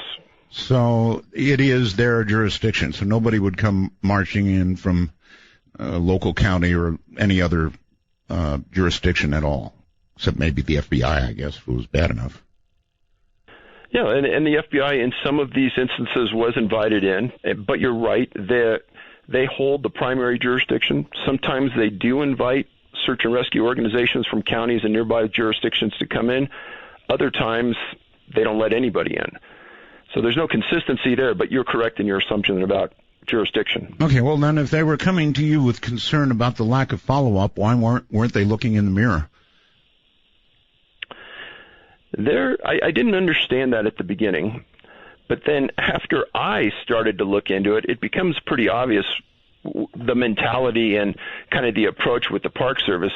If you just Google search National Park employees complaints, let's say, there's an aura inside that system that isn't healthy, and the way they treat their own employees is pretty despicable. Just a quick story: there was a park ranger that disappeared in Arizona. He was never found. They refused to pay that ranger's wife his salary and his benefits, saying he just left the park. Well, he's never been found, and finally she had to go to federal court to sue him for the benefits. Oh my. Okay, so it sounds to me like the problem is inside of their policing organization. Absolutely. And what I tell every group that I speak to is that the frontline rangers that you see that are showing you around the park and helping you with botany and fisheries, etc., they're salt of the earth people. They are the best of the best. Really nice, wholesome folks. This kind of mentality and the responses we got from our Freedom of Information Act requests are policies made by the high administration in the parks. Okay. All right. Well, now here, I guess, is where you can tell me a couple of the wilder stories. I would like to know what makes these disappearances so bizarre. So when we started this, we were trying to understand where the majority of these disappearances were occurring so we could focus an effort. So we filed a series of Freedom of Information Act requests against the Park Service, asking them for their list of missing people inside their system. Seems like a natural, easy thing to go through. Well, several weeks later, I get a call from an attorney inside the Park Service asking me why I wanted that information. Really? I mean, why should you even have to file a Freedom of Information Act to get this information in the first place? You're singing to the choir here, Art. I'm with you 100%. Okay. All right. So anyway, forced to do it. You did it. And knowing a little bit about the law, that's an inappropriate question to ask anybody. And in fact, in the Freedom of Information Act, it says that they can't ask that question and use it as a determining factor if they give you the information. And I asked them, I said, well, why are you even asking me? It's a mundane request. I'm just interested. And he goes, I need to know. I said, well, we're just doing research. Right. And he says, well, we don't have any lists. And I said, well, what do you mean you don't have any lists? And he says, we don't keep track of missing people inside our parks. And I said, how can that be? And he says, nope, we don't have any lists. Well, at the time, I was a published author. So I said, okay, I want an author's exemption because I'm published. I want the list. And he says, well, we'll have to get back to you. With the list that they don't have. Well, I'm asking him to do the job now. Yeah. Well, he said we don't have a list. We don't keep lists, right? Right. So about a month and a half later, I get another contact, this time from the regional coordinator out of Denver. And she tells me that, well, Dave, I was told by our administration that your books aren't in enough libraries to qualify for the exemption. Okay. And I said, okay. Can I just curiously ask how many libraries one has to be in to qualify? Oh, that's the $1 million question. And they said, well, that's their decision, Dave. That's not mine. And I was speaking from the Denver office. Okay. And so from that point, I said, okay, well, then tell me how much money it's going to cost me to get the list from Yosemite and from your entire system. She goes, okay, I'll get back to you. Another 4 or 5 weeks come by. She calls me back and she says, Dave, well, the list from Yosemite is going to cost you $34,000. What? And the list from the entire system is going to be $1.4 million. What? What are they, faxing it in gold? No, I already don't get this. Okay. And I'm sure you said, excuse me, how much and why? I didn't write a check, that's for sure. Good. But so that outlined to us some important points, and it was pretty obvious from the get-go that they didn't want that information getting out. Apparently not. And in talking to some of the best journalists I could find, everyone said, Dave, they're outright lying. There's no way they don't keep track of missing people in their system. And I tend to believe that because over the last 6 years now, people have sent me a series of lists that the Park Service keeps. One of them is a list of movies that have been filmed in the western U.S. national parks since the 1940s. Okay. So they find value in that, but they don't find value in knowing where missing people were located. I've got to back up and ask, I mean, it just blows my mind. How could the list cost that much? Surely you ask. Well, they told me that it would take a supervisor earning $65 an hour going to each one of these locations, or them contracting it out at these various locations, them going through their files and digging through their files, trying to find missing persons cases. Boy. That's just incredible, but okay. Okay, so did you finally secure a list, or the list? Well, it's a real slippery slope, Art, because after digging through the policies and procedures and how the national park handles missing people, after 10 years, they have a category called missing presumed dead, which technically, after 10 years, you're no longer missing. Right. Got it. Missing presumed dead. All right. So anyway, did we finally get a number of all categories? Missing, presumed dead, whatever else? No, they refused to work it. And I decided, along with a series of other people, that what we would do is we would, one by one, do the best we could, going through archives and finding the number of missing people at the different locations, national parks, monuments, etc. Okay. And at this point, it branched out to also U.S. National Forest, because a lot of things happen right on that periphery. And we're at about 1,600 people right now in North America. Wow. May I ask this? If that would be your number, you're thinking 1,600, yes? Oh, no. I mean, it's probably double or triple that, but... Okay. All right, limited by our- here comes my question anyway, just for starters. If you take that number and you apply it to the number of people that visit our national parks by percentage, and then you look at North America, let's say, because we can probably get the stats best for North America, and compare it to the number of people missing in North America for any given year, do we see a difference?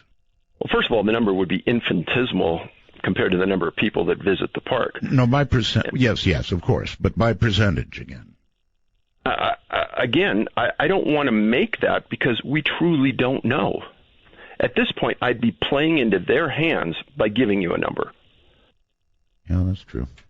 All right, but I was just trying to get a comparison or an idea if it's larger than the national average of people that go missing every year or not. What would be your guess? Oh, I'm sure it's way less because the numbers that you read about in the newspapers and the magazines and the FBI statistics are very skewed. That's true. If one runaway disappears from their house 6 times in a year, that's 6 different missing people that go into the statistics in NCIC. Okay, that's true. So it's a very skewed number. It's only the number where it says suspicious unknown perpetrator, which is about 1.5% of all disappearances of missing people. All right, let's move on then to what makes these disappearances so puzzling. So after reading thousands of reports and going over many, many articles and just grabbing anything we can, we started to find that certain things come out at you that are abnormal. And we first set the criteria at rural disappearances, no suspects on the case, the person can't have a history of mental illness, it can't be a voluntary disappearance, there's no evidence of an animal attack or human predation. And one of the biggies is lack of scent and by the canines or the bloodhounds that came to the scene. They can't find a scent trail of the victim.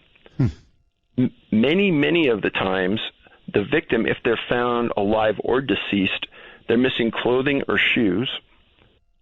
Depending on the geographical area they disappeared, boulder fields and berries are involved. And soon after the victim disappears, bad weather is often associated with the disappearance. If the victim is found, they're often found near creeks, rivers, and bodies of water. And the majority of the incidents occur in a time frame between 4 to 5 p.m. or slightly later. If the missing is located, they are often found unconscious or semi-conscious. And later on, when they're questioned, the majority of the time, these victims can't remember what happened, where they went, or how they disappeared.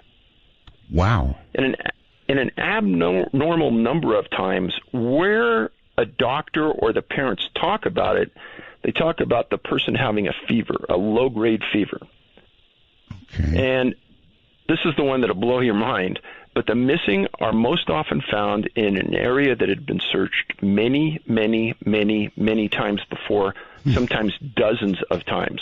And bam, they're all of a sudden right there. All right, well, you've sort of moved it almost to the paranormal. I mean, with those facts alone, I'm not jumping to the paranormal. I'm just saying that it seems impossible. Well, I'll keep going, and this will probably even draw you more there, but there's more often than not, there's 2 ends of the intellectual spectrum that are involved in these disappearances. There's a significant number of physicists, physicians, and super smart people that disappear, and many times they're never found. Really?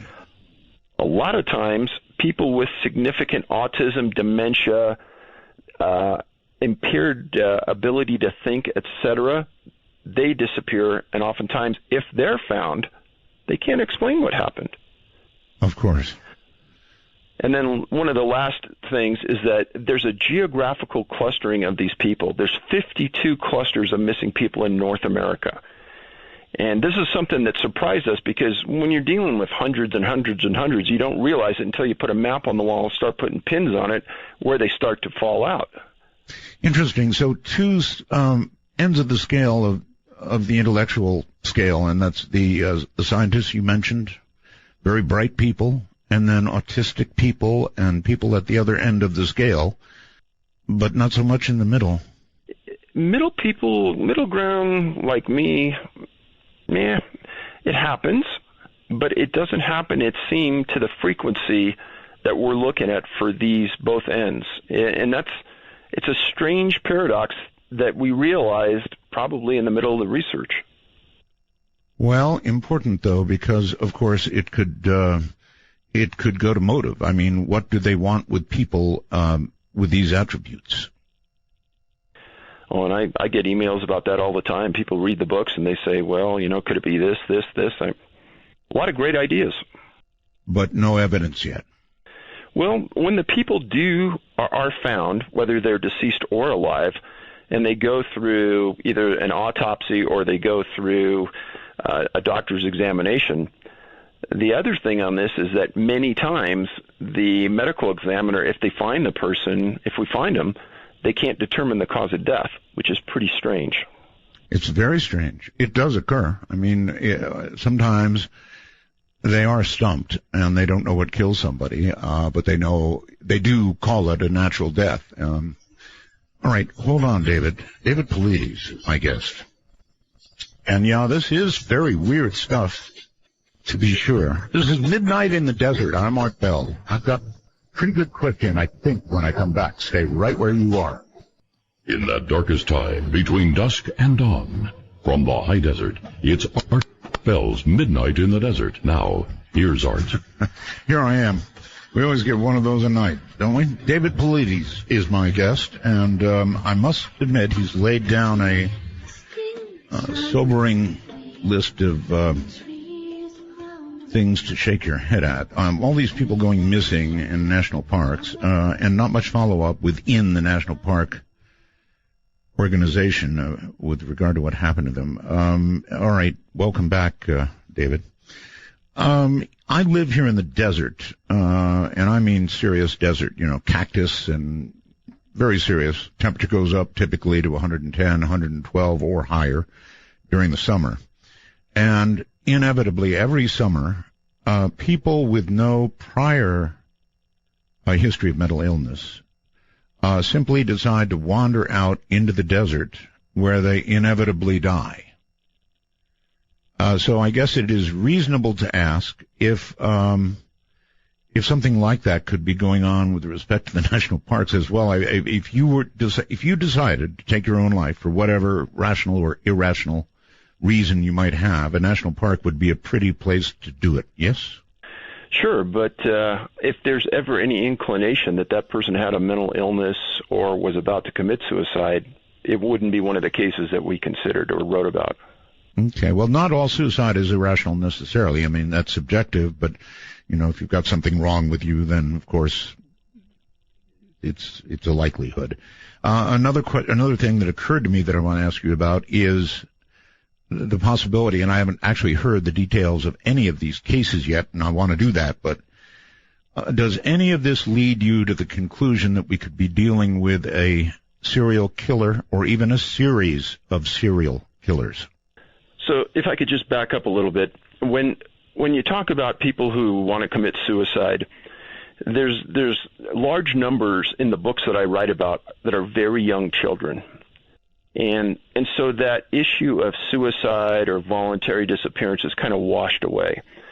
And if you remember that if you just stick to those profile points I gave you, no scent, they bring in professional trackers, there's no track that they can find, the people don't call for help. It's like they have vanished completely. There is no track to follow. There is no scent. Sometimes the canines will walk in a circle and lay down. Sometimes they look at the trail and they just don't want anything to do with it. No, David, I'm with you. I mean, everything you've laid down leads me toward the paranormal. I'm trying to sort of back up and see if there's any other thing that might make sense. A serial killer, of course, doesn't make sense, and there would be sense, and there would be tracks, and there would be a lot of things. So, I'm with you. I'm just reaching. Well, and that's logic. And When I tell a group of people, this is where everybody goes in that comfort place in your mind trying to rationalize this away. And the first thing is, well, could it be a serial killer on the trail? Well, I live in Colorado, and my guess is probably 80% of the people on the trail carry a gun. So I've never heard of somebody trying to abduct somebody on the trail because there'd be a firefight and there'd be dead people laying there. Very good point. Very good point. And the other thing is that what do you do with somebody who's 5'10", weighs 200 pounds? You're not going to carry him very far on a trail. No, you're not. Maybe you bury them. I don't know. You set up a series of things that, again, leads right back to the paranormal because it's all so impossible. Can you give me a couple of specifics? You've documented these cases, so if you reach back for one of them or the most puzzling cases you can find, give me a couple of them. Well, let's start with some this summer that happened that are right on key. Talk about Grand Canyon National Park, and there was a group of people going down the river with a tour company floating down the Colorado. Right. They were about 4 or 5 days in, and they always stop at this one place that has a small creek that flows into the Colorado. They let everybody get out. They walk up this creek, not very far, a couple hundred yards, and there's a waterfall that goes into this deep pond. People jump off the rock into the little water pool, and then they all walk back after a couple hours to the boats, and they go further down the river. Well, Morgan Heimer was one of the tour guides, and he was in his first year from the University of Wyoming, 22 years old, a stellar kid. June 2nd, 2015, the group stops 4 or 5 days in, far outside the normal bounds of the park. I mean, they were really deep in there. And the group gets out, and they walk up to this pool. They have fun. And Morgan is the last person in line as they're walking back. He's wearing his life preserver. He's carrying a water bottle. And the creek is so small that people said you could wade across it without it coming up to your waist. Make a long story short, everyone gets back. Morgan doesn't come back. Someone from that company called me and told me the details that I'm telling you now, that a lot of it didn't become public. But they said that they were absolutely baffled what happened to him because it makes no sense that he could go anywhere. Canyon walls were steep. They got out their satellite phone. They called for help. That night late, the National Park Service shows up. They search for a few days. They don't find anything. He's never been found. Now, Roger Marsh from MUFON read a couple of my books, and he wrote an article for the Huffington Post called Don't Be Last in Line. Because many of the stories in my books involve people that are last in line or first in line on a hike and get out of sight momentarily and disappear and are gone. Okay. If you're a serial killer, that's how you're going to pick somebody off. You're going to wait for the last guy in the line. Now, again, I know you're going to recite everything you've recited, and I'm going to agree with you. But indeed, that's what you would do. You wouldn't pick somebody in the middle, then you got a fight on your hands, right? Well, and I can only go case by case with you, but in this instance, they are so many miles from anybody. Nobody is even in the area, and there's no way to walk into that area without walking in for days to get to the specific location. Was Morgan ever found? No. No bones? No, nothing that could yield up the DNA and that says this is Morgan Heimer? Nothing has ever come up. I'm sure that they went to his parents and got some DNA material to put in a database, but at this point, happened June 2nd, 2015, gone. That's weird. Really weird. If somebody had grabbed him, I mean, they weren't that far apart in the line, were they? I ask that because you'd grunt, you'd scream, you'd do something if somebody grabbed you. Absolutely you would. And that's another thing. There's a complete absence of any yells for help, calls for help in these cases that we're talking about right now. Now, some of the other things that have happened over the years, there is some indication that something really strange is going on because the person happened to be on the phone with another individual at the time they disappeared. Wow. In these cases that we're talking about right here, there's nothing. Okay. That one's weird, all right. Somebody who has heard you in previous shows, I guess, elsewhere, asks, please ask David about the condition of the feet. What condition the feet are in when these people are found. They are often found without their shoes, though miles and miles away from the last known position over very rough terrain. Well, that's $1 million question that I ask myself all the time. And the reality is that you've got to understand the mentality of the search and rescue people. Okay. They don't think anything strange is going on. They don't think anything unusual has happened. They just think the person's missing. And many times the news broadcasts will show somebody walking back with no shoes, and nobody ever thinks to ask them what happened or thinks to say, how did you lose your shoes? The question is not asked because these people are not criminal investigators. They're not thinking along the lines that you and I are right now. And I don't blame them for that because search and rescue people, 95% of them are volunteers. They could be engineers, they could be human resource people, they could be anything. But they're just there looking for people. And they're just so happy that they found them. That's the end of the game. In a national park, assuming you got separated and or lost, the last thing you would take off would be your shoes. Because obviously you're stepping on all kinds of things that can harm you. So that doesn't make any sense at all. Okay. A jump ahead question. Since all this publicity, you've had book after book. And I wonder how the National Park Service has reacted to the publicity you've generated. I can tell you that we're in the middle right now of making a film about a number of these disappearances. And we met a family at Mesa Verde National Park, and they told us a story about their dad who disappeared. And while we were in the park, we were with the victim's family. And they wanted us to interview the chief park ranger and the superintendent about the disappearance. Right. And these people went to the front desk, and those two individuals would not even come to the front desk and talk to those people. They had an assistant come up and said, well, they're unavailable. And they said, well, when can we talk to them? Well, they're not available right now.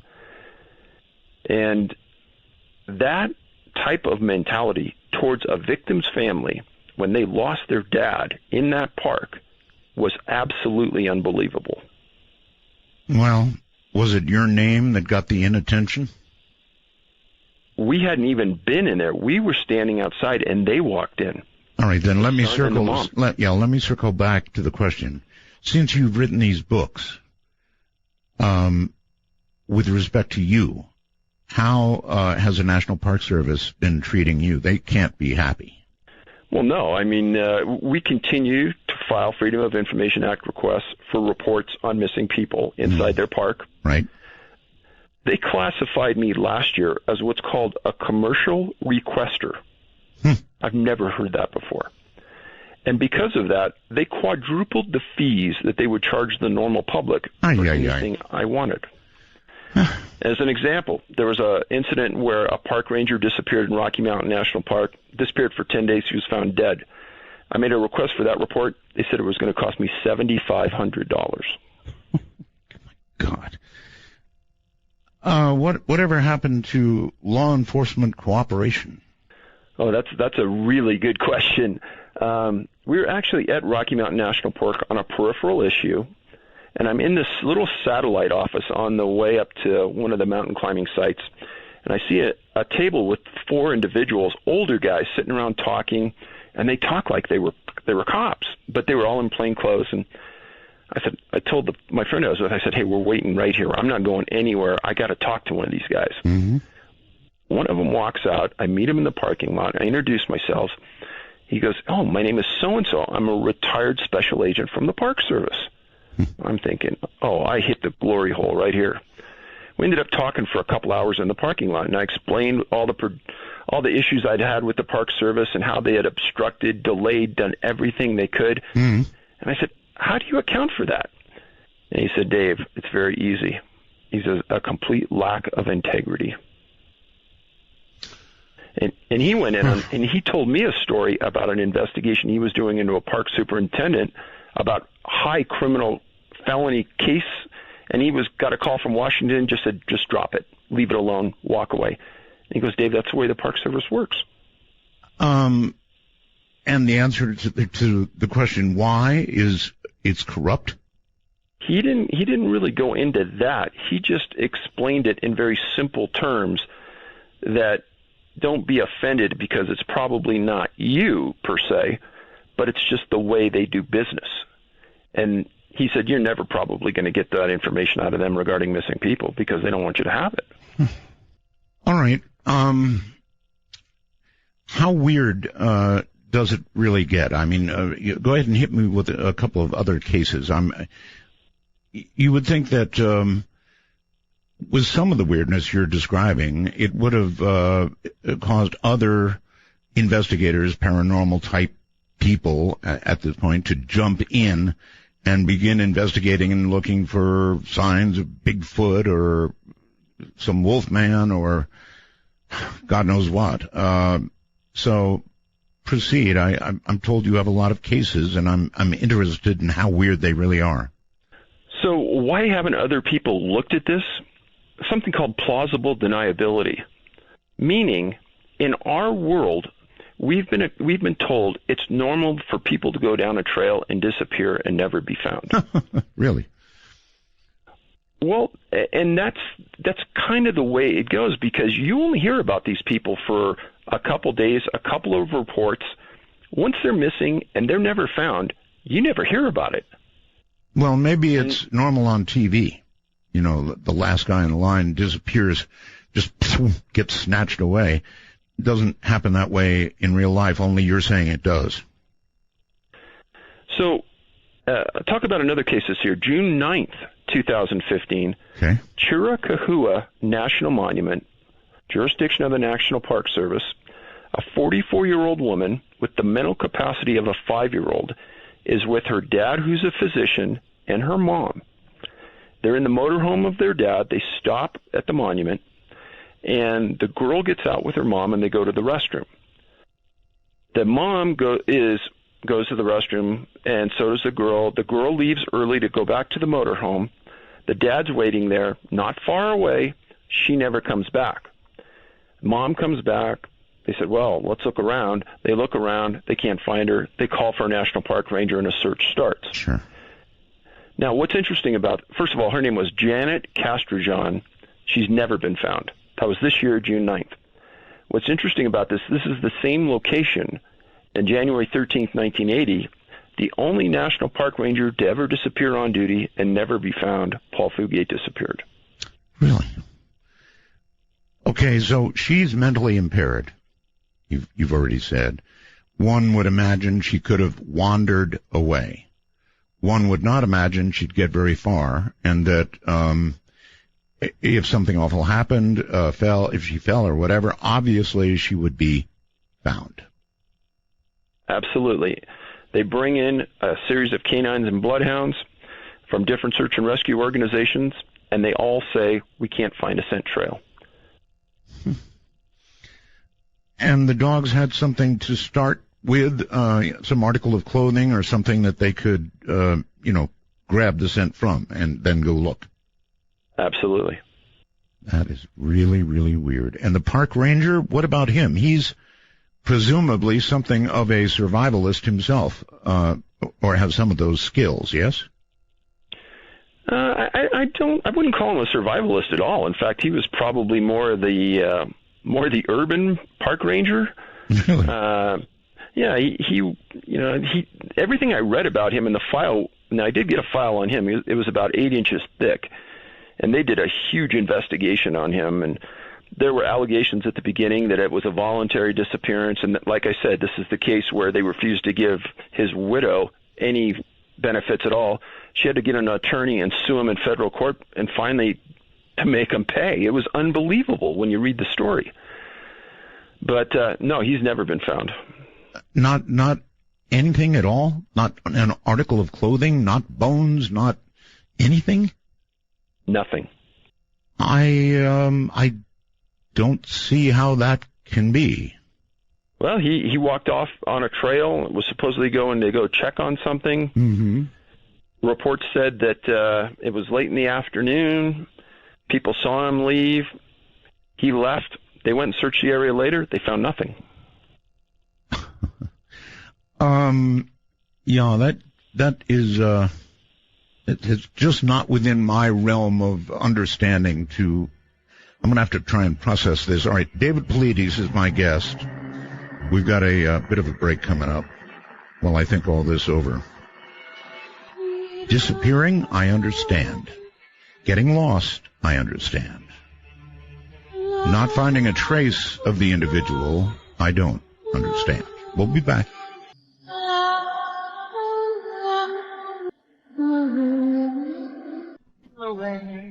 Don't bother asking for explanations. She'll just tell you that she can.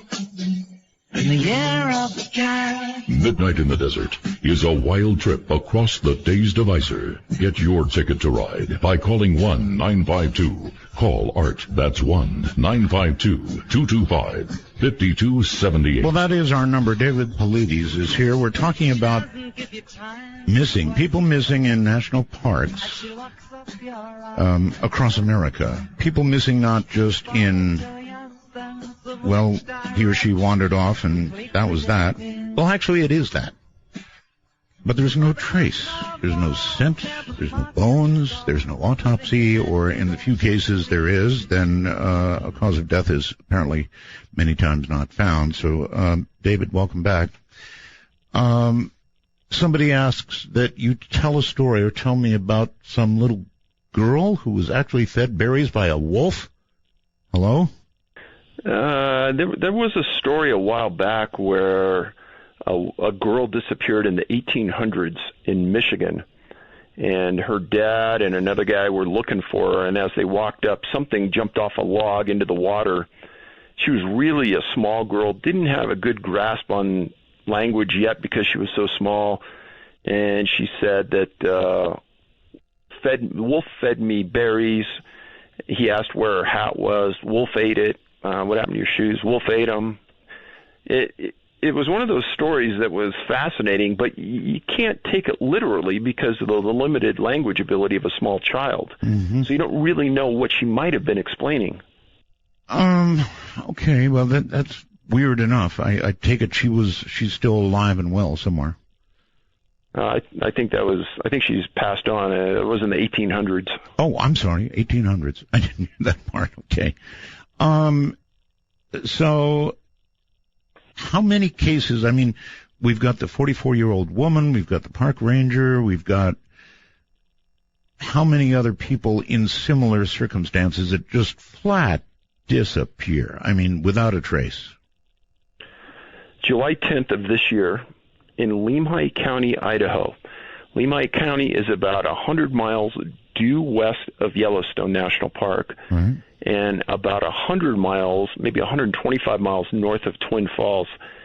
It's in a very, very rural area.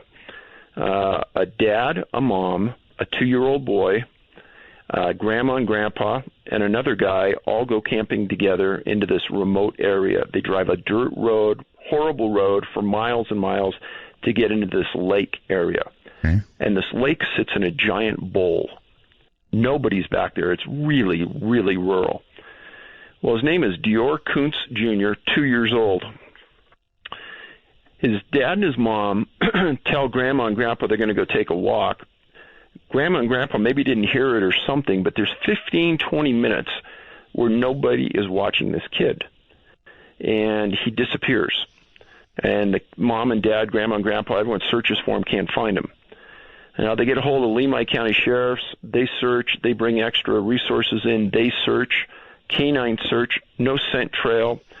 There's a really small creek. They go up and down that 10 times. They search the lake. Nothing. Make a very long story short, they ended up calling in the FBI, and they helped in the search. Now, one thing I talk about is that in some of these cases, the FBI shows up, and it's bizarre because there's no evidence of a crime. The FBI has protocol that on very small children with unusual disappearances, they will respond. FBI was there on this one. Now, I've told this story before, and I'll say it again. Back in the late 1950s, early 1960s, there was a boy named David Scott, 2 years old, and he and his family took a vacation in Mono County on the east side of the Sierras, and they went into an area almost identical to where Diero Kuntz and his family went to, except this was a little more people. There was a road going in, there was a couple of lakes. The family's inside their trailer. They see David. He's 2. He's very small. And they come back out a minute later, he's gone. And again, this valley is really steep hills all the way around. It's not that far from Sequoia and Yosemite. It's all granite. It's rough. There's no way anyone's getting out of this little valley. That's the thought of law enforcement. Okay. Well, they call in the mountain rescue teams for the Marines and the Army, where they do training over on that end. And these guys start looking everywhere. And they cleared the valley. They were searching cars leaving Mono County in the trunks, everything. Eventually, a sergeant and another guy start going up the side of one of these mountains on a series of switchbacks. And they go up the side of this mountain 3,000 feet. And they get to the top of the mountain. They go, hey, we're this far. We might as well keep walking. They go down a small valley. They go up the other side of another mountain. And behind a giant boulder, there is David Scott, laying almost naked, no shoes, no shirt, no pants, a diaper. That's it. Wow. And I can guarantee, Art, if anyone who's had kids, that kid did not get there on his own. Of course not. Not that far. There's no way. And marks on his body? Well, that's what they asked the Marine that found him, and he said, I'm not an expert on that, and I don't want to comment. And I did a huge archive search on this. The Sheriff's Department doesn't have the report anymore, and in the archives there was never anything on the cause of death or anything about David and the disappearance other than the facts I just gave you. Wow. Now, I do tell people that the trail up the side of that mountain from where he was camping, there was nothing on the side of that mountain. It was a granite wall with a trail of switchbacks. So if he was standing on that mountain, anybody could see him walking the switchbacks going up, and he could look right down and see his parents. So it doesn't make sense. No, it sure doesn't. Boy, and it brings you right back to the impossible brings you to the paranormal, or at least it eventually gets you there. And I'm not trying to jump there, but you're not giving me much choice. If it was a predator, there would have been obvious signs of a predator. Even if the body wasn't eaten, there'd be marks everywhere.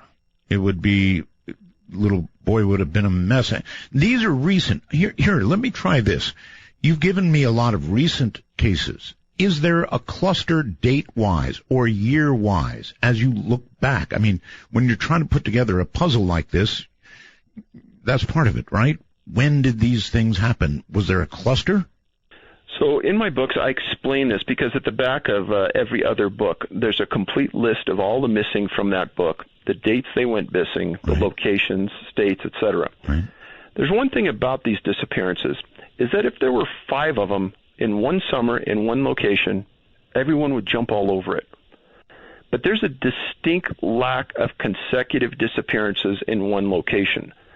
I call it the hopscotch effect. Mm-hmm. It may happen in Yosemite now, and then it happens in Crater Lake National Park in a month, and then it may happen in Great Smoky Mountains National Park in another month. But having a series in a row in one location does not happen. Okay, numbers-wise, if you look at the amount of the number of years that you've researched thus far, is there any way at all to say, you know what, in 1999 or 2000, we had a real peak of this, or in 2015 we're having a real peak of this, Or are those records just not available? Probably the one location that sticks out more than anything else is from the late 1920s to the late 1940s. More young children in that age bracket between 2 and 8 disappeared in Pennsylvania than in any other time or any other location I've ever seen. Wow. And do you attach any meaning to that? So one thing I like to do is I like to be a fact-oriented guy. Mm-hmm. And let the facts take you where you want to go. But I won't go out on that limb because I got to admit, I'm not an expert in all these different areas. And when I go out and next week I'm going to go meet a family of one of these missing people, a recent one, I don't want them reading about me saying I am claiming some far-out crypto subject did this, because my credibility in front of that family is going to be trashed, and they won't want to talk to me.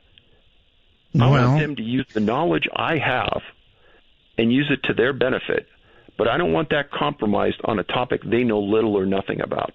Fair enough. But when you lay these cases out again and again and again and again with these facts that seem so impossible, for the rest of us not to jump to these conclusions is rather difficult, because you just make it impossible. I mean, somebody just cannot disappear without a body being found, without a scent being around, just gone.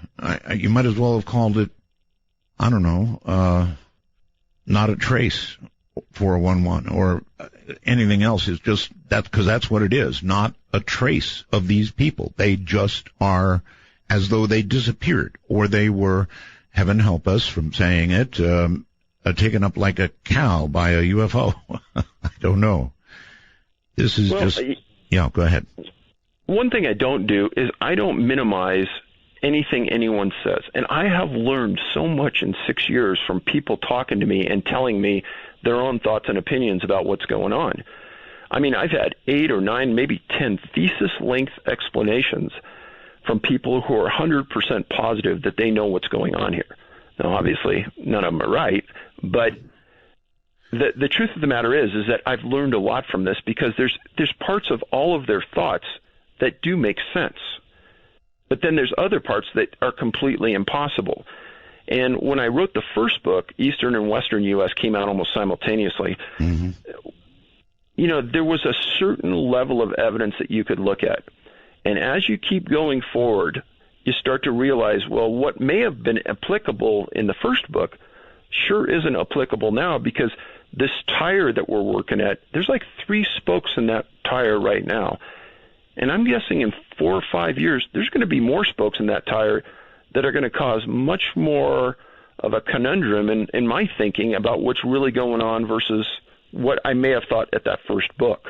Well, here's what I see. As you write book after book after book about national parks, the National Park Service is going to get less and less pleased with you, because, of course, they depend on visitors for income, for their jobs.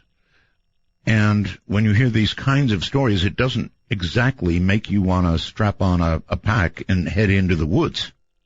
As I've stated in every interview I've ever done, and I'll be glad to say it here, is I encourage everybody to go to the national park. And I say, don't ever walk alone on a trail. Personally, I always carry a gun when I'm in a national park. I always carry a personal transponder device. And in all the research, in all the cases I've ever read, Art, I've never found a case where somebody disappeared carrying a gun and a personal transponder device. Good advice. And carrying a gun in a national park is perfectly legal, yes? As long as you have a carry concealed weapons license that's applicable to the state that the national park's in, you can carry it in the park. Okay. All right. I don't know what to say. Hit me with a couple of more cases. You've certainly given me very recent ones. And so I guess this is, how else do you say it? It's ongoing. It's still going on now, right? And that's what I want people to understand. I mean, when you read the books, these are historical lessons. I mean, I have cases going back to 1752 that match this profile. So it's happened a long time ago. It's still happening today. And I always get asked, they say, well, Dave, is it happening is it more common today than it was 3 years ago? Right. And the best I can tell, it is. And I don't think it's because the awareness of everyone is there. I don't think that the news are reporting it any better. I honestly think there are more cases today that fit this profile. And it's disconcerting to say the least. I wonder if it is a worldwide phenomena. Absolutely. Oh, and you say that because? I've got cases in 9 countries. Probably not the time or funds or ability to go and investigate each one, but 9 countries, huh? Yes, sir. Okay. This is going to really come out of left field, and maybe you've never heard of it, David, but I got a really weird email not very long ago from somebody who said that they're beginning to encounter, this is going to sound funny, staircases in the middle of national parks. Staircases. Now, why would a staircase be in a national park? I don't know, up against the side of a hill or whatever. And I read that on the air, not knowing what it meant or why the person sent it to me other than they saw staircases. And then I got an email from somebody who had a photograph of staircases going down the highway on a flatbed. Now, it was said that the National Park Rangers were told about these staircases, and where they exist, were told not to touch them, not to pay attention to them. I have no idea what that means. I don't know whether you've ever heard of that before. Have you? So somebody sent me a link to where this was originally posted, and I heard both sides of this. I heard some of people saying it was a hoax. I heard some people saying it was true. So I really don't know what to believe about it. Okay. But with the number of people in the woods that have a cell phone, you would think that there would be a whole lot of pictures of these floating around if it was true. You would think. You certainly would think so. It's not radio, but it is what's next, exclusively on the Dark Matter Digital Network, Midnight in the Desert, with Art Bell. Now, here's Art. Here I am again. David Pallades is my guest. And, David, let me ask you a couple of things they're asking me. Josh says, ask him about the case of Dennis Martin in the Smoky Mountains and what he was told by Dennis's father about the FBI agent on the case. That resonate? Oh yeah, this is a lengthy story. We have time. Hadn't planned on talking about it, but I'll be glad to. Okay. Dennis was a 6-year-old boy, and he and his dad, his grandpa, and his brother went up to a location in Great Smoky Mountains National Park called Spence Field. It was Father's Day in the early 60s, and they were camping out. And during the day, the kids and the grandpa and the dad were playing and having fun. They were sitting at a corner of the park up near the edge of the forest in this big field, and they were running around, and this other family comes up to them and asks Mr. Martin if the kids could play together. Sure. And he said, absolutely, this is great. And the other man leans down and introduces himself, and his last name was Martin as well, which is quite a coincidence. It is. And the kids start playing together, and they decide they're going to play hide and seek. And, one guy's looking, and all the kids run off and hide. And Mr. Martin said that he watched his son Dennis go behind a tree right at the edge of the meadow. And after everybody said come out, Dennis didn't come out. And Mr. Martin said he got up, never took his eyes off the tree, walked towards it. His son wasn't there. Well, right next to this tree was the Appalachian Trail. He said that he ran nonstop for 2 miles down that trail and never found his son, came back, told his dad to go down the hill, get park rangers, and that started one of the biggest searches in that part of the country ever. And it also, that afternoon, it started to rain, and it rained there nonstop for a week and a half. So during the search efforts, the FBI sent an agent to the park to quote-unquote monitor the case. Mm-hmm. And he teamed up with another park ranger that monitored the case. Now, at that time, after a couple days, the Green Berets show up via helicopter into the park. They land, they get out, and they set up a base with their own communications. The park rangers come over and say, hey, we could team up together, we could work since we know the park, blah, blah, blah. They said, nope, we work alone. And contrary to what you will hear out there by some people, there was never anything definitive about who called the Green Berets in. Because I have a report that's about 4 inches thick, and I've gone through it 6 times, and nobody wants to stake a claim into who called them and why they were there.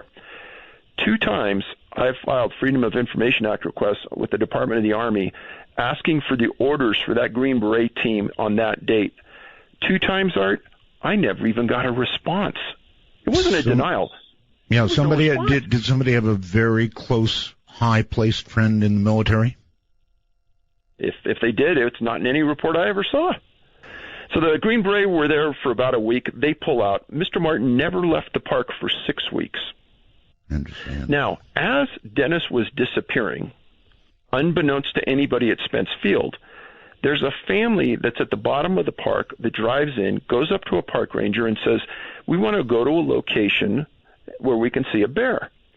And the rangers tell them to go to this place called Rowan's Creek. So mom, dad, kids start walking up this pretty rural area, not a real defined trail, up this slow canyon. And as they're getting up there, they hear a scream, defined as a deafening scream. Now, the last name of this family is pretty coincidental as well. Their last name was Key, K-E-Y, and this is the key part of the case. As they're walking up this valley, the younger son says, Dad, look up there. I see a bear on the side of the hill. The father looks up on the hill and says, no, son, that's not a bear. That looks like a man, and he's hiding behind the trees from us. And the family sees this, and this thing is darting behind the tree. You can't see him very well, and eventually takes off. Well, the family goes home, doesn't know a kid's missing. Next day in the Knoxville Times, front page story about a boy disappeared on Spence Field at the exact, well, maybe 45 minutes before these guys walked up this valley. So Mr. Key calls the Park Service and says, I think I may have something for you, and I will come to the park and show you the location where I saw it, and we can see if it makes any sense. Well, the supervising detective for the Park Service at that time calls him back and says, no, don't come to the park. We'll come and we'll meet you halfway. So Mr. Key meets him. Now, this is unusual because when you're a cop, you want to see what the people saw, where they saw it. You bet. So this makes no sense. And they met, and that was the end of it. Well, a Knoxville Times reporter happened to hear about this meeting and hear about the observation from the Key family from a family member, not even a source related to the park. And he goes over to Mr. Martin and asks him if he's heard about this. Mr. Martin goes, no one's ever told me about this. He goes over to the search and rescue people and goes, do you know about this? And they go, yeah. But it's not relative to you. Don't worry about it. He goes, no, you promised me everything I would be told. And they go, yeah, but it's impossible. The timelines don't make sense. Well, Dwight McCarter, who's still alive, was the chief tracker for the Park Service. And Mr. Martin went to him and told him, this is the time, this is the place, could it be? And McCarter said, yeah, it's possible. And he goes, why don't you and me make that hike tomorrow and see how fast we can make it? Right. The next day, Mr. Martin and McCarter make that hike in plenty of time. And Mr. Martin knew then that the Park Service was holding something from him and wasn't telling him the whole story during the entire search effort. Make a longer story very short here. At the end of 6 weeks, eventually everybody pulls out. They don't find anything. Contrary to what you may read somewhere, there was never any evidence Dennis was anywhere. They essentially found nothing to prove he was anywhere in the area they were searching. So about 3 years ago, I went to Knoxville with another investigator, and we went right to Mr. Martin's front door, and we knocked on the door. He's living in the same house he was when his son disappeared. He comes to the front door, and I said, Mr. Martin, you're looking at the guy probably who knows more about your son's case than anybody but you. I came all the way from California. I just want to talk to you for a few minutes. And he said, Dave, my wife and I've promised never to talk about this again. It's ruined our lives. And I said, I've come all this way. Just give me 15 minutes. He goes, you got it. He steps out onto the porch, and we had a very enlightening conversation, one that brought tears to my eyes. I knew this man had been lied to incessantly by the Park Service. All right. There was no doubt. Hold it right there. That's really a good hook. 15-minute conversation changes a life. Fascinating stuff. Inexplicable stuff. I'm Art Bell. I hear the guns echoing tonight, and she hears only whispers of... Well, now you step inside, but you don't see too many faces. From the Kingdom of Nye in the high desert, this is Midnight in the Desert with Art Bell. Please ring Art's Bell at 1-952-225-5278. That's 1-952-CALL-ART. Well, all right, I will begin to open the phone lines now. If you'd like to call, if you have a question. If you don't, I can't imagine you wouldn't. The public line, area code 952-225-5278. The way to get in by Skype in North America is MITD51. All you do is go to Skype and add us as a contact, MIDT51. Internationally, MITD55. That's Midnight in the Desert, MITD, case, not case sensitive, 55, internationally. Once again, here's David, please. And David, you were on the porch with this man who finally granted you, 15 minutes to talk about this case. What did he say? So there's two of us talking to Mr. Martin, and he said, Dave, you know, you've read the reports. You know that they lied to me, and they continued to lie to me today. And he said that that timeline about what the Key family saw and my son's disappearance, he goes, it worked because I walked it with McCarter. And he said it was obvious that the FBI and the National Park Service didn't want me to know about the Key family, and that's why they kept it away from me. And I did later interview McCarter about all this, and he substantiated everything Mr. Martin said. And one thing I always ask people when I'm interviewing them is I say, so is there anything about this incident that I didn't talk to you about that I should really know about? Right.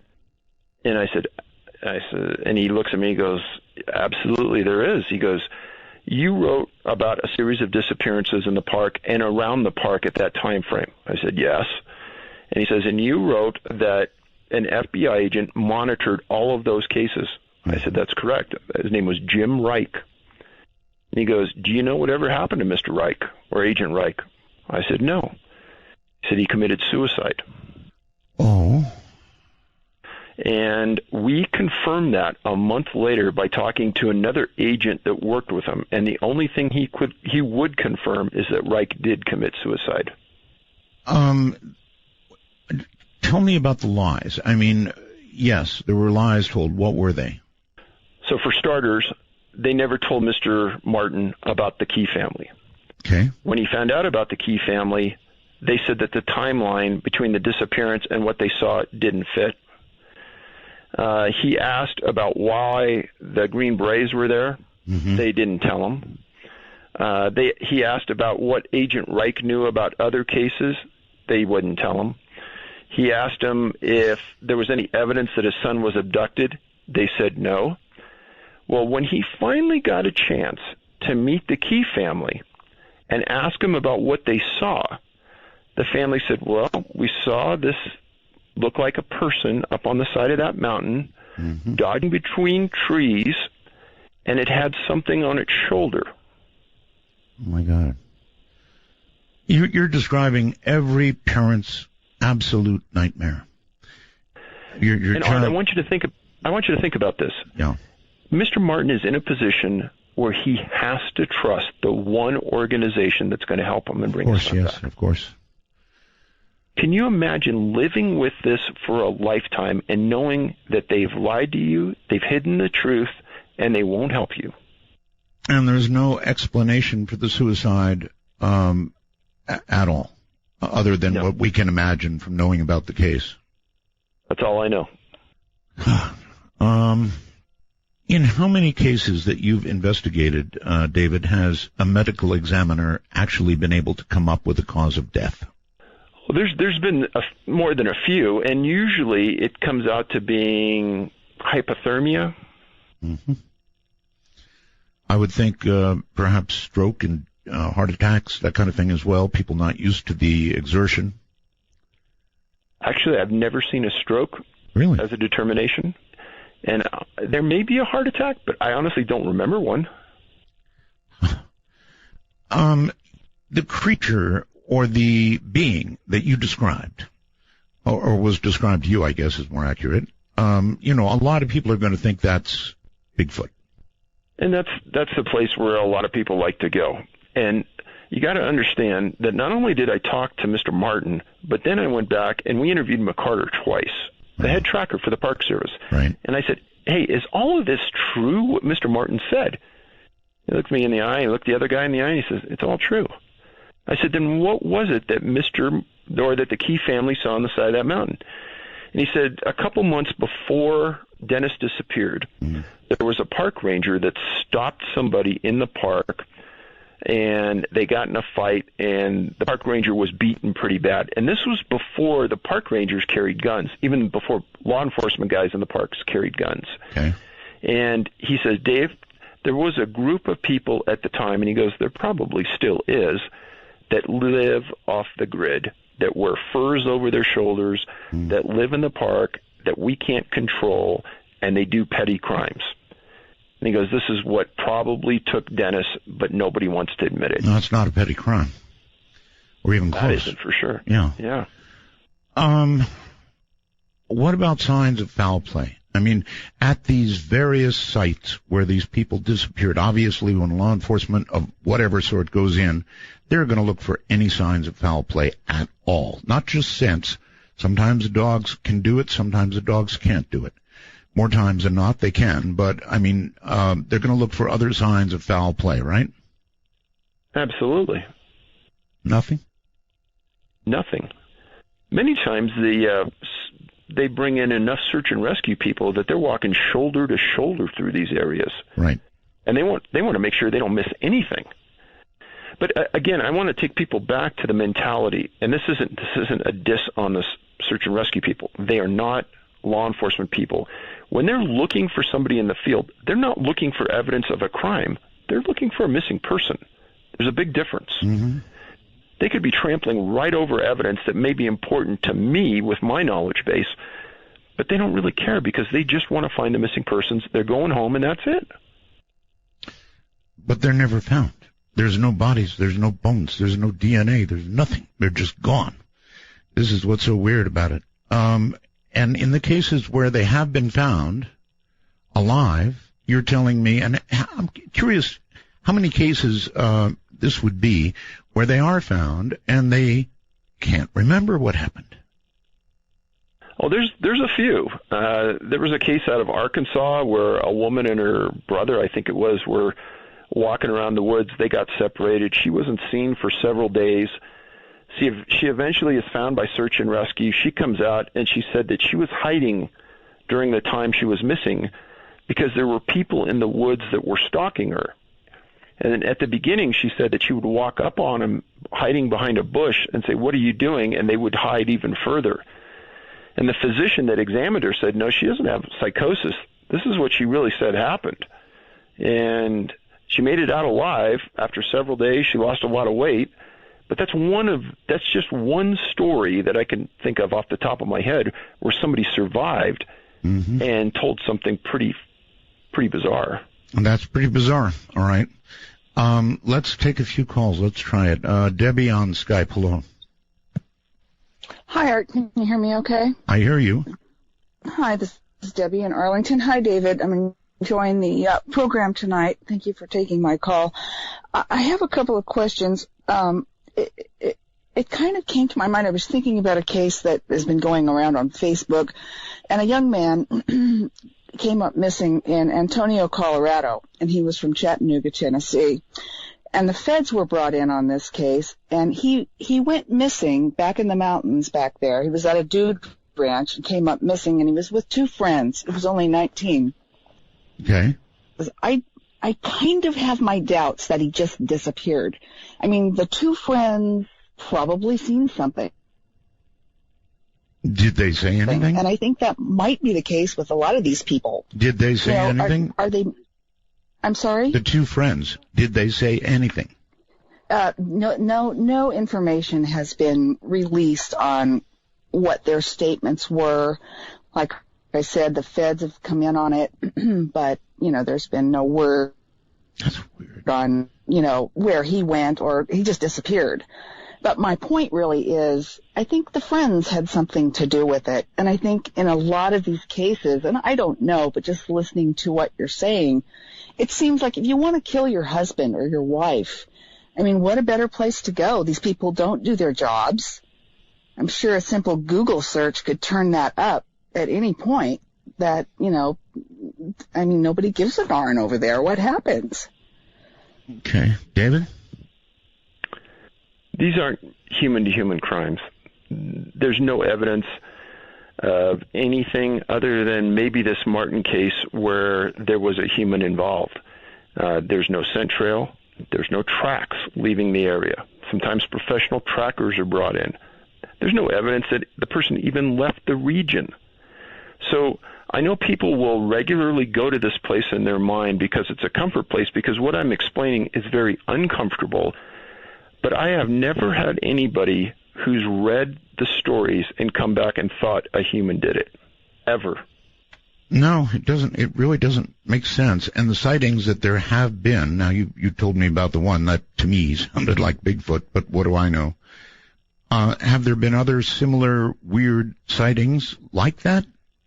There are those random times where small children say things that could be interpreted many different ways, and I don't put a lot of emphasis on it because there's really no physical evidence that those things happened other than their statements. Right. Okay. Lots of calls. You're on the air with David Paulides. Hi. Hi, Art, and hi, David. Thank you for taking my call. I'm one of the people who read stories about the stairs and the forest, but I guess my question involves different stories. It seems like there are a lot of kids who go missing, but then are sometimes found a couple days later that recall stories about either fuzzy men or people with disfigured faces. And I'm curious to know if David has encountered this, or if he has any inclination as to what this might be, if maybe there are people in the woods who are, like you said, off the grid, or could it just be that maybe like these kids touch a psychedelic mushroom and then they start seeing things and then they're found 3 days later? Thank you. Okay. I've read thousands of case reports. I've never heard of anything like that. Okay. Now, one thing, Art, he did touch on, these small kids that are missing for a couple days.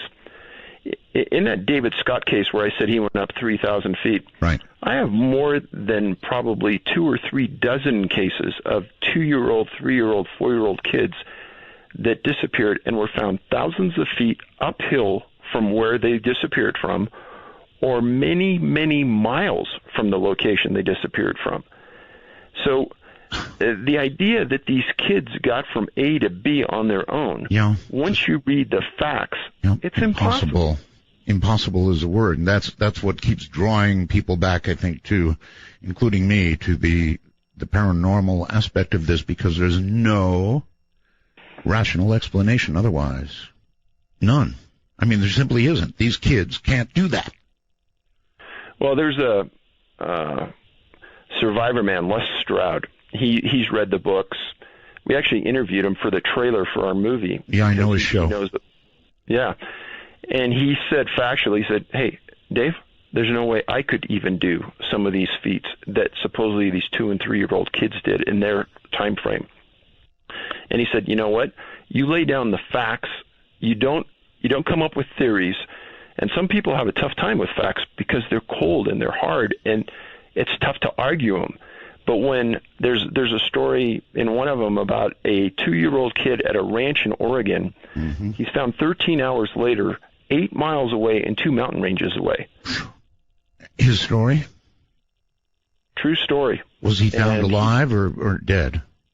He was found nearly frozen in a creek bed. He lived. Nearly frozen. So many stories. Here's one. I generally don't read emails, but Art, about a year ago, a 10-year-old autistic boy went missing from the family camp in a park, either in Oregon or Washington. He was right near his father, who turned for a minute or two to attend to the campfire. He turned back. The boy was gone. Called, searched, nothing. Huge search team spent 3 days looking, all yelling his name, and worried as the nights were very cold. He was not wearing a jacket. On the third day, one of the searchers, who had combed an area over and over, calling the child, decided he'd backtrack up a trail one more time, calling out his name, and was thunderstruck. There was the boy. He seemed to come from nowhere, standing on the side of the trail.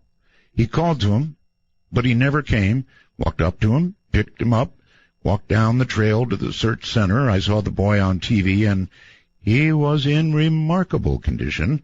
He was on a gurney and smiling just as big as he could be, waving to everybody, enjoying the attention, happy to see everybody, wasn't injured, not suffering, for all 3 days in the forest. Never any follow-up. It was astounding. Sounds like one of your stories, except it turned out well. Exactly. It's pretty weird. Pretty weird stuff. Nathan, you're on the air with David. Hi. Nathan on Skype. Going once, going twice, gone. Michael on Skype. We'll give you a try. Roswell, sir. It's Michael from Virginia. Hi there. David, you mentioned earlier in the show the difficulty you've had dealing with the U.S. Park Service and FOIA request.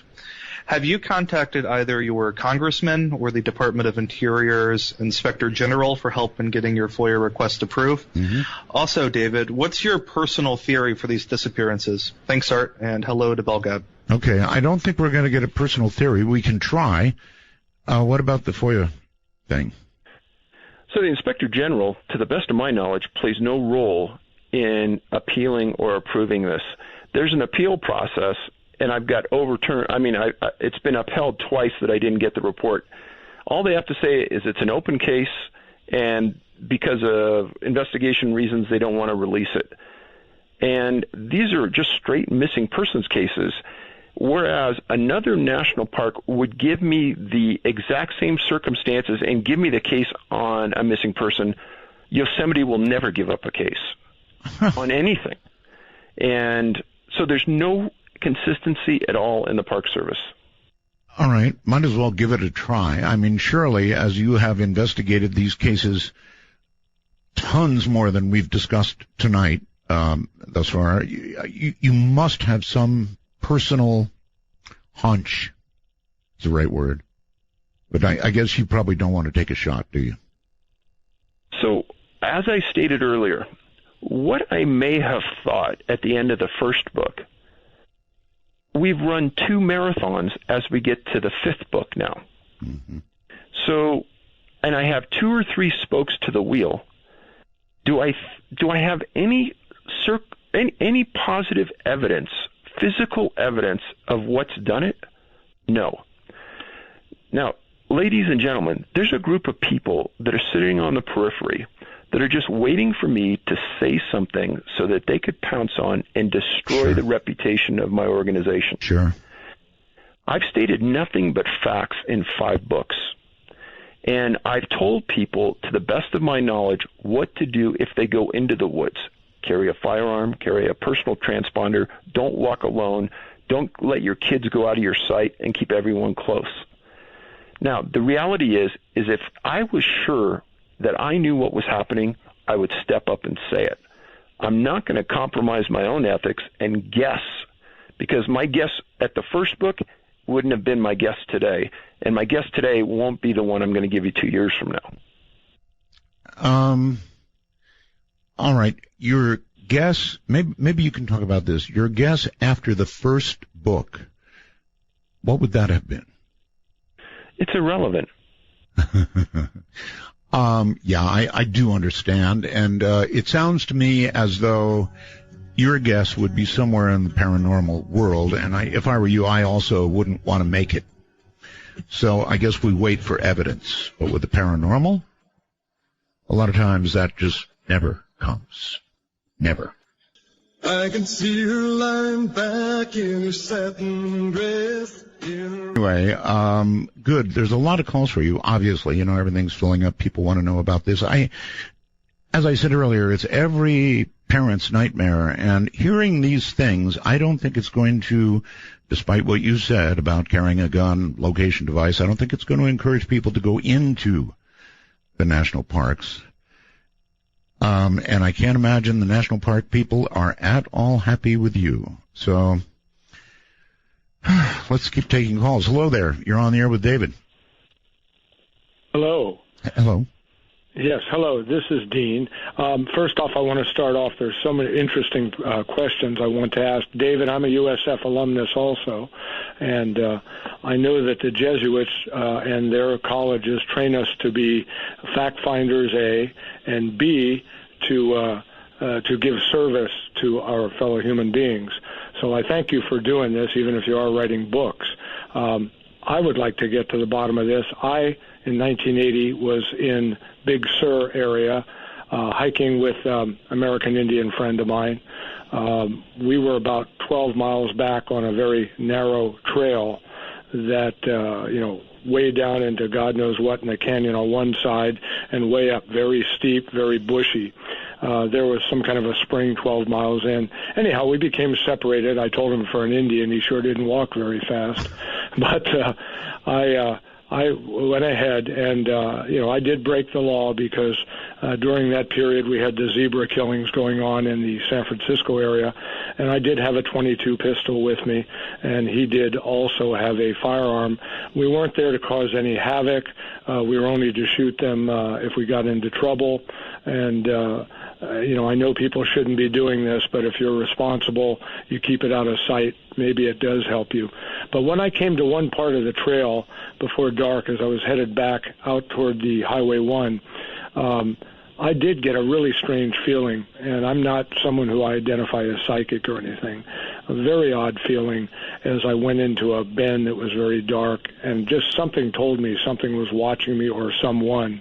And I moved very quickly to get out of there. Well, anyhow, back after dark when my friend came into camp, I happened to mention that, and he said that he was in the same area, and being a Native American, he thought perhaps an animal was watching us.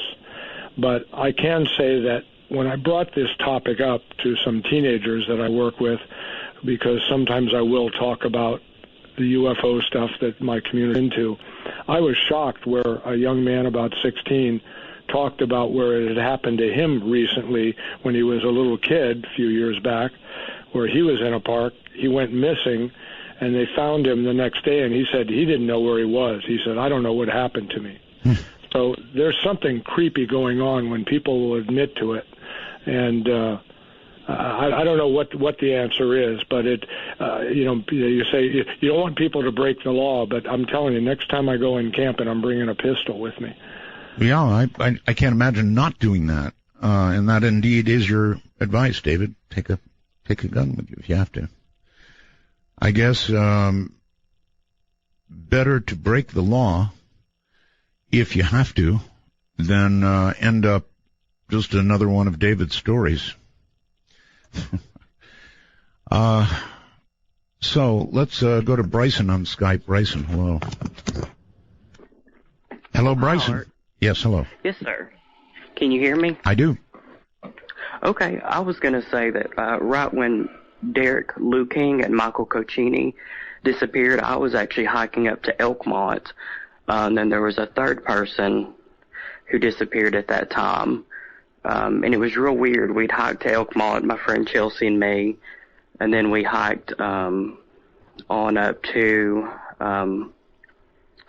higher up in the mountains, and one of the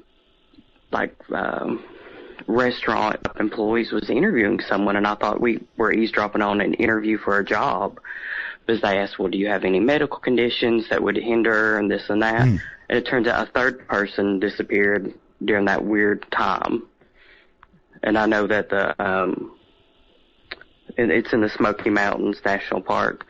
That Liu King guy was never found, and Michael Caccini, they just recently think that they have found his remains, maybe. So there you go, another one. At least they found remains. In that case, I guess they won't know until DNA tests are done. But in so many of the cases that David describes, there's not even traces left to pull DNA from. It's just a vanishing. These people are gone. And I wish I could reach and think of something to say here that would be logical, but there can be no logical answers to the facts that you've laid down, David. Let me try a different approach with you. Since you're unwilling to venture forth an opinion or a guess on your own, and I don't blame you for that, do you have anybody who's responded to all these books you've written who you consider may have at least a pretty good idea of what may be going on? No. No. No. All right. I mean, I've heard, you gotta know, Art, that I've heard them all. Everything you can think of, I've heard it. And when you start to get down into the minutia of it, none of it, there's one factor in all of it that doesn't make sense depending on the suspect that they pick. Mm-hmm. And I'm not trying to be evasive, but it's just, a lot of people think that there could be multiple things going on. I mean, the talk about spokes in the wheel. Tonight we're just talking about those rural disappearances. Well, most recently, in the last 15 months, I've committed my time to looking at urban disappearances, namely college-age men and some women that have disappeared in a university setting and were found dead in a river, pond, creek, something like that. And what's been unusual about that is that the profile points that I've identified with you tonight, almost all of them that could transfer to that setting did. Many times the coroners can't find a cause of death, or they'll say it's hypothermia, or they'll say maybe it's drowning. There's many, many instances that I've documented where the coroners say the person disappeared January 1st. They found him March 1st. They've been gone for 60 days, right? But they haven't been in the water for 60 days. We can only confirm that they've been in the water based on the physical attributes the body shows. They've only been in the water for 5 days. Right. Oh, they can, the coroner can usually tell them pretty much exactly how long they've been in the water. There are pretty good telltale signs. But you're saying in a lot of cases they're gone for months, and then they end up being a floater. Correct. All right. Hi, you're on the air with David. Hello? Yes, sir. Go ahead. Yes, sir. Sir, my name is Justin. I am a sheriff's deputy detective with local sheriff's office in Florida. Okay. And I specialize in agricultural rural crimes, and I represent an organization that is made up of agricultural detectives all over the state of Florida. We get together and we meet and do training once a month, and once a year we do a big seminar. And I've been trying to get hold of Mr. Pilates, and I'd like to know if he'd be willing to come in and teach our guys about this. I mean, these are the kind of guys that if a missing child or missing person happens, we're on scene. And we're involved. They'll bring us in from other counties. We'll bring in the four-wheelers, the swamp buggies, the airboats. And we're also the kind of guys that we can take a case that started out as a missing person, and if we notice all the signs that there's something up, this is more serious, we can decide, hey, this is now a crime scene. Don't touch the body. Bring in the technicians. We're going to turn this into a crime scene now. Mm-hmm. All right. And all right. That's quite enough. Let's stop there for a moment. David, do you do that sort of thing? Are you called in to talk to law enforcement about the kind of cases that you've been covering? Well, in the past, I made a presentation in front of the largest search and rescue organization in the world, NASA, and I spoke exactly about the things we're talking about tonight. If people want to get a hold of me, you can go to my website, CanAm, like Canadian American, CanAm, missing.com. and there's a contact link there, and you could get a hold of me through that. Okay. All right, caller, give that a try. I had sent several emails through that and never got a response. Well, persistence pays. I'm sure he gets a lot of email. In fact, how do you handle all that, David? It's laborious. We have a policy. We will respond to everyone's email, and I can tell you we work our butts off doing it. But I think we do. If I miss something, I'm sorry, but we do. All of us. All right. Pitch in and help. When another case occurs, and at the rate they're going, there's going to be another one, obviously, and you go to the park rangers to monitor or even help in their investigation because it's another case of the same kind you've been following, are you going to get any cooperation, or are you going to meet with very, very stiff resistance? I have never, and I would never do that. Oh? No. Law enforcement people and search and rescue people don't need help. And I think that the general mentality is that the reason they're there is they know a lot more than you. And at the early signs of a disappearance, Art, it's really hard to tell what the true facts are. Sometimes it takes weeks. Sometimes it takes months. Sometimes it takes the family reaching out to me to say, hey, somebody told us about you. These are the facts. Does it fit? So, no, I would never, ever do that because I know the response I'd get. Okay. Whoever's next, it's your turn on the phone with David. Hi. Good morning, Art. Good morning, David. It's Scott in San Diego. I am somewhat mystified at the notion that first there are no comprehensive lists of these disappearances, and then all of a sudden, for tens of thousands of dollars, you can get your hot little hands on these lists. I mean, one of the other callers touched on this, the idea of getting in touch with your U.S. senators or congressional representative. Another step, which I've found to be effective when you get roadblocked by an agency, is to research the congresspersons or senators who have oversight capacity over these agencies and contacting them. Because, see, it's easy to say no to a regular human being or even a reporter, these agencies, but they are very reluctant to say no to a congressman or a senator, especially one who's on an oversight committee. There is that. So has he tried this or thought of trying this? Because that seems to be a good end run. Well, he's right, David. When you get stubborn people in the federal government, generally going to Congress or a senator, if you can get them to help, gets rather immediate attention. You would think so. I went to a congressman on a case involving a girl who disappeared in Yosemite, Stacey Harris. She disappeared over 30 years ago. She was 14 years old at the time. She lived in a city next to me when I lived in California. She lived in Saratoga, California. Right. I was denied that case. The special agent handling the case said it hasn't been touched in 12 years. There are no suspects. There is nothing new. But I'll quote him, "You will never see this case." I said, "Why?" Yeah, why? He said, "You will never see it." So I filed an FOIA. I was denied. I appealed it. I was denied.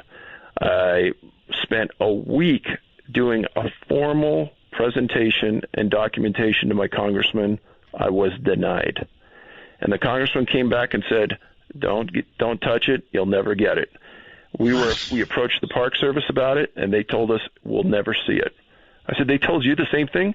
Yep. And nobody ever expanded on, don't touch it, you won't see it, you'll never see it. That was it? That was it. I know 3 other people out there that have read the books and thought, well, I could get that. And they all write to me later on and go, wow, you're right. They won't give me anything. That is just so weird. So again, it leads me back into for some people, the unthinkable. Why would they tell you you'll never see it? Don't touch it. You'll never get close to it. We're not going to let you have anything. For what reason? I can only think of one, and I guess we shouldn't bring that up. This is midnight. That ghost is near, and I will never be set free as long as I'm a ghost. You can't see. Coming to you at the speed of light in the darkness, this is Midnight in the Desert with Art Bell. Now, here's Art. David Politis is with us. I hope I'm getting that name right. I'm trying. David, I know as a parent, if I had a child that just disappeared, as you have been describing these disappearances, I would not rest for the rest of my life until I had some sort of resolution to it. I mean, without a body, without a trace, these people seem to be gone, and I can't imagine parents giving up. So I'm sure you've run into that, right? Oh, absolutely.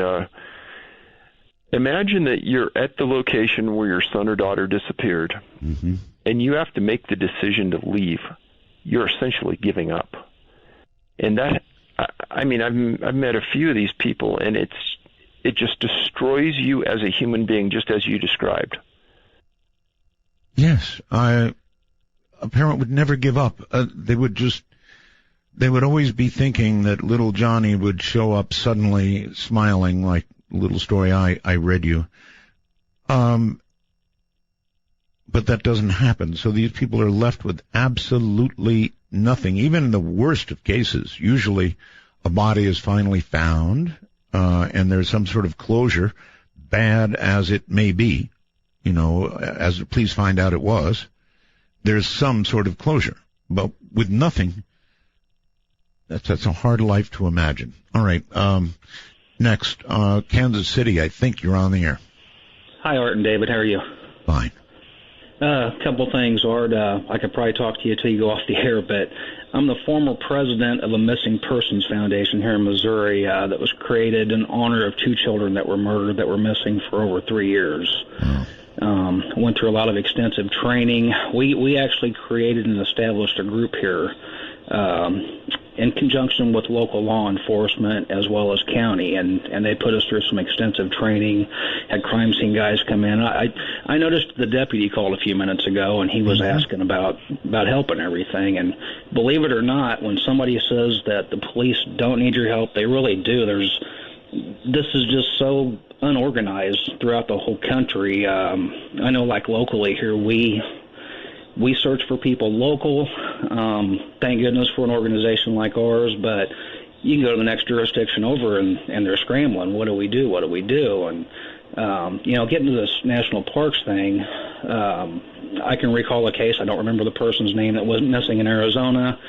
Parked his car, went hiking, was missing for a year or two. They finally found his remains because people were persistent in searching, but you get out in those isolated areas, you don't have cell service, and just like a small town where I live, we've been out searching for people, and we've grid searched wooded areas. You would not believe the amount of homeless people that we encounter while we're out there. Let me ask you a question, if I might.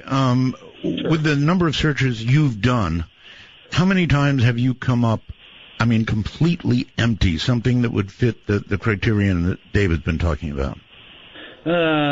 We've come up empty. However, remains were eventually recovered in a body of water. In one particular instance, another instance still missing.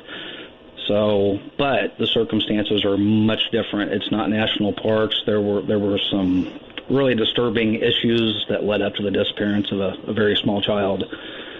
Well, David's investigation now has gone even past the national parks and into more urban areas. So, I'm interested in asking David a question regarding that. Yes. And he may know the answer to that. You get into jurisdictional issues when you go on national property. However, I know missing persons reports can still be filed by family members and such. Who actually goes? Now, I know, for example, like a lot of the times the FBI won't get involved unless it crosses a state line or there's circumstances that actually push it to to be pursued by the federal level because of maybe something that they've discovered that says, hey, this is a federal crime. But who actually takes jurisdiction on park property at that point? Just if it's a local case, it's not something that's crossed the state line, there's nothing suspicious, they just simply went missing in a national park. David? It's all national park. It's their jurisdiction. They have the police department. They have the authority. They take it. Is their department actually trained to handle an investigation like that, just like a local law enforcement agency would be? I kind of look at law enforcement guys. Ranger. Go ahead. I'm sorry. So don't think about a normal park ranger. They have a law enforcement branch that are national park rangers that have been trained by the Federal Law Enforcement Training Center. They're better trained than most police officers in medium-sized towns across the nation. They have a hierarchy. They're very competent people. Then they have special agents. Just like FBI agents, they have special agents that are detectives that are the follow-up branch of the National Park Police. Yes, they have a jurisdiction. They've been trained in how to do this. They know. Now, you said something that's fascinating that was brief. Jurisdictional issues on searches. I can't tell you the number of times that victims and victims' families, they're missing a loved one, and they want resources brought in, specialized resources. Right. And the local search and rescue group plays king of the hill and says, nope, no more people are coming in. That's right. Nope, no more resources we're going to use.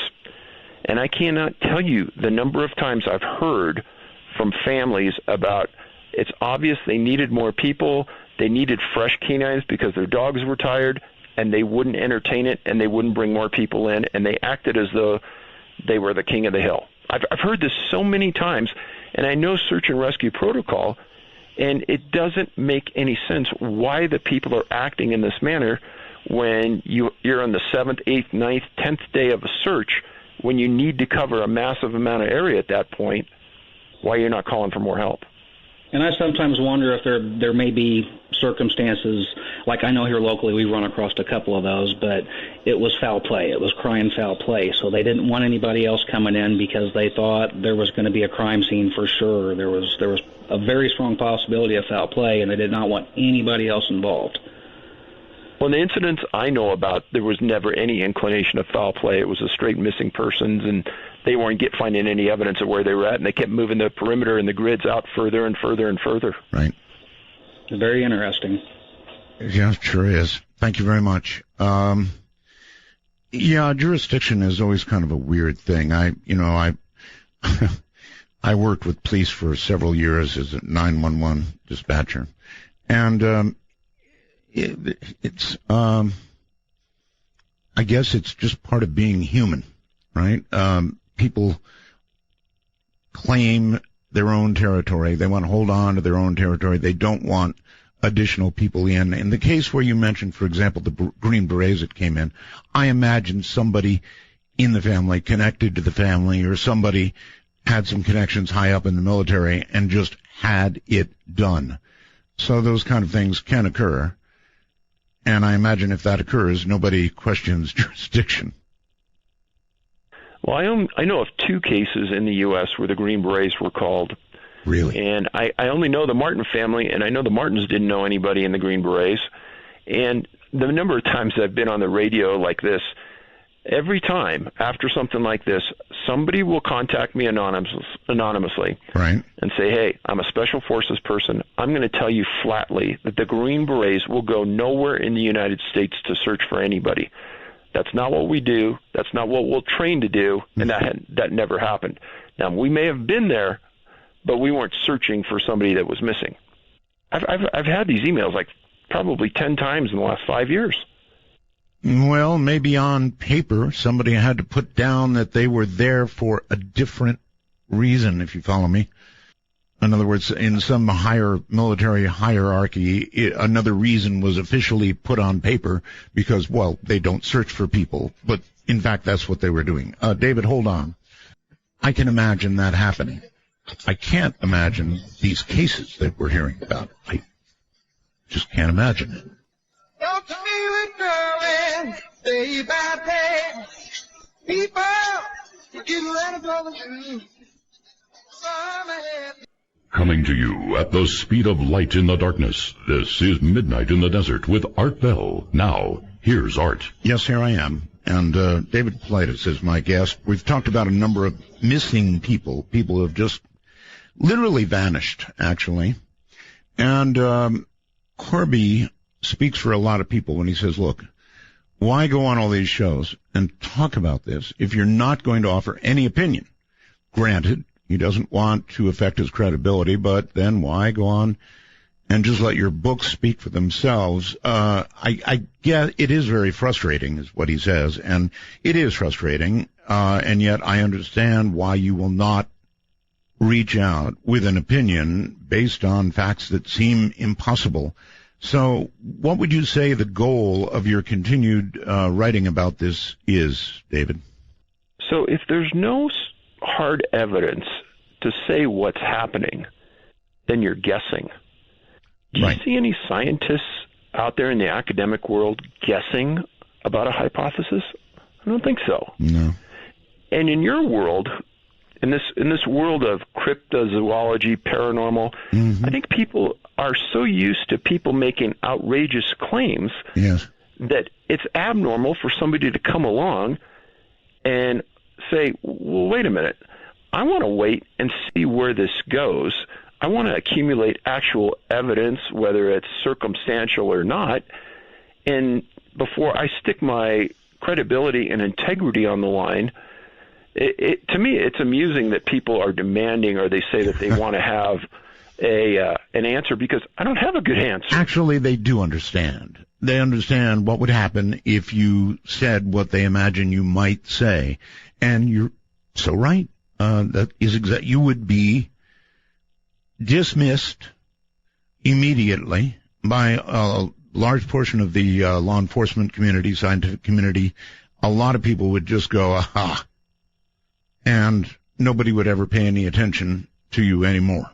It would happen. I know. I don't disagree with that, and I don't disagree with the man who writes and says it is frustrating to be presented with the impossible and not to be able to venture even an opinion virtually. I get the problem. Let's go to the phone. Hello there. You're on the air. Hi, Art. Hi.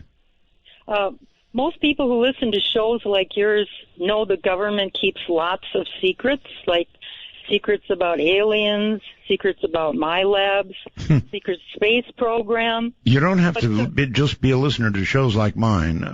Lately, I think if you did a survey on who believes the government tells us the truth, it'd be down in the single digits. But the fact that they lie to the families indicates to me that they probably know who is responsible. Well, that's actually a pretty good question. David, do you think that it indicates that they do have knowledge about what it is, or is it just a complete lack of knowledge, and so, like you, they're not willing to touch it? I think that the people that are your contact points at the park, the superintendent, the chief ranger, I really don't think they know. But I do think that they're walking to the orders of somebody higher up. And Mr. Martin told me, he said, you know, Dave, I think the superintendent's just a pawn. Somebody else has him doing everything they want him to do. I just don't know who's giving him his orders. What do you think of that, ma'am? Well, I think all these things are going to be revealed, because if you notice, there's more and more truth coming out all the time, and I think it's going to come out very soon. Well, I hope you're right. I really do. Let's go to Skype and Trey in Atlanta. Hello. Hey, Art. How you doing? Fine. I have two quick things, then response I'll take off the air. Sure. First of all, these seem sort of similar to like the ancient fairy and Wendigo stories. And second of all, as a boy, I remember going into the woods. I'm from the South. And I remember there were certain places that just didn't feel right, and things happened there as you grew up. There were murders, whatnot. Sure. And even going on to my own son in Boy Scouts, when I would take him hiking or camping, whatever, there was very few places, but some places you just felt as a parent that weren't right, that you didn't belong there. There was something there watching back. I get it. Yeah. Exactly. And thank you both. I'll take it off the air. All right. I don't know that there was a question there to answer, but there are there certainly are places that don't feel right. As a parent, you know about them when you come up against them. On the phone, you're on the air with David. Hi. Hi, Art. This is Ray at Citrus Heights. I have two questions, and I'll take the answers off the air. All right. Number one, I want an approximation of the ratio of male to female abductions from the national parks and forests.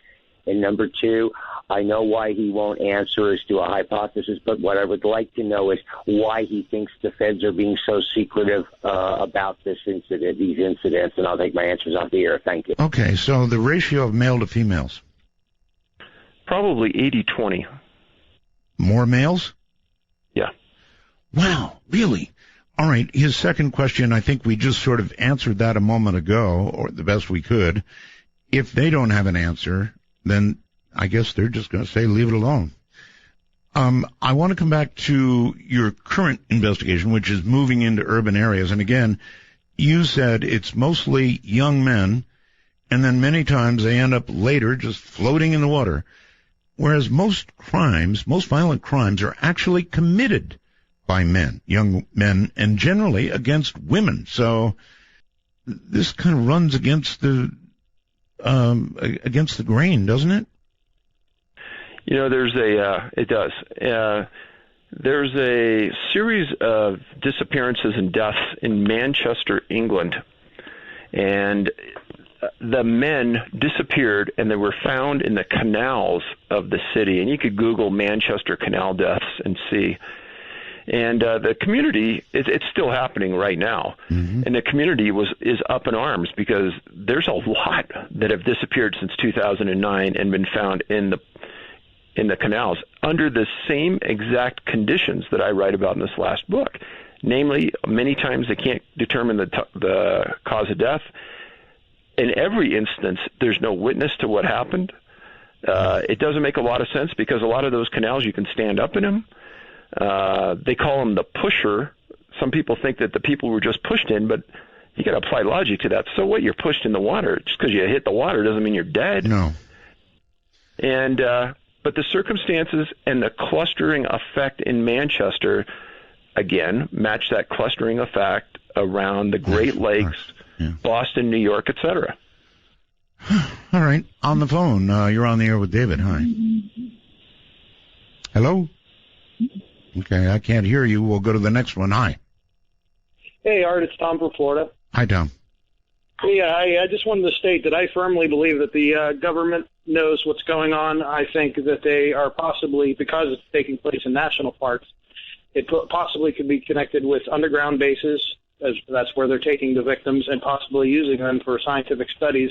And that's not even throwing out the possibility of the possible treaty they have with beings to allow that to happen at a certain percentage. Well, you know, all that sounds pretty crazy until you realize that the truth is the government has experimented on its own people. There's a lot of history, for example, in San Francisco years ago of experiments that were done with chemicals. And, you know, you go, oh, no, our government wouldn't do that, and yet they absolutely did. So you just can't rule it out. James, you're on the air with David. Hi. Hi, Art. Hi, Dave. It's a pleasure to speak with both of you. Art, I had emailed you a couple weeks ago about some mysterious staircases. You're the one. I emailed you a couple weeks ago. Yes. I already brought this up earlier to David. So go ahead. Yeah, sorry, I must have missed that part. Dave, I had a question regarding the individuals that appeared to be drugged or in a lucid state. I was wondering if you were familiar with the drug scopolamine. I used to take it. Scopolamine, really? Yeah. Because as far as I'm familiar with, from what I've been hearing is that that's the particular drug that's been used in South America and Colombia to drug people in order to kind of put them in a zombified state. Some people call it devil's breath. Well, scopolamine is something that was used to avoid seasickness in years past. I just remember that. It was a little patch that you put behind your ear. But right now, there's something called GHB. It's a date rape drug. Right. It makes you completely immovable. You know what's happening, and that was found in high levels in many of the cases of these people that drowned. So you put somebody in water, they're alive, they're breathing, they can't fight, they can't swim, it appears they drowned, but unless the coroner's testing for GHB, it's just going to go by as a drowning and the kid's dead. And would that be normally tested for after autopsy? In other words, would they do a tox screen that would include the tox that? Screen? Yeah. 99% of the time, GHB is not included. Wow. All right, caller, thank you very much. And I appreciate the quality, by the way, of all the callers. It really has been astoundingly good. Let's, I guess, go to another phone call. Hi, you're on the air with David. Yes, hello, Art and David. I just want to real quick comment, Art. You and Richard C's show is the best 5 hours of any type of programming out there. Thank you. And you're welcome, sir. And I was just a couple quick questions. With David, this is Ryan in the Sonoran Desert, by the way, Buckeye, Arizona. Has David looked into or had anybody come forward from Native American reservations or areas where people got missing around certain sites? And because there's a lot of information out there and books written about wormholes and portals, and some of these locations are very sacred, like the Grand Canyon for the Hopi. The second question, real quick, is remote viewers. Have any come forward to help you out, either privately, or have you reached out to them, and have you got any results back? And I take you just to the air. Thank you, Art. All right. Well, the first one is off into the paranormal area. I doubt you're going to get your answer. The second is kind of fringe paranormal, but you might get some sort of answer. Remote viewing does seem to be real, and it does seem some people have this talent, and it really would be interesting to ask some of them to profile some of these really, really puzzling cases and see what they come up with. So I guess that's a little like asking a cop if he wants to call in a psychic. But it is an interesting idea, David. Absolutely. I'm one of these guys that has an open mind on that stuff, and I have an open mind on all these elements that could be related to what's happening here. And I'm not one to discount a psychic. I'm not one to discount remote viewing. I think it's all plausible. Well, it is, and they might come up with something that might lead us somewhere, because, boy, you know, the person who wrote the thing about getting frustrated, they really are right. I mean, you have described accurately all of these incredible cases that have absolutely no answer, or if they do have an answer, it's one that leads us down a path that, well, you can't talk about, really. Frustrating. Hello there. You're on the air with David. Hello, Art. Yes, hello. Hello, yes, Art and David. Great show tonight. I just wanted to bring up a case that David may be familiar with. It was an interesting case that happened in the 1980s in the White Mountains of New Hampshire, in the Jackson area. It was actually a group of autistic children that were hiking with a couple of instructors on a mountain called Black Mountain. And coming down, one of the youngsters, I think he was between 8 or 10 years old, got separated from the group. They never found the kid as they got off the mountain. They never found the kid. They sent up over 250 people. This is not a very big mountain. This Black Mountain is only about 3,200 feet.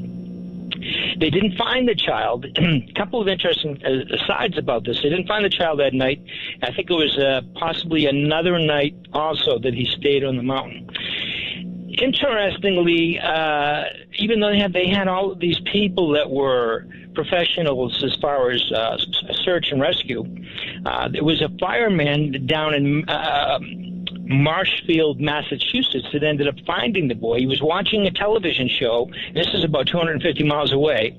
He had never done anything like this before. In the television, the news show talked about the child. He all of a sudden he had an epiphany that he was going to be able to find the child. He drives up to Black Mountain in New Hampshire, climbs the mountain, and lo and behold, he finds the child. Now, a couple of interesting facts about this was later on, you find out that the child who was autistic later began to be able to communicate better after this incident. Mm-hmm. Well, so they asked the child, how did you survive? Because the temperature had plummeted way below 30 degrees, and they were very worried that the child might not survive the night. And he said that he had gotten to a part of the mountain where he was surrounded by this white light, and that the white light kept him warm, and he was fine. And the interesting thing, again, is after this incident, he ended up actually becoming more cognizant, more communicative. And another interesting light about this was that the fireman from Marshfield, it turns out that he was a big hero after this, and he was in the newspapers,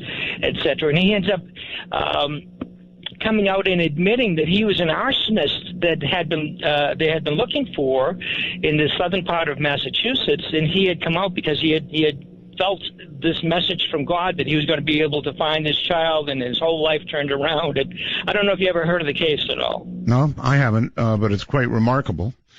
And I wonder if any of the other cases in which, were there many cases in which an autistic child was apparently taken or missing and then located, David? There were a few, yeah.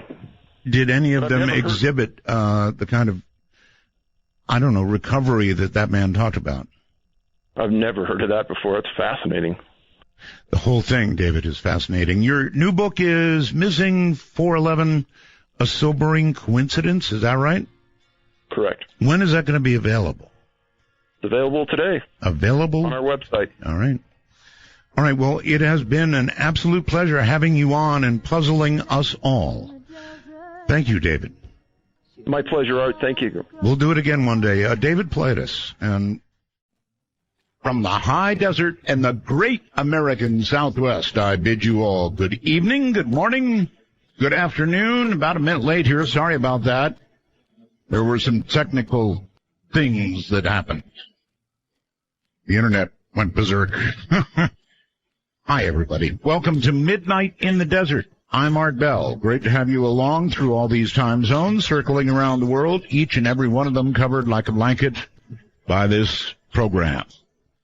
So, what in the world could it have been? Well, it was some last-minute scrambling thing trying to get the internet where it was supposed to be. So the answer is I don't know.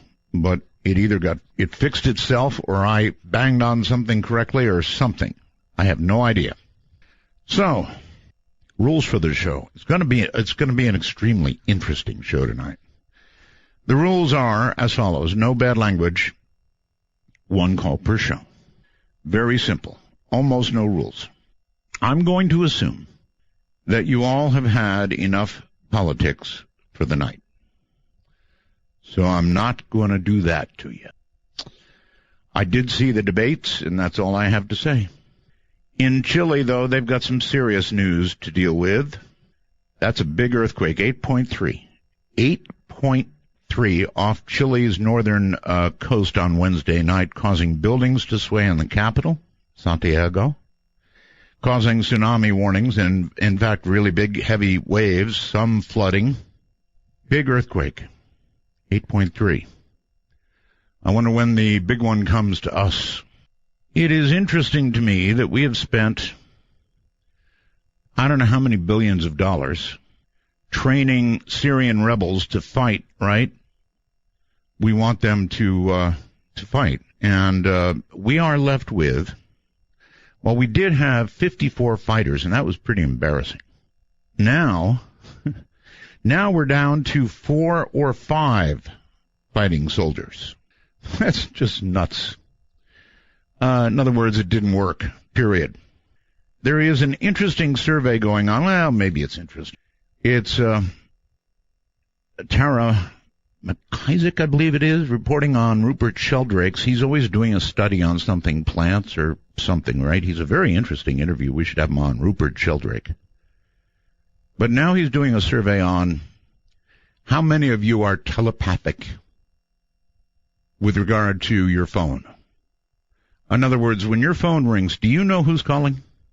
I'm not sure that, a positive result on this is going to prove anything at all with regard to telepathy. I don't think it's going to.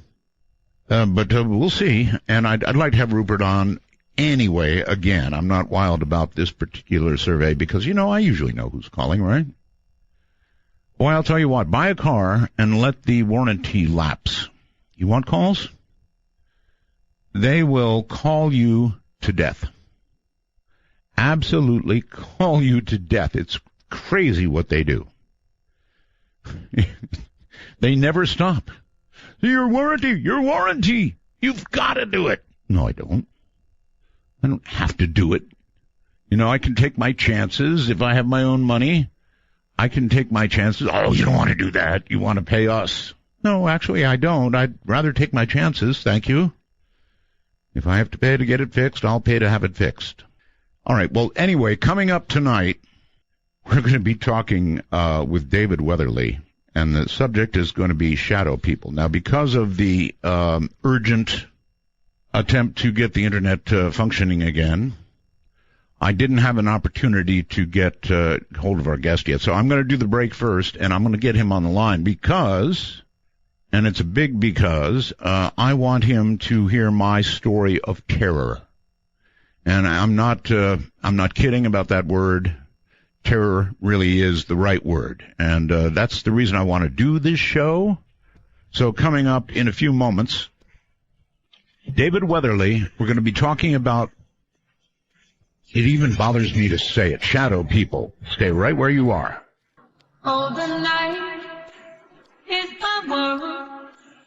City light painted girl. In the day gets done. 'Cause I live and breathe this Philadelphia freedom. Midnight in the desert doesn't screen calls. We trust you, but remember, the NSA. Well, to call the show, please dial 1-952-225-5278. That's 1-952-CALL-ART.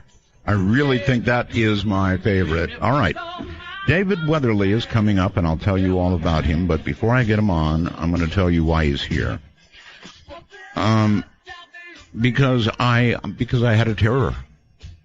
And that's the only decent word the only word that fits. I had a terror. I've been a talk show host. I've been talking about this kind of stuff all my adult life. But it never happens to me, save an experience with a couple of unidentified flying objects, one very serious one. None of this other stuff. I've never met these creatures, these animals, these things that we talk about and wonder about on the air. Until... And I'm telling this mostly for David's benefit because I doubt he's ever heard it. Until about 2 or 3 weeks before the show, I was staying up late, getting in training. You have no idea the hours I keep. It's awful, actually. I rarely get to sleep anymore before about 5 to 6 in the morning, usually about 6. At any rate, I was in training for that later hour. Turned out I needed more training, by the way. And I was in my ham shack, my ham radio room. You've seen pictures. In fact, there's a picture of that on my profile picture on Facebook. And working on the computer. I've got a full desktop computer and a monitor in there.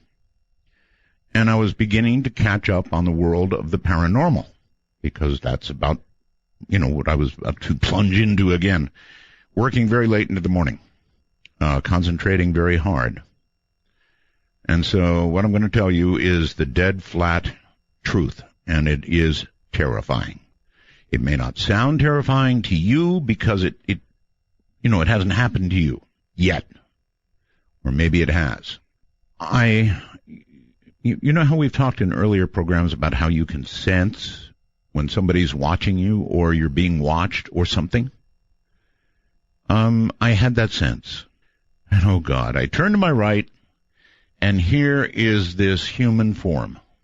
It was not completely solid. I could see something behind it, but it did have enough solidity so I knew what I was looking at. This wasn't, a trick of the eye. This wasn't a floater in the eye or anything like that. A lot of people, I guess, have that kind of problem. I don't see how you could mistake it for what I saw, because what I saw was a being. It was a being. It looked like a human. Now, it had legs, it had a torso, it had a head. The arms, I guess, were at the side and kind of mixed in with it, but other than that, that's what it looked like. And as I mentioned, I could see through it. Now, I'm describing this to you, but it doesn't describe the instant of terror. This was to my right as I sat on the desk. I looked over and I saw this being, and I just kind of jumped, and I guess I was on a little bit of shock, or a lot of shock, I don't know. Anyway, it vanished. It was gone. And I looked behind me. I've got a swivel chair. All my chairs are made for a bad back, right? I've got a swivel chair.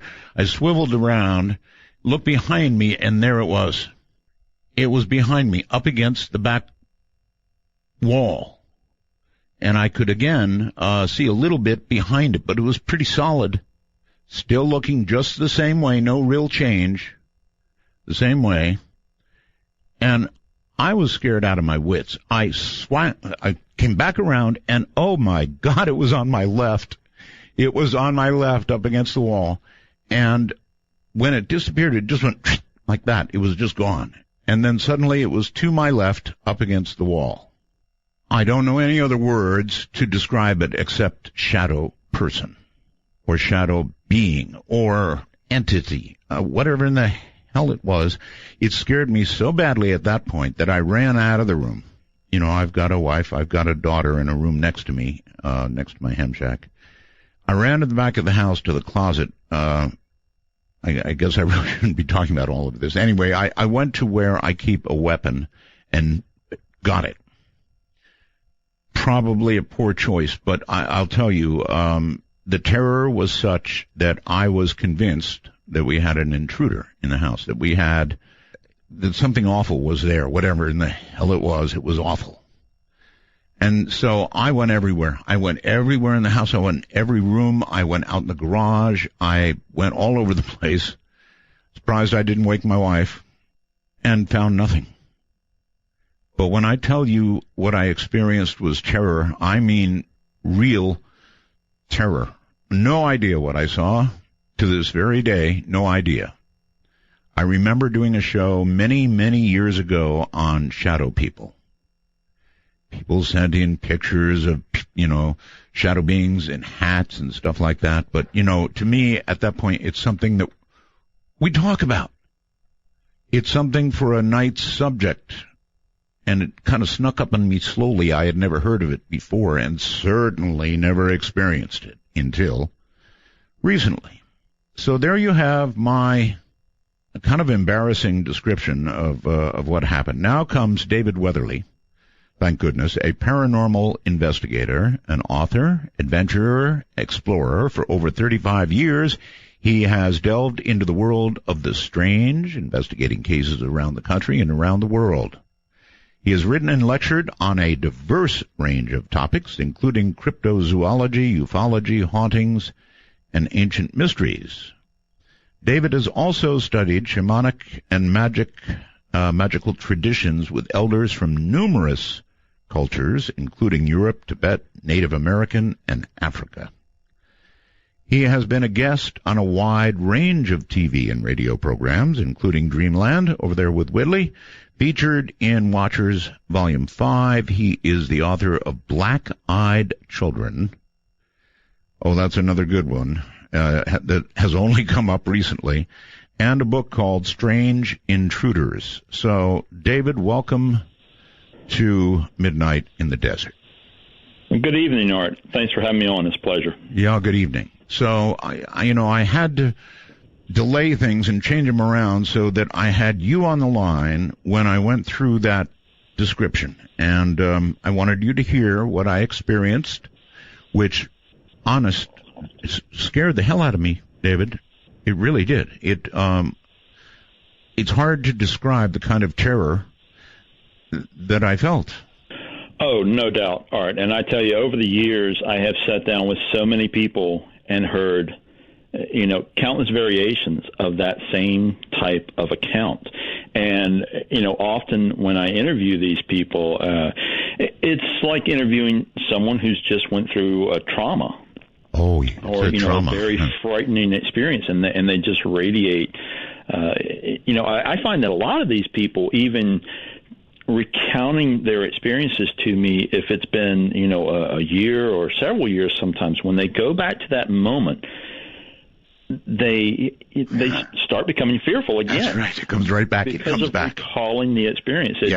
It brings back not just the memory, but the emotional state that occurs. That's right. The during terror. These encounters. That's the word for it. Terror. Trust me. Terror. Yeah.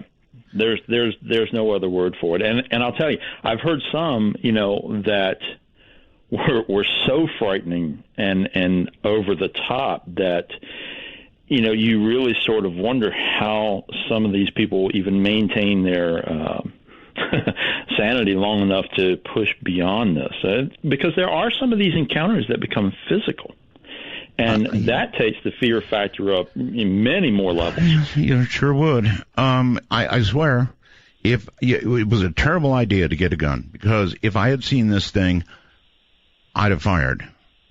And it wouldn't have done a damn bit of good. Now that I think back on it, I'm sure it wouldn't. I mean, I'm sure a bullet would go through it just like a little bit of the light did.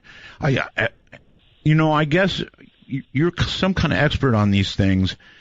Well, what the hell are they? Well, first of all, despite having, so many years in the paranormal, I don't know that there's any such thing as an expert in this field. I continue to investigate, and all I have are more questions. And the shadow people, man, that's right there at the top of things that we just don't have enough answers. And one of the reasons that we don't is because these shadow beings, first of all, they go way back in history. You can read early medieval accounts of people encountering shadow or phantom monks, as they used to call them. And it would be this black moving shadow, for lack of a better term. Mine didn't move. It moved from one part of the room to the other. That's right. But there was no physical movement of legs or anything like that. No, but they almost move like shadows. Just as if if the way a shadow can suddenly move from one wall to another. Of course. Put your hand in front of a light and project a shadow, and that jerky, sudden movement where it looks like is in one location and suddenly it's in another. Right. And this is very common with these things. People will report these things. They're very commonly reported in people's bedrooms late at night, and people will see these things at the foot of the bed or across the room, just looking in their direction. All right. And let me see if I can suddenly it moves. Leon, let me see if I can get you to understand this. I'm a pretty rational person. I'm actually kind of a skeptic with most things. Frankly, I am. But I'm telling you, David, this thing had form. It was real. It was not some trick of shadow. It was not some trick of something wisping across my eye. It was real on my right. It was real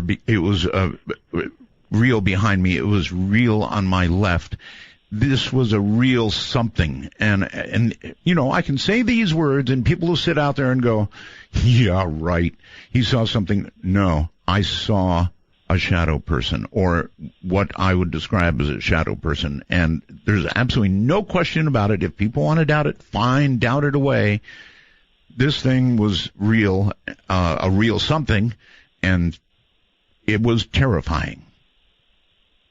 now that I've got that off my mind, I hope. Well, I absolutely believe you, Art. And, as I said, I've spoken to so many people who were really in the same position that you are. They weren't interested necessarily in anything, paranormal or strange. And, these weren't common topics for them to sit and discuss. But suddenly, something like this happens, and in a heartbeat, it takes someone from being a skeptic to suddenly realizing, my God, I have experienced something that there is no rational explanation for. Yeah. And that alone, really transforms someone emotionally and mentally and every other way. But, moving beyond the fear of the experience is often what proves to be the most difficult thing for people who have these encounters, because it is a physical reality. And, just like you pointed out, there's plenty of people who will jump up and down and say, no, this is, this is a result of exhaustion or stress, or, it's a trick of the mind and all these various things. But I have one theory, David. Can I run it by you? Sure. It's only a theory. It seems to me that if you sit in front of a monitor for enough hours, and I had been there for a long time, that your brain begins to be affected by the refresh rate of that monitor, whatever that is. Mm-hmm. And I've always kind of wondered, would that allow you to see something that you would otherwise not see? That's the best I can do, because I was sitting in front of the computer for a long time before this, and so there's one theory. And that's a great theory, and one of the things that we can sort of connect that to is that, through the ages, tribal cultures use things to alter their consciousness. And I'm not talking about hallucinogens or drugs or anything like that, but they use things that are repetitive, such as drumming, trance dancing, things like this, very good according point, to tribal beliefs, raise the awareness and alter the consciousness, which allows you to see things that exist at a different vibratory level. That's the easiest way I can explain it in sort of simple terms. And a lot of people, again, will doubt things like this, but when we look at modern science, quantum science is now saying, hey, we've figured out that there are 12 other dimensions 12 other dimensions. We don't know how to get there or what's there, but we know they're there. Well, this was a grand announcement a few years ago by a group of quantum scientists, and I had to kind of chuckle when I read it, because I thought, shaman around the world have been talking about this for ages and saying the same thing. It's just that it's framed within their spiritual, magical traditions, but they say the same thing. They say, hey, there are other levels of existence, other levels of reality that exist around ours and intermingle with ours. We just don't have the level of awareness to understand what's there and possibly interacting with us. David, what brought you to this field to investigate this kind of thing, shadow people specifically? It just sort of blended in with, my interest in a wide range of strange topics, and shadow people just run consistently through almost everything. I mean, Art, a few years ago, they did a poll about, paranormal and supernatural topics, and they found that shadow people are one of the most widely reported phenomena worldwide. And you find these things in conjunction with haunted sites. Yeah, but I don't live in a haunted sometimes site. Everywhere. Nothing haunted about where I live that I know of. I've never had any other haunted-like things happen before. No rattling of chains in the midst of the night, nothing like that. So, a lot of years behind me without anything like this having happened. I've been racking my brain for what brought it on, why, the rest of it, what could have been. And I guess you're right. I guess these people, or these, what would you call them? I call them entities. Oh. I don't know exactly what they are. They mostly appear in human form. Occasionally, you'll hear reports of them being very small in stature, almost childlike in size. But for the most part, they appear as adult humans in form. Yeah, that's what I had, all right. David Weatherly, my guest. He's written The Black-Eyed Children, and I'm sure we'll touch on that as well as Strange Intruders, but right now we're talking about shadow people. Trust me, you don't want to see one. It's 2 a.m. In each sip and in each sup. Will you partake of that last offered cup or disappear into the potter's ground when the man comes around? Take a walk on the wild side of midnight. From the kingdom of Nye, this is Midnight in the Desert with Art Bell. Please call the show at 1-952-225-5278. That's 1-952-CALL-ART. Okay, this comes from something entitled When Shadow People Attack. The first thought that crossed Stephen Painter's 5-year-old mind was that someone had broken into the house in Bury, Great Manchester, England, around 1986. My mom took me to the local estate to her friend's house, Painter said. I believed that she had been burgled because her kitchen, her entire kitchen, was covered, and I mean covered, in black handprints, almost animal-like. He didn't say anything about the obvious black handprints, not until later. I mentioned the incident to my mother, what I saw. She looked at me and said, Nothing on the wall, Stephen. He didn't know how that could be. The prints were there. His mother's friend said she saw shadows and the image of dark faces on the walls. His mother was immune. There was nothing on the wall, from her point of view. From that point, dark images have followed Painter. The animal-like prints he saw when he was 5 have turned into entities. I've seen a big black mass with red eyes, good Lord, always at the door, he said. The Hat Man, always in the background, and typical shadow people just like our shadows on a sunny day. And you know what? They are like shadows on a sunny day, but of more substance. I only relate to you what I saw, of more substance than that. Welcome back, David. A little story there. When shadow people attack. So that's like the next thing I want to get to. I always thought that they were just sort of, what's the right word? I don't know, beings, if you will, or whatever they are, that they didn't physically attack people. That takes it to like a whole new level. It really does. And I tell you, Art, all the years of interviewing people and so forth, one of the weirdest and most frightening accounts I've heard was from a gentleman who had a physical encounter with a shadow being. And this fellow, his name was John, he considered himself a religious person, but he had stopped going to church. He was, very focused on his career. He started to notice some strange things in his home. He lived alone.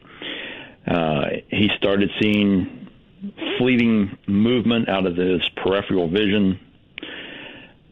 Odd things started to happen, like a fork would go flying off the table. Little things around the home. And he continued to try to dismiss it until he started seeing these shadow beings directly. I mean, he was directly looking at them just like your experience. They would be there one moment, the next moment they had vanished. They would be in another part of the room. Can I ask a question? Did they show, when he looked at them, did they show any movement at all of what appeared to be a human body? He described them as being inhuman in form, and that they would sometimes move. He would see what appeared to be an arm moving. Sometimes they would appear to bend forward as if they were looking at him closer. But Art, this took a very frightening turn when one night after work, John went out, had some food with a friend. He came home late. He says that he walked in, he glanced at his mail, he checked his email quickly. He went to his bedroom, kicked his shoes off, and sat down on the side of the bed. He had not turned the lights on because there was light from outside that sort of shone into the room, giving some illumination. He was sitting there looking out the window when all of a sudden he felt what he described as a pair of hands grab his ankles and yank. He was slammed down, face down onto the floor, twisted onto his side with something holding his ankles, and says that what he described seeing was a black form under the bed with glowing red eyes, pulling his legs.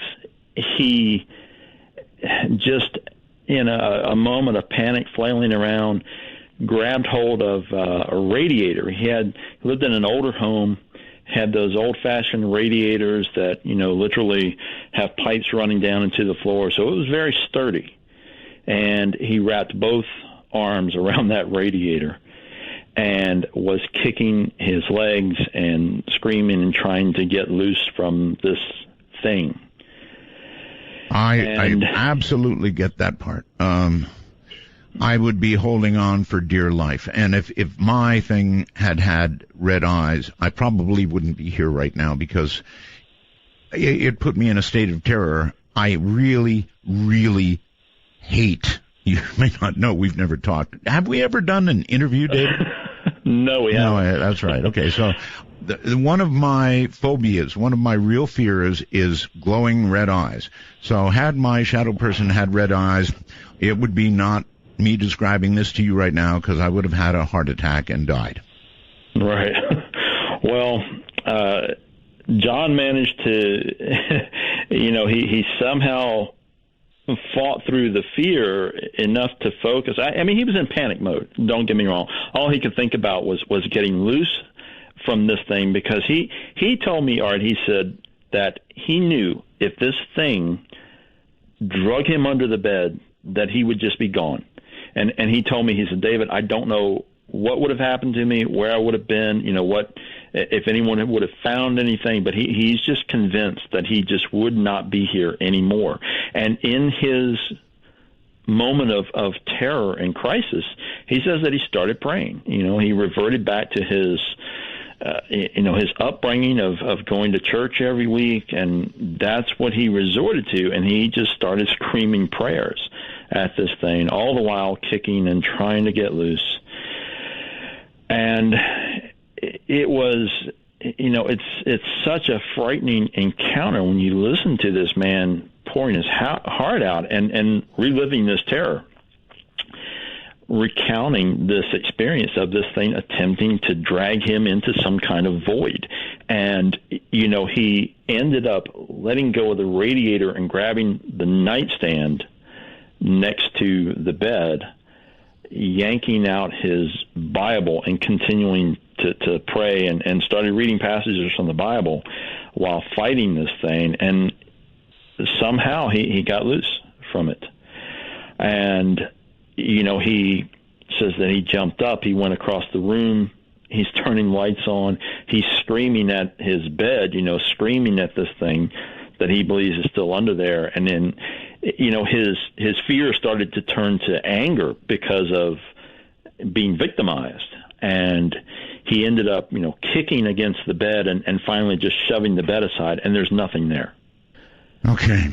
I have, I guess, one little additional detail that I can say. I'm sorry to be talking about what I saw, but maybe this means something and maybe it means nothing. This thing did not move, and it seemed to me when it was on my right that it just disappeared. And as I swung around, there it was on the back wall. Then it was to my left, and that's when I was just utterly freaking. But have you ever seen when the Starship Enterprise goes into warp drive?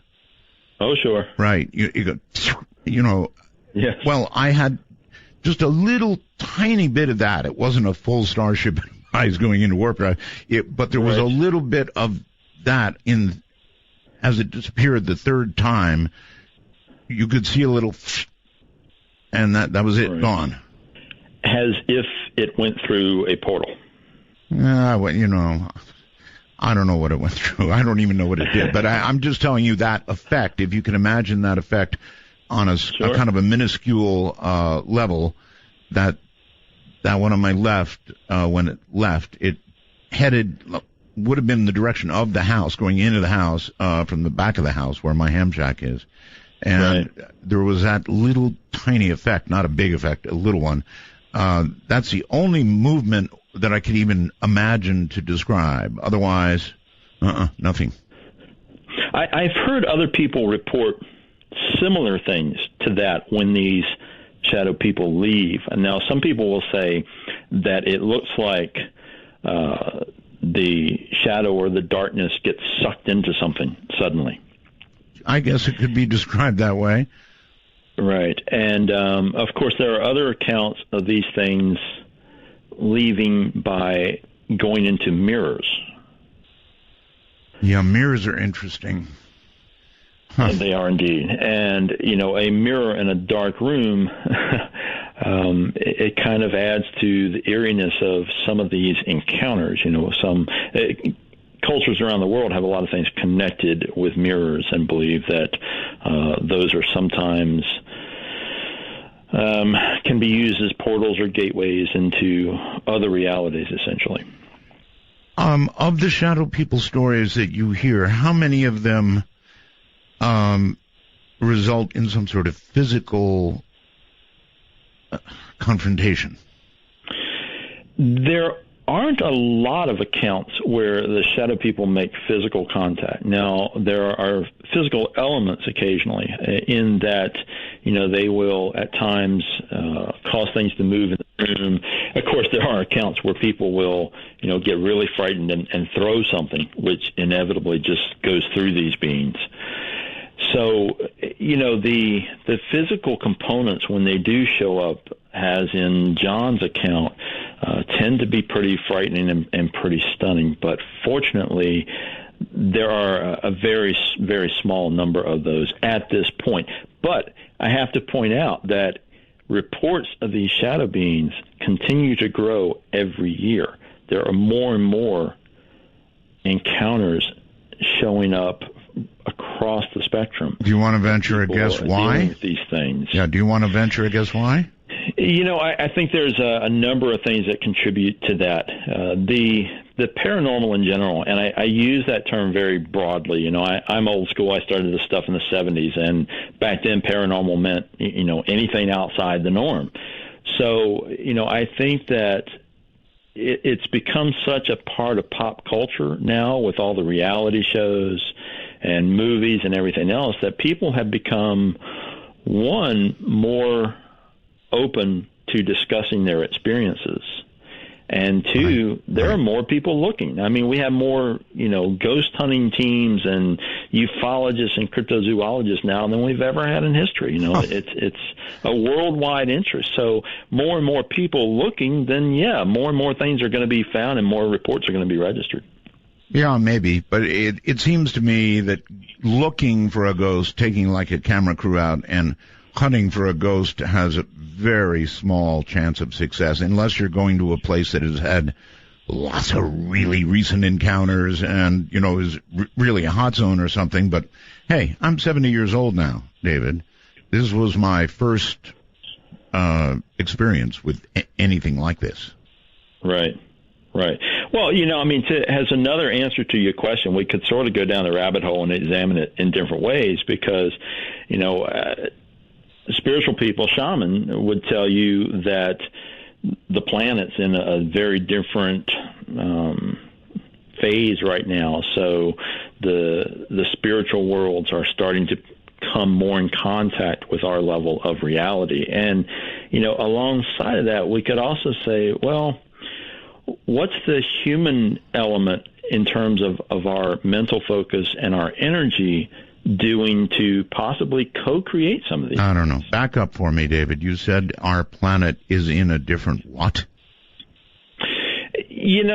Everybody got hyped up a few years ago about 2012. Remember that? Yes. Lots of craziness, and everybody was proclaiming, the world's going to end, and blah, blah, blah. Well, they tagged a lot of this onto Mayan spiritual elders, claiming this because the calendar was ending. But in reality, that's not what those guys were saying. I've met with some of those elders, and really what they were saying, and what a lot of native elders around the world are saying, is that the world it's going through a transformation because culturally and spiritually and politically and everything else, we're at a lot of crisis points.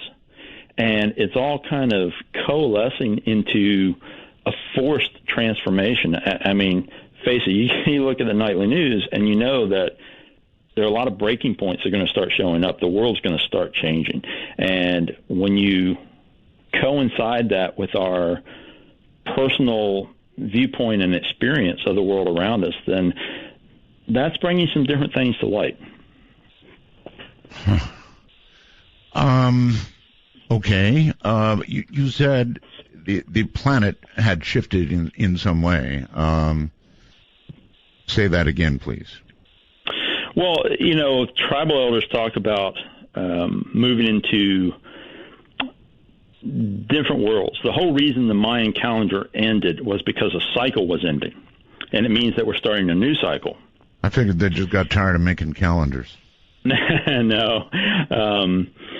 So, the way they interpret that is that a spiritual cycle comes to an end. Oh. And that when it comes to an end, we reach a crisis point where a lot of things have to change.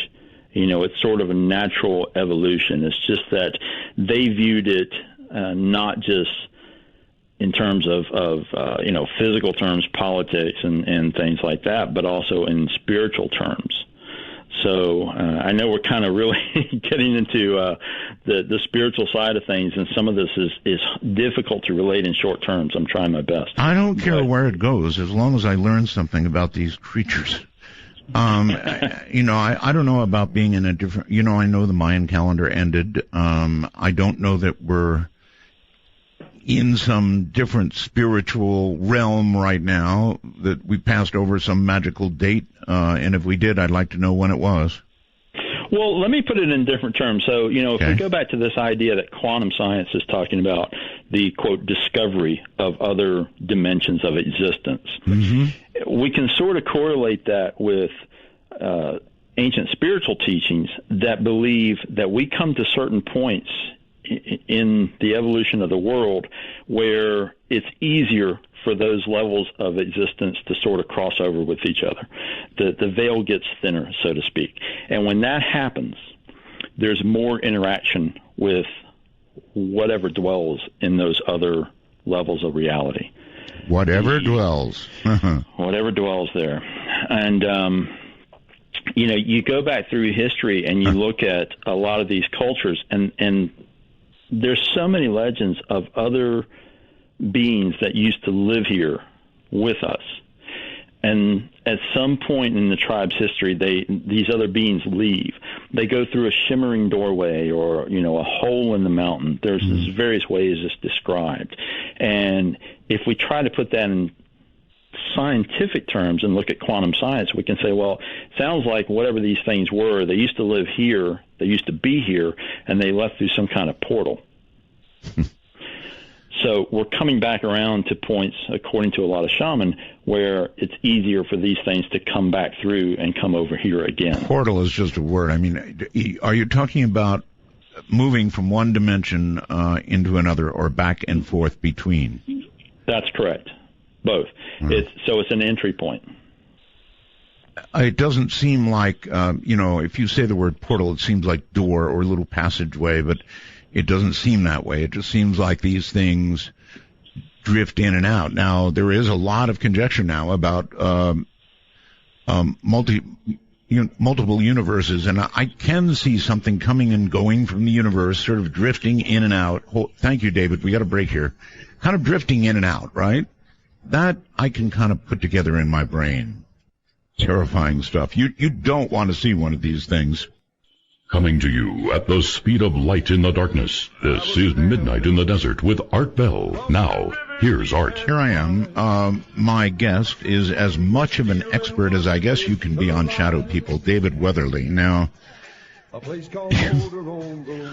kind of realizing as the interview goes on that I'm having a very hard time doing the interview because I'm not objective about this. I wonder how I get objective about this. My experience drove objectivity from me. That's how bad it is. I'm so wanting answers, and you're not going to have them ultimately, and so that's a little frustrating. But it's hard to be objective, David, when you've had this experience. And I thought, boy, I'll have David on; he'll give me the answers.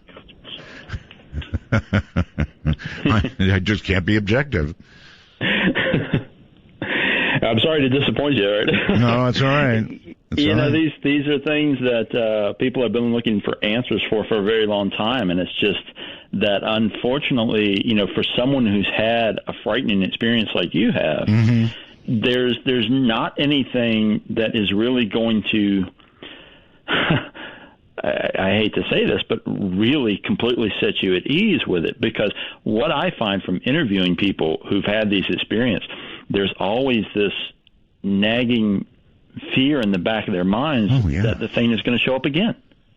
Or worse, and get physical, something like that, or that it portends something, or, who knows, except that it scared me so badly, so who knows. Anyway. Shadow people have been around since when, about? Oh, gosh. We can find reports, as I stated earlier, going back to the medieval period that talk about these shadow monks or these phantom monks. And you find a lot of common things with modern shadow people encounters. People would say that these figures looked like they had a monk's robe and a hood on.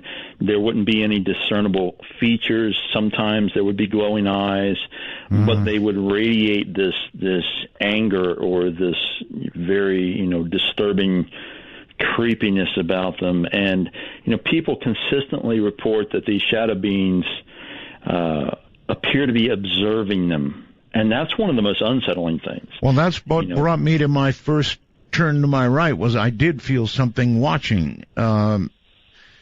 That's a very interesting human ability to know when you're being watched. Animals have it even better than we do, but when you're being watched. If you feel something trend, there it is. And so, yeah. Oh, sure.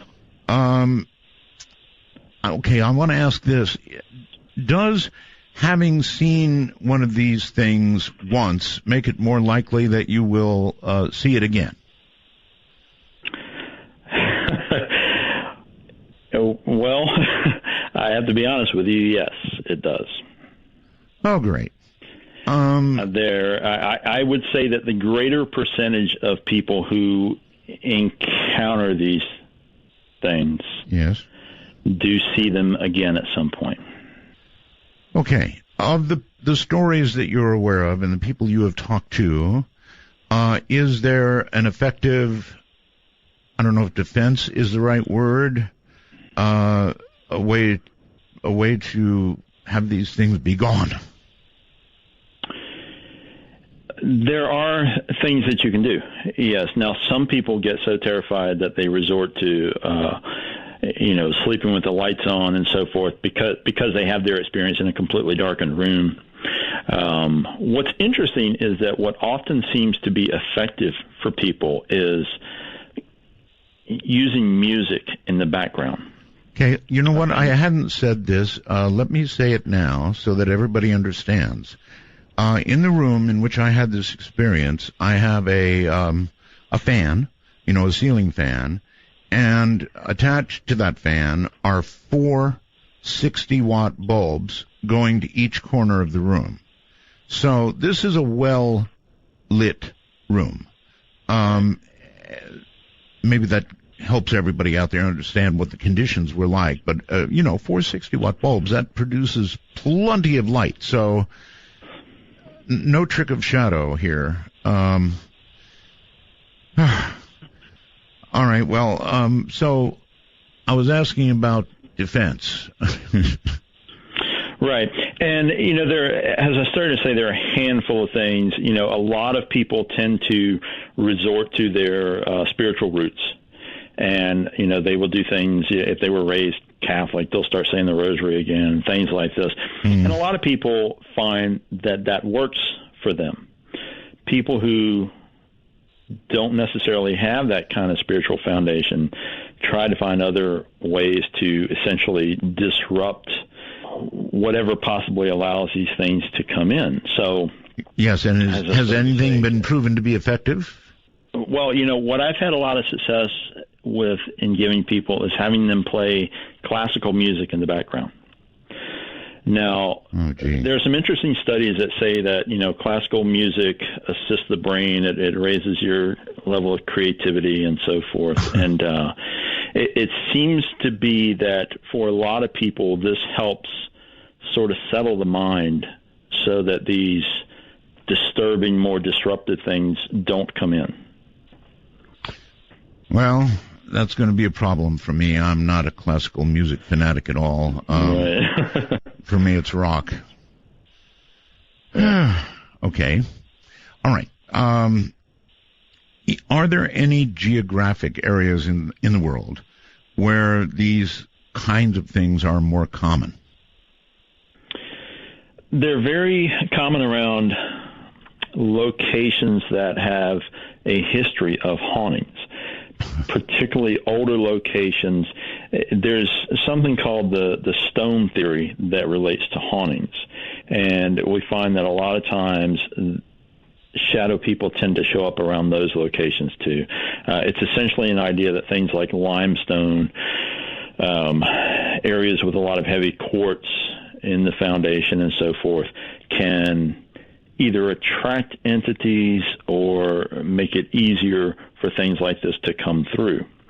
And as a result, a lot of locations, you go to Europe and a lot of these older castles and so forth that are very haunted, there'll be shadow people reports a lot of the times. All right. How about this, David? Another factor that comes in, Art, and let me interrupt you and throw this in, is that places that have heavy amounts of a heavy history of negative things, like old asylums, prisons, things like that. It's very common to find shadow people reports around those types of locations. Okay. I guess. We're sort of getting into the emotional aspect with that. A lot of emotional trauma and so forth seems to make it easier for these things to come in. And, even on a small personal scale, I find that a lot of the people that I've interviewed who they don't live in a haunted location, they don't, none of the other parameters fit. But what is often found is that things are going on in their lives that create high levels of stress or trauma or, emotional turmoil. Those all seem to be elements that help create these negative experiences. See, I'm trying to relate everything to myself. My home life was great. I've got the best wife in the world, a great daughter. So no stress there. There was stress, I guess, because I had this upcoming show. Sorry, I'm trying to relate everything to myself. I'm trying to come up with answers. And here's the other thing I meant to ask you, David. It is, look, shadow person is just a phrase. It's the one I came up with when I saw this damn thing. I guess I should be not saying damn thing, darn thing. I don't want to make it angry, just in case. So it's just a phrase. Maybe I could have said I saw a ghost. Yeah, I don't know. Shadow person seemed more to fit what I saw, but that's a good question. Could it have been a ghost? It is, and I see where you're going with that. And it's really a good point, because shadow people, shadow person has sort of become this catch-all phrase over the last 10 years or so. And what is most likely is that there are a lot of different things that are being thrown into those categories, because there are variations.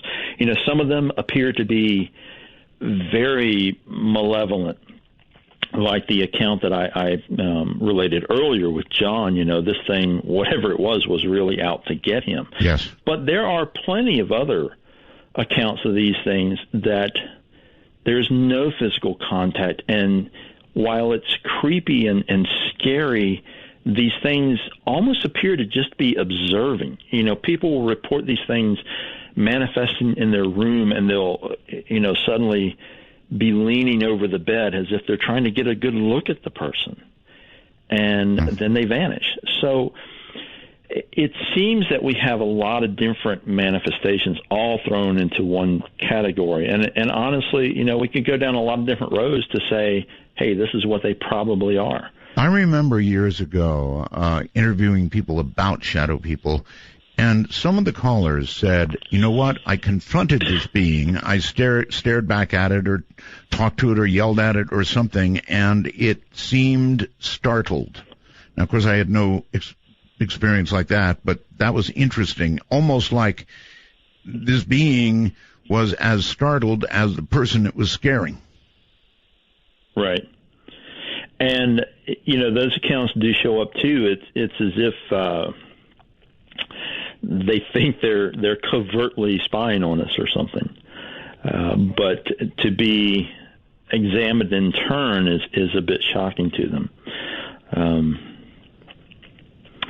If they are of another dimension, if they are of another dimension, then maybe they're as shocked at popping into this one as we are to see them. Very possible. Very possible. And, here's another possibility. I mean, they may be having some kind of a fairly normal existence and seeing us and are just as surprised, wondering, what is that? Okay. Anyway, not so many physical attacks. That's a much smaller percentage, right? It's a very small percentage at this point, yes. That makes me feel so much better. How many reports of those glowing red eyes? That is a pretty good percentage. Probably, from the cases I've looked at least a third of them report these things having glowing eyes. Lucky me. Got the 2/3 that don't have glowing red eyes. Okay, well, shadow people, I'm sure that's going to be an ongoing subject, but I know that you cover many more things, and because I'm having such a hard time being objective about this, I do want to ask you about these black-eyed children. I actually got a call not long ago, first time I ever heard of black-eyed children. Somebody called and said they saw one, and it was very, very startling to them, and weird, and they belonged, and they were with parents that looked blonde and not related to these children at all. It was very weird. Wow. Yeah. Well, Art, you think the shadow people are creepy. These black-eyed kid accounts are very unsettling. And, here's a typical scenario to sort of set the stage for you. Imagine you've just come home from work, the sun is just going down, and, you're maybe in the kitchen fixing yourself a drink or something, and suddenly there's a knock at the door. It's not a quick rap. It's a long, continuous, monotonous knocking that doesn't stop. Like anybody, things are going to run through your mind. Wow, why didn't they use the doorbell? Who's coming by? What's going on? As you're heading for the door, you open the door, hear a pair of kids standing on your porch. They're kind of looking down at their shoes. They're wearing sort of just drab, mundane clothing. And when you open the door, in a very monotone voice, one of the kids says, "Hey, we just thought we'd come in for a bit." Now, You've never seen these children. You don't have any kids of your own. All these things are running through your mind, and your response is, I think you guys have the wrong house. That would be a mild response. This monotone response is, we'll just come in anyway. Oh, man. Now, inevitably, what happens in these encounters is that the victim, for lack of a better word, goes through 3 very rapid stages. There's an initial unease when they open the door, and they're never quite sure why. And that unease grows to nervousness, as they're trying to deal with these kids. And, some people will try to question them or interact with them or figure out, why are these kids at my door? Inevitably, these kids will raise their heads and make eye contact. And at that point, what the person sees is a child with solid black eyes. No colored pupils, no whites of the eyes, nothing, just a solid black eye. And the level of fear sort of goes off the charts at that point. The victim will slam the door. And there's a whole range of things we hear in these encounters. These kids are described as having pale or pasty skin. Some people say it looks artificial. They always speak in very monotone voices. And they always make requests. They want you to invite them inside. They want to come inside. Sometimes it'll be a simple request, but it's usually something bizarre. There was an account where some kid said, it looks like it's going to rain. Will you invite me in? I think vampires require an invite, don't they? That's correct. Classical lore says that a vampire cannot cross the threshold unless it's invited. But the same is true for humans. Classical demonology says that a demonic entity or force has to have some type of invitation before it can come inside. These accounts, they're so creepy, Art, and they hit the internet in the late 90s. There was a journalist out of Texas that had an encounter with these kids, and he's the one that sort of really started the modern wave, so to speak, of these accounts. So let me stop you. Do you believe, you said it hit the internet, do you believe that this is yet another internet-generated weirdness, or is it real? Initially, when I heard these, like you're saying, I thought, wow, this is very curious, but it may be some internet phenomena. It may just be some, urban legend. Right. But then I started meeting people who had encountered these things, and I decided to really examine the phenomena, to go back in history and see what I could find that predated the internet and even television. Because, we have to remember that things like the classic X-Files in the 90s, they used this black eye phenomena, with that oil alien that came in and gave a person solid black eyes. So it was interesting, and I thought, okay, well, we got to see where this goes. All right, where it's got to go right now? I'm sorry. I've got to go to a break. I've got to get this in. So hold it right there. It sounds like something that could have been generated on the internet, but after what I've experienced, I could just about believe anything.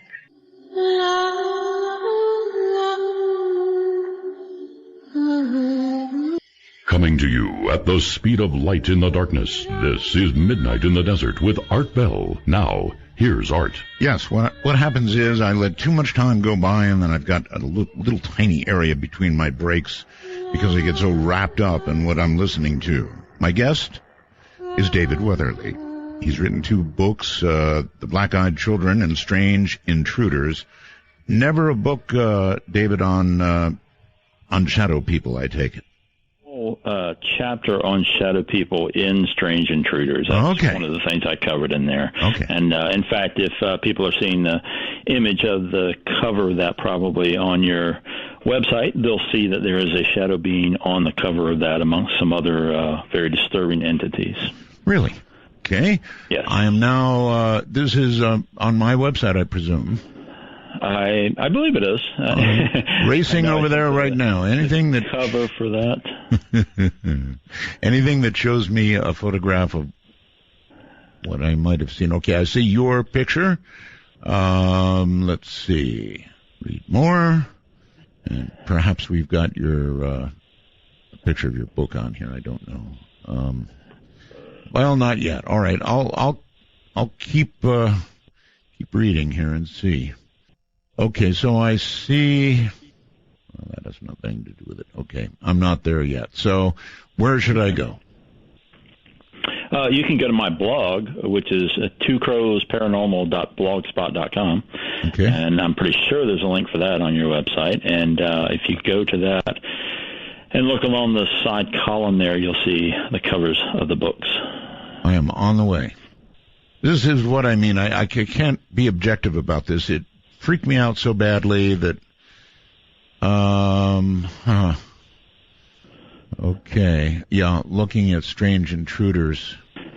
And what you'll see is just towards the, you'll see dead center at the bottom is the face of a black-eyed child, and right beside that, sort of over his shoulder, is a shadow figure with his hand reaching out towards you. Okay, it was like that, short of the hand. But it really was like that. And again, I could see through it. I would say it blocked 60 or 70% of what was behind it. It was a well-lit room. So, anyway, listen, folks, once you've seen this, you can't unsee it. So, there you go. That's pretty close to what I saw, but not the hand. Right. Right. Enough to know that it was a being. Variations. Yeah. So could it? We touched on the word ghost. I mean, it's just a word. To you, does the word ghost mean a being that once was alive, David? Not necessarily, because I think that a lot of reports of ghosts are simply residual energy, sort of like a recording. When I think that there are times that, for instance, there's such a powerful or traumatic event that takes place that a recording, if you will, of that is inlaid into the very landscape or the location, and that certain things can trigger that, sort of like a hologram. And I believe that that's why in a lot of reports of hauntings, you'll hear about these incidents where, the haunting is that this woman walks the corridor, every October on the 12th, and she walks down and she vanishes through a wall. Well, a lot of times when you go back to the historical record, you'll find these specific events that tie into things that seem to repeat themselves somehow. Okay, well, my guest last night, Lloyd Auerbach, said the same thing, the exact same thing, that it could be some sort of recording or endless tape loop, however you want to think of it, and it just is there sometimes, and it's always the same thing going on again and again and again and again, and that these things could even be attached to material things like rooms or homes or places. Exactly. And I think that's why, when you find a location that has so much history and so much turmoil, like the famous Tower of London, for instance, in England, there are reported ghosts in there. And, of course, there are famous historical events that took place, people that were beheaded and so forth. And there are reports of these apparitions showing up, on the anniversaries of those executions and so forth. And I think we get into an area where it's something that it's not a technology, but it's something that we don't understand in scientific terms that's occurring, that's interacting with us, and it is like a recording, whether it's in the stone tape theory, like I was talking about earlier. There's an idea that some types of stone, heavy in crystal and so forth, can hold a recording of something. And that's not too far a leap when we consider a lot of our modern technology relies on crystals. True. You've been investigating this for 35 years, this kind of stuff, right? That's correct. Okay, so has any of this ever happened to you? I've had some pretty strange experiences over the years, and one of the things I saw that really sort of I saw a grinning man. Now, I don't know if you know what that phenomena is or not. I don't. It's a new one, and it's a great tease because I told you it was a short break. Here it is. Grinning man, huh? Well, at least mine didn't have a face to grin or grimace or anything else. I'm really glad it didn't have a face. This is Midnight in the Desert. Well, would you be now?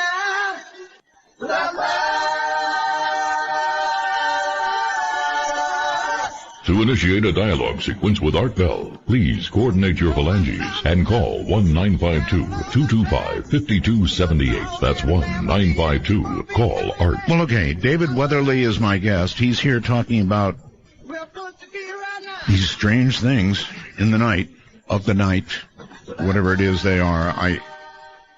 I'm finding it's a very difficult interview for me because I'm not objective about this, having just gone through this thing.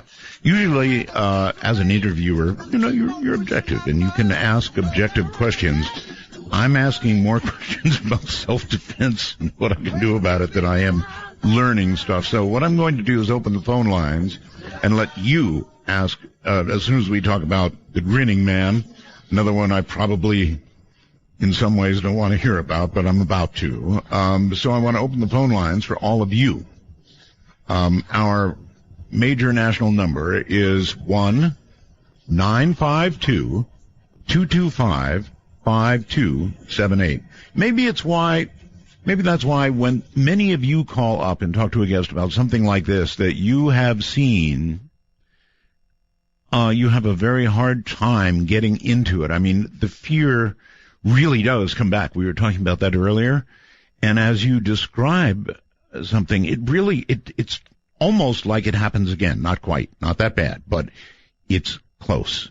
And, of course, you can call us on Skype as well at, in North America, MITD 51. MITD 51. Out in the rest of the world, MITD 55. That covers a lot of the world. Somebody said, it's Doug in Michigan. Thanks for this, Doug. Art, you've got more stones than me.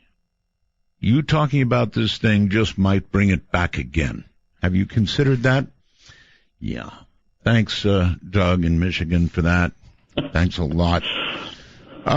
Okay, so the grinning man. That's at least a new one on me, thank goodness.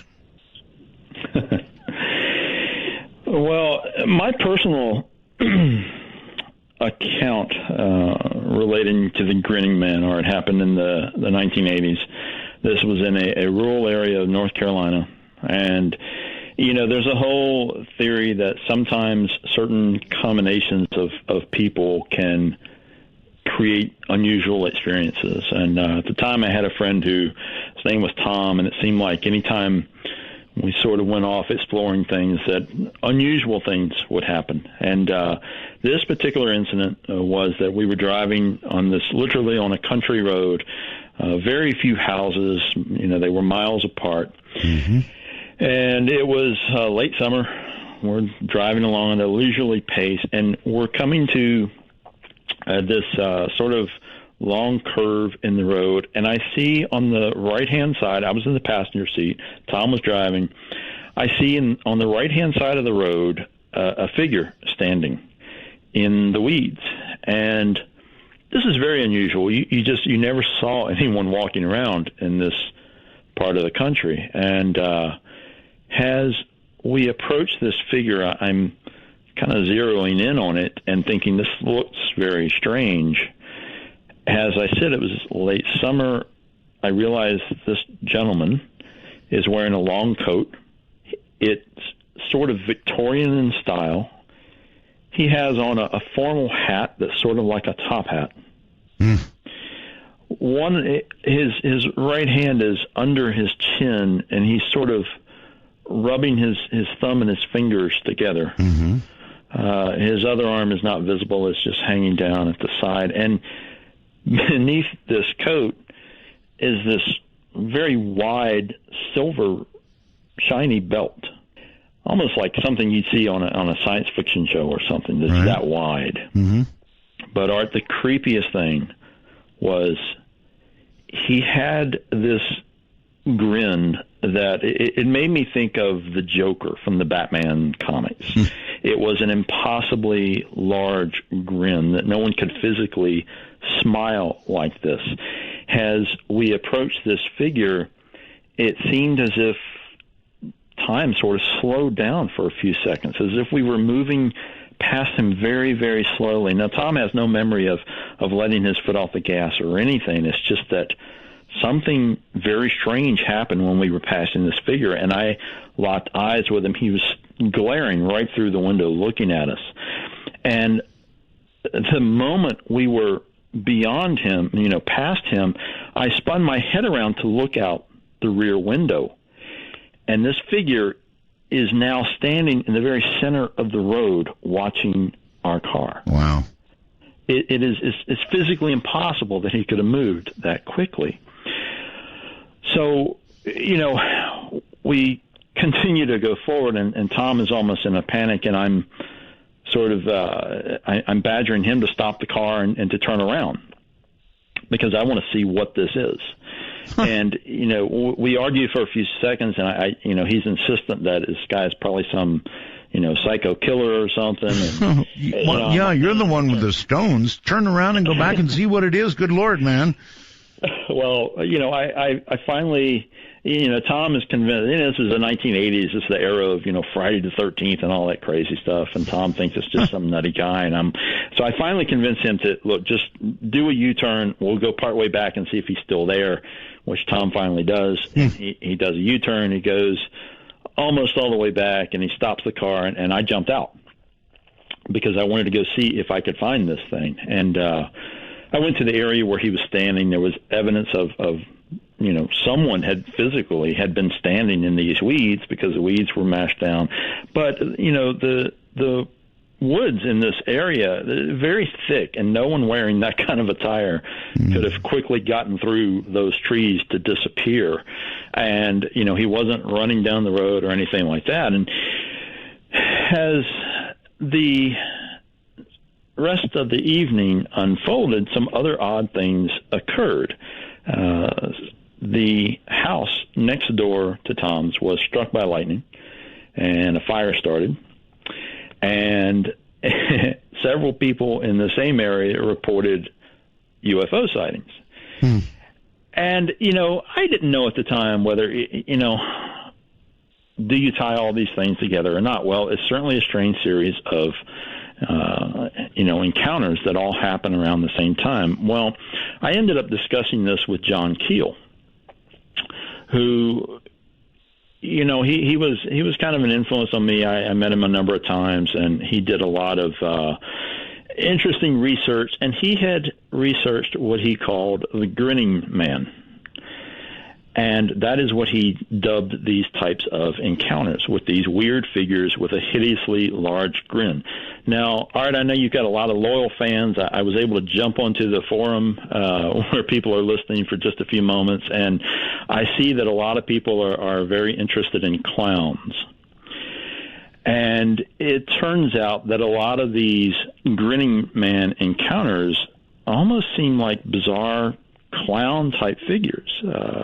Keel investigated a case in Point Pleasant, West Virginia, of a family who this young woman swears that suddenly at the foot of her bed was standing a man with a hideously large grin and a checkered shirt.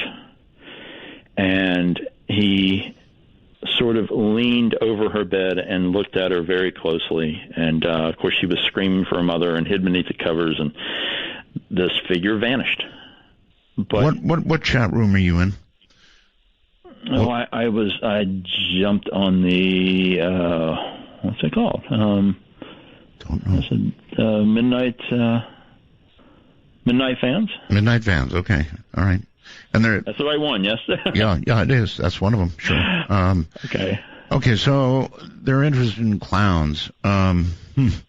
And a lot of people were saying they were afraid of clowns. So some of these figures, it's very curious how a lot of these things seem to hit on primal fears that people have, just like the shadow people, things that are slightly off or intangible or just invoke some type of,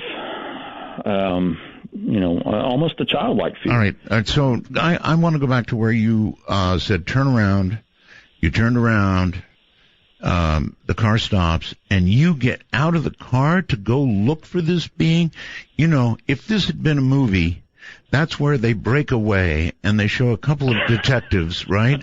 And there's like pieces of David Weatherly scattered all over the road and the adjacent countryside, and they're saying, well, we'll have to get somebody to look at the DNA and see if each one of these adds up to David Weatherly.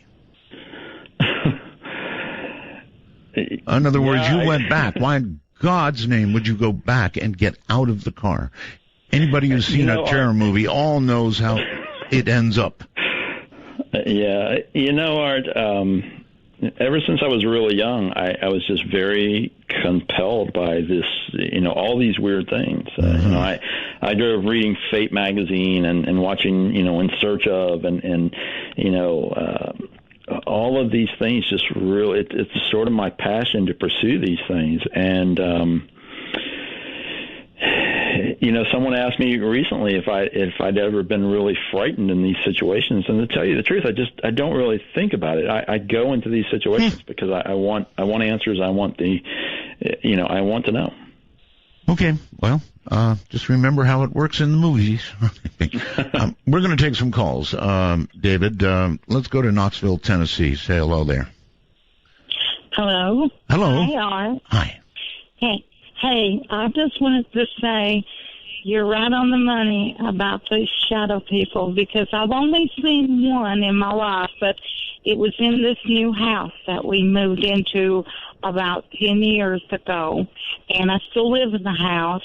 But my dog and I, we saw this figure that looked exactly like a human wearing a black bodysuit over its face. Mm-hmm. And it moved so quickly, it went into my son's room, so help me. And I know this sounds crazy, but I ran after it, and my dog did too. We ran right to that. No, it doesn't sound crazy, ma'am. A mother is very protective of a child, and so, yeah, I get it. Well, I had to tell you, that this stuff is real, and that's the one and only I've ever seen. But my daughter swears that she saw a shadow figure go behind the water heater, and that it lived behind the water heater. So don't tell me where they live, but I can tell you that this has to be connected with UFOs. Oh, well. That's happened to me my whole life, and you guys just brought up this checkered shirt thing.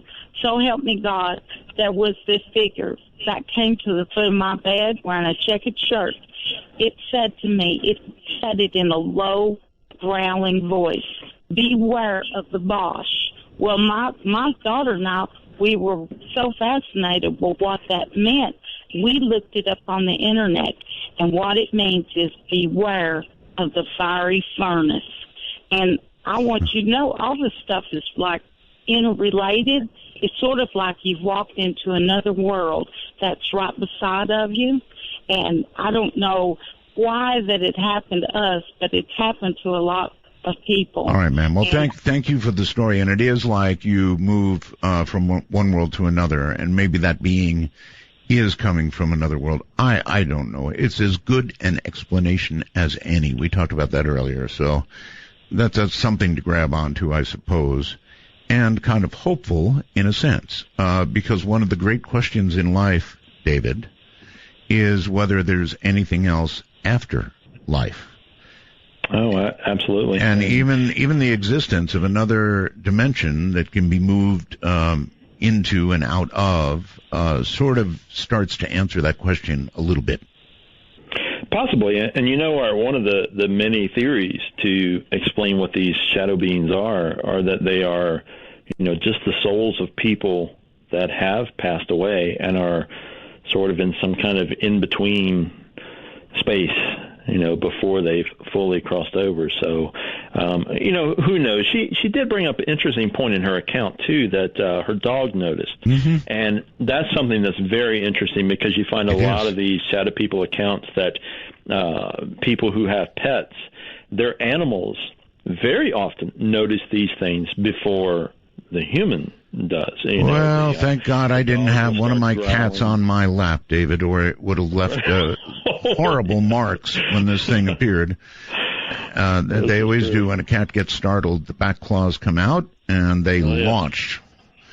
Overseas somewhere, I believe, me, myself, and I. Yes. Hey there, Art. Hello. This is Philip. Yes, hello, Philip. Where are you? I'm in Brazil. Brazil? Yes. Okay. Excellent. Wow. I know. A long-time fan. This is so great to hear you back on the air. Thank you. And I'm enjoying the show. And I just wanted to tell a short story that I had with a shadow person. Used to freak me out when I was 15 listening to your show about shadow people. And then I actually had an experience with one when I was still in the U.S.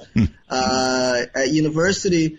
I was sleeping in the dorm room and kind of in and out of sleep, in the middle of the night, I actually saw the door open, and I thought that it was the person that I was sharing the dorm room with, but it wasn't. I turned.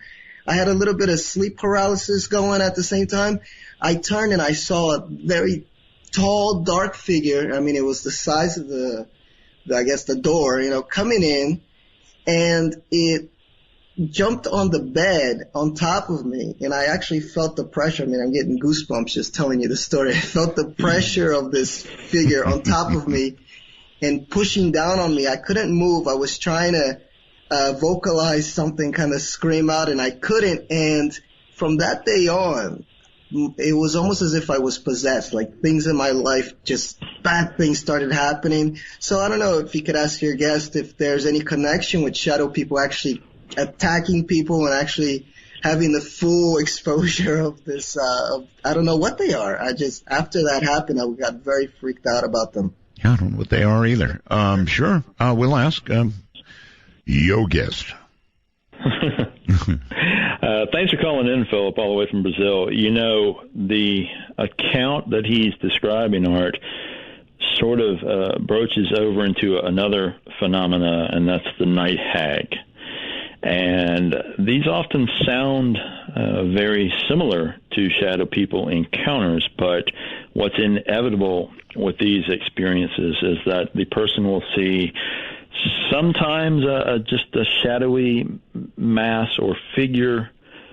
Sometimes it's described as a hideous, almost deformed old woman, hence the night hag term. Yes. But these shadowy beings inevitably will climb on the person's chest when they are sleeping and, apply this overwhelming pressure. Now, modern science attributes a lot of this to sleep paralysis. But, some of the accounts are very difficult to dismiss in those simple scientific terms because people have these lasting effects from what they feel is 100% a physical encounter with these things. And, yes, there are occasions where people, continue to need a recovery period where they have strange things in the aftermath of these experiences. They're very frightening by all accounts.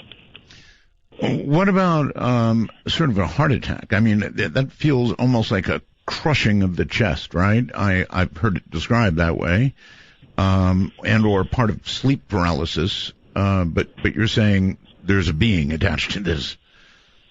Right. At times, there's a lot of people who suffer through sleep paralysis, and as I said, modern science tends to say that these, quote, night hag attacks are a result of that sleep paralysis, essentially that, the person is generating so much fear because they are paralyzed and can't physically move that the mind is creating other effects to go with the experience. And, the sense that they're trying to rationalize what's happened, right? I mean, suddenly, just imagine, suddenly, you're laying in bed and you can't move a muscle. Your entire body is suddenly not within your control.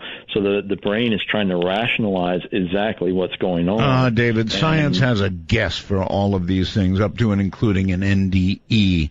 The brain correct. cells dying, various things being released. They've got and that's all it is. It's a guess about what it is, and that I'm sure would be true of the chest as well. All right, hold on, David. We're at a short break, and it's up to you guys.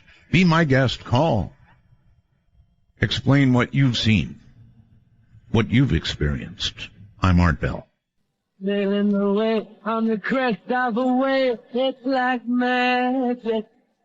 Oh, rolling and riding to the wind, the sun, or the rain. We can be right there. Come on, baby, don't feel the reaper. Baby, take my hand. Don't feel the reaper. We'll be able to fly. Don't feel the reaper. Baby, I'm your man. To initiate a dialogue sequence with Art Bell, please coordinate your phalanges and call 1-952-225-5278. That's 1-952-CALL-ART. That's it. My guest is a fascinating guy, David Weatherly. He talks about all of these things that move, it seems like, in the night.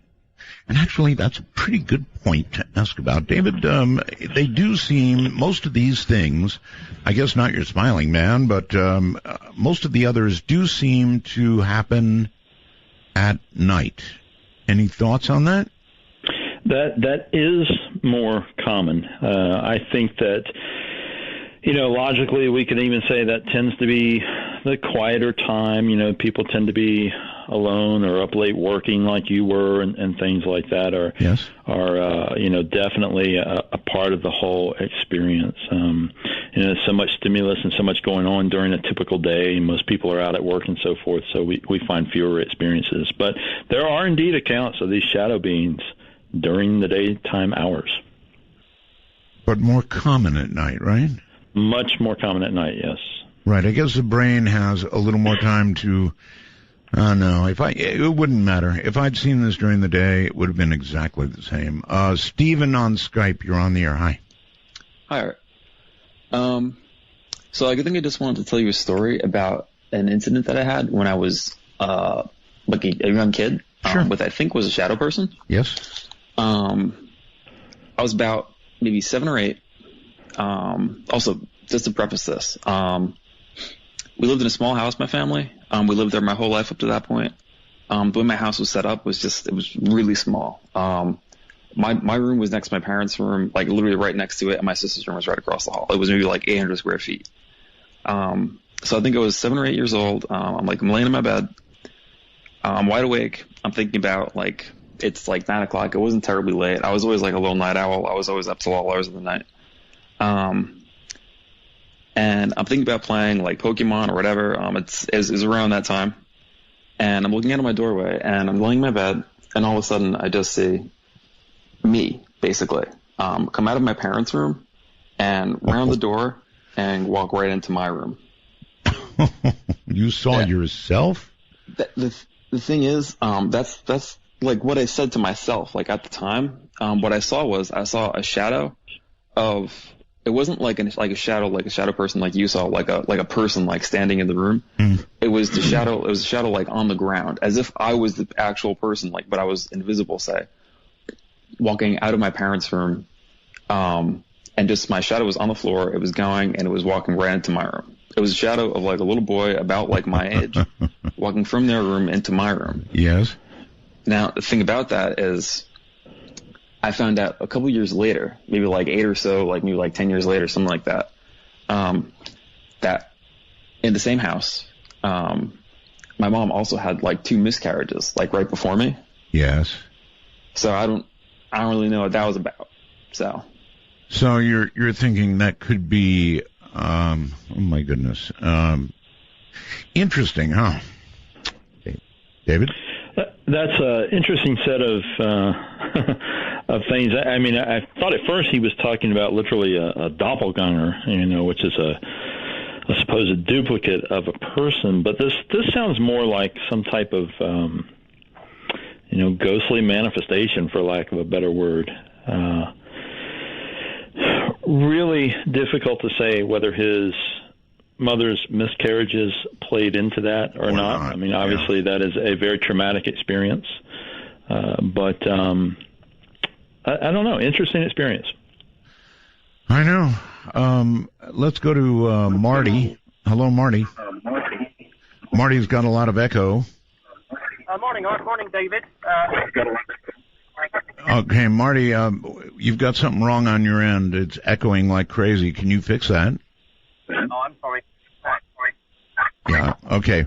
Well, we can't continue with that. Marty, if you can get it fixed, by all means give us a call back, but it was just a wreck of a call there. Let's go to the next one on the phone, in Phoenix, I think. Hello, Art.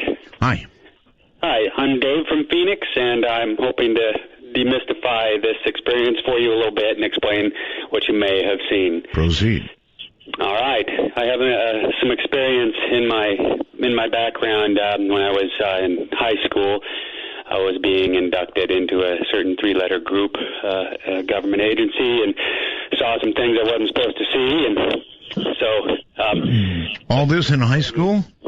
Yes, in Walla Walla, and saw some things I wasn't supposed to see. So I kind of I've gone through a lot to be able to help you with this one. But if you look on the internet recently, you'll see a supposedly alien sighting at Area 51, and looks like a man in a skin-tight bodysuit. Have you seen that? No. Okay. Well, I mean, where do I look? Now that I see or hear of these kinds of things, my first assumption is technology. I don't jump to the paranormal right off. You know, there's technology that we have that's far beyond that, which most people are aware of. All right. Do you know of some technology that actually produces the kind of thing that I saw, and why would they bother with me? Well, yes, I do, and the reason they would bother with you is the same reason they would bother with, well, I suppose anybody. A lot of the times these suits that they wear, or in other words, there was actually a person in your house. And so that may be more discomforting than the opposite, but that's what it boils down to. And so they have the ability to walk around now and not be seen. So people are actually seeing folks. And, of course, they're associated with UFO activity because this breakaway civilization that we have thinks that it's fine if they do these kinds of things and that we don't have privacy. All right. Well, I'm not familiar with anything. I guess there could be a relationship to UFOs, David. And anything in that category? Does there seem to be a relationship, or there are sightings when these things occur, or what? You know, in a handful of these accounts, yeah, there are some situations where there are UFO sightings in the area and so forth. But I really appreciate the call. I have a hard time with that as an explanation because you also have to add in the fact that these things seem to be intangible. You know, more often than not, people say that they can see through them partially, or that you know, people will throw something and it'll just go through these beings. So, like you are, I'm certainly not aware of any kind of technology that is anywhere close to these two types of phenomena yet at this point. All right, to Manitoba. Hello. Hi, Art. Thanks for taking me. Sure, you're not real strong, so you're going to have to speak up good and loud. Oh, sorry. Yeah, I tend to be a quiet talker. All right. So I just wanted to say or share my story with you guys. I had many different shadow person experiences over the years, and I guess what I noticed about all my experiences that they tend to be drawn to that fear reaction. But when I don't give that fear reaction back, either they don't respond or they immediately go away. Well, I'd be really interested in how you react without fear. How do you... Yeah. You know what? I've experienced that kind of grabbing sensation, the old hag, seeing them while I'm awake. And I guess maybe it's a little bit of a desensitization, but I don't know. I've heard people say meditate on it. I'm just curious what your guest David might have to say on that. All right. David? You know, this sort of relates back to John's account from earlier in the show. I think that in his encounter, he was able to conquer his fear by resorting to his spirituality. And in a lot of cases, I find that people are sort of able to zero in their focus on one particular thing. In his case, it was prayer. And that sort of eliminates everything else going on in the, in the mind and then in emotional reactions, and allows him to just focus on that one thing. Obviously, it's motivated by the fear, but I think that ability to sort of center themselves in is a big component in what allows them to conquer these things or eliminate them from their presence. All right, look, David, here's something to consider. The phones are berserk. The phone lines are filled. The Skype calls are filling my screen. So this gives you some idea of how many people have seen something like this. I think it is more than just common. It's more than we know. It's more than people generally are willing to talk about. In other words, obviously, a lot of people are involved here. Let's go to Skype, and tentatively, somebody who IDs themselves as MV. Hello. Hello there, Art. Hi. Hi, my name is Michael. I'm on the tune-in chat as well, Michael Mars. Shout out to those guys. Okay. Here's my experience when I was young. I was about 6 years old. I used to sleep in a room with my sister, who was a year younger than me. And I don't know what time of night it was. I opened my eyes up. There was moonlight coming in through the window. And I opened my eyes and looked up. In between the two beds that we had, a figure that I can only describe, being a kid, looked to me like the Jolly Green Giant, except like white, like a statue. Kind of like strange, like a Greek statue you might see. And it slowly turned down and like looked right down at me. And I just closed my eyes, pulled the covers over my head. I was terrified. But I don't know. Anyone else had anything similar to that your guests can think of? David? Wow, that's really unusual. There aren't too many encounters with beings that are solid white, as you're describing. There are a few accounts that often are related to UFO encounters, wherein people see, what they describe as glowing white figures. But no, I've never heard anything like your experience. It's very fascinating, and thanks for sharing it. Oh, thank you, and thank you, Art. All right, take care. Just one after another after another. Hello on the phone. You're on the air, wherever you are. Oh, hi, how you doing? I'm John from Lake Villa. Hi, Art. Long-time listener. Can you hear me okay, sir? Well, I hear you. It sounds like you're in a vehicle or something. I'm truck driving through Wisconsin, sir. Truck driving through Wisconsin. Okay. Yeah, I was going to tell you my experience, and after that I was going to ask a question, but my experience was around this time last year. I actually believe I encountered what you call a black-eyed child as I was going to work. Really? I was driving to work, and I was in my car, and as I was approaching a stoplight, a girl come out of the side of the road, and she had her hands up, but when I saw her face, all I saw was black eyes, so obviously, the hair stood up on the back of my neck, and I kept going. But my question is, the first person I called was my wife, who's from the Philippines, and is very superstitious. And she related that to what they call over there, an Aswang, I guess. Vampire type. Aswang, yes, sir. And she said, and then of course she kind of got worried about me, but and she said it's like a vampire type being. And that's what is that what the is that what a black-eyed child is related to? Is like a vampire type thing? Well, good question. David? Well, there are similarities with the whole lore of vampires when we look at these black-eyed children. Of course, this idea that they have to be invited in, whether it's in your home or in your vehicle. And depending on the cultural viewpoint, people will identify these things that way.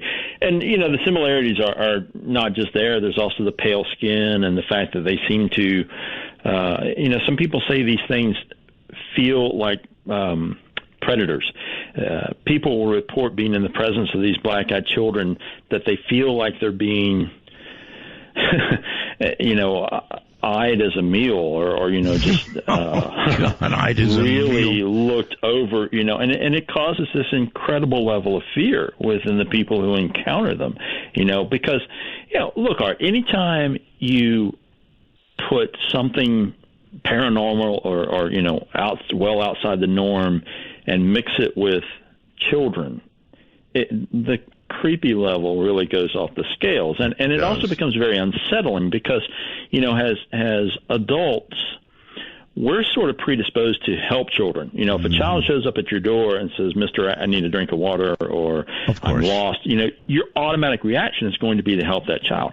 But when a child shows up and is acting really creepy, yes, there's a psychological battle that goes on with a lot of these people I interview.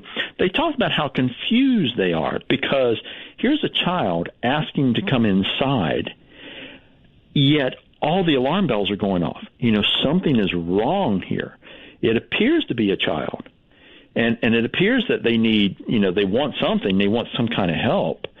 And, there's a struggle to, do I help this child or do I slam the door because I feel like I'm being stalked? Yeah, well, nobody wants to be eyed, stared at like you're a Happy Meal.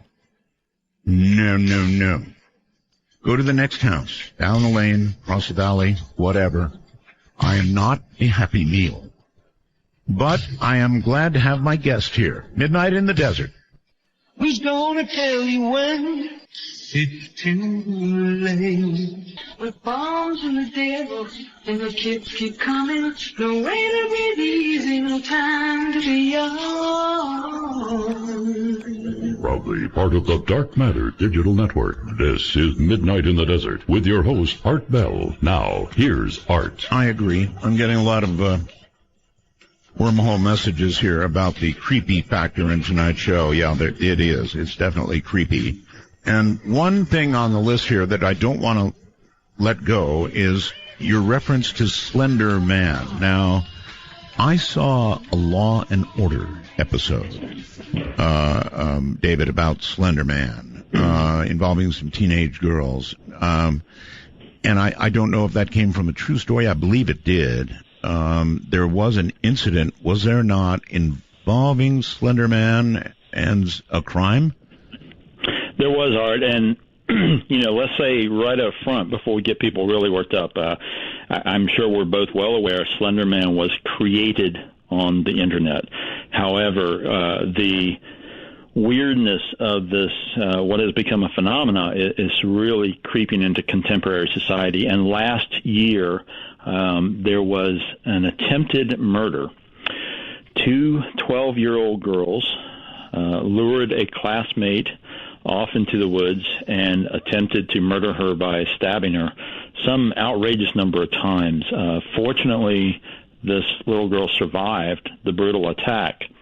But in the aftermath of this crime, it was revealed that these 2 12-year-old girls attempted to, quote, sacrifice their friend so that Slender Man would come and take them away to live with him in his mansion in the forest. God. Now, this, I didn't see the Law and Order that you're referencing, so I don't know how closely it followed, but this was a year ago, and this past March, the first round of this, whatever it was, a pretrial or whatnot, came up, and the court has determined that these 2 young girls who have just turned 13 will be tried as adults. Wow! So it's a horrendous crime, and it's frightening all the way around that something that essentially had its genesis on an internet forum has now affected a lot of lives. Okay, question. Are they claiming in their defense, or do you know if they're going to claim in their defense, that this was purely internet-born, almost like internet porn, internet-born, or that there was some claim of paranormal activity beyond and away from the computer? I've been trying to follow this very closely, Art, and of course, as you would expect, given their age, there's been very little information from the case, even at this point, a year and a half later. So we really don't know what's going to happen when it goes to trial. There just hasn't been much mention. But the story was repeated numerous times that these two little girls believed in the existence of this Slender Man. And, tragically enough, the people who created this during the contest, that was the whole goal. They wanted to create something. They wanted to fabricate a paranormal-themed something, entity, cryptid, whatever, and make it go viral on the Internet and make people believe in its existence. So, you can go back. This forum, as far as I know, it still exists. It's called Something Awful, and it certainly turned out to be something awful. And there are thousands of entries about this thing. And when it started off, the contest, all kinds of people were contributing different ideas, and then this very creepy, really rather subtle thing at first showed up, and it was this tall figure without a face, with these extra appendages that sort of lurked in the background of photographs and so forth, and began to be attached to different tragedies. Eventually, he started to be called the Slender Man, morphed into one word, Slender Man, and more people have jumped in on this thing through the years. There have been, video series, there are games, there are all kinds of things. And there's a large percentage of people who absolutely believe in the existence of an entity called the Slender Man. Now, David, you almost have to wonder if intent or mass intent begins to create things. Collective consciousness creating something, and there's an ancient belief in what's called a tulpa. That is spelled Tulpa.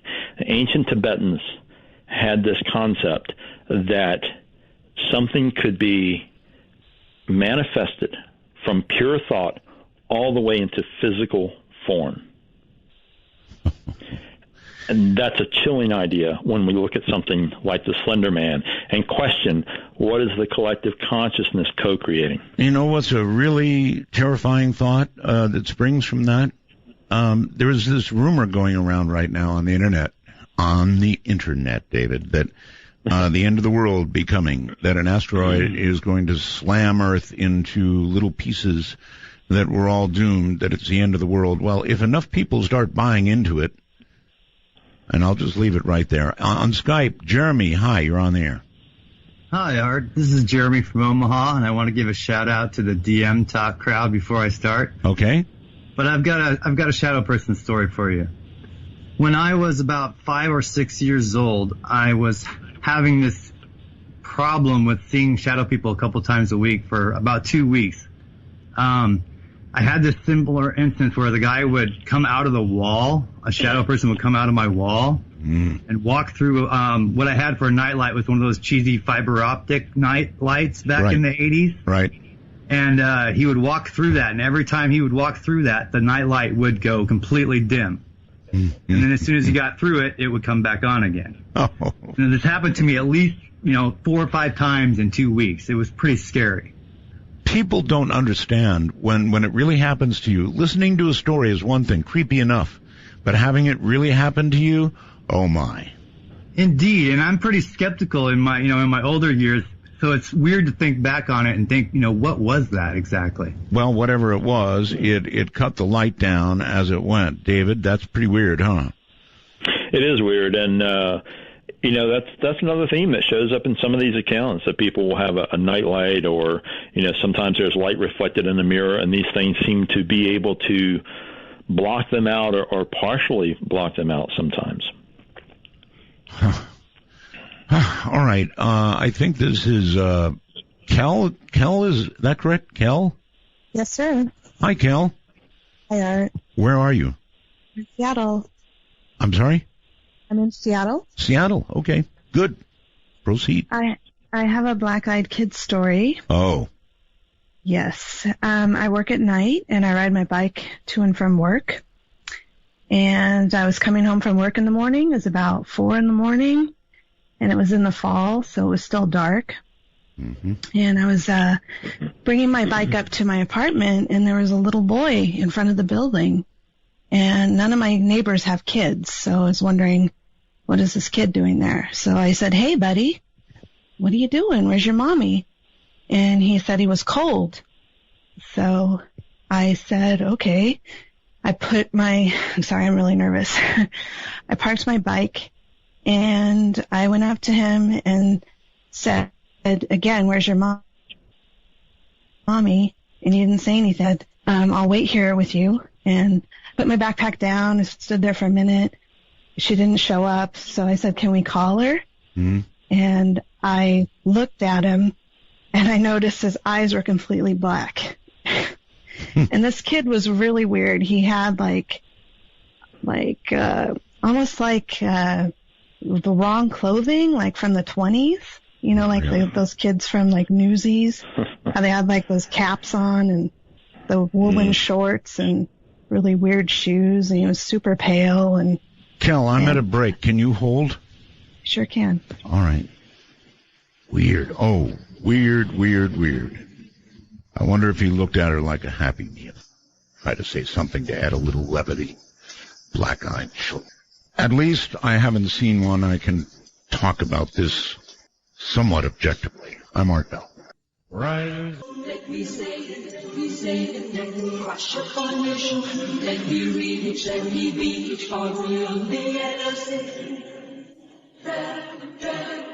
Hi, I'm Asia Bell, and it's very late, so I'm sleeping now. But you're awake, so call my daddy because he's awake too. The number is 1-952-225-5278. That's 1952. Call Art. That's the little girl who never looks at me like a Happy Meal.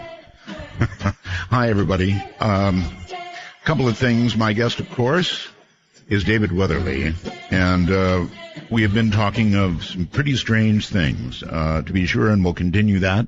I've still got Kel on the line, and we'll go back to it in a moment. I just want to say that the story I began to tell you of Stephen Paintner earlier and the shadow person attack, I didn't tell you all of it. It's too long, but come Friday, I'll read the whole thing to you. It is indeed creepy. All right, once again, let's go to Kel. You're back on the air, Kel. Thanks, Art. Sure. So, anyway, this little boy, he was pretty adamant. He said he wanted to come inside. And I told him I didn't have a landline, I had a cell phone. And once I saw his eyes, you know, as much as I felt compassion for this little boy, there was no way I was letting this kid in my house.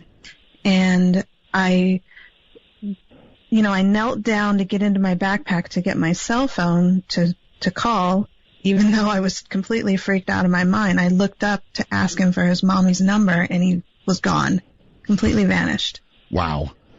And so I was like, that's it, I'm done. So I, bolted into my house and locked all the doors and windows, and that was it for me. Sounds pretty typical, David.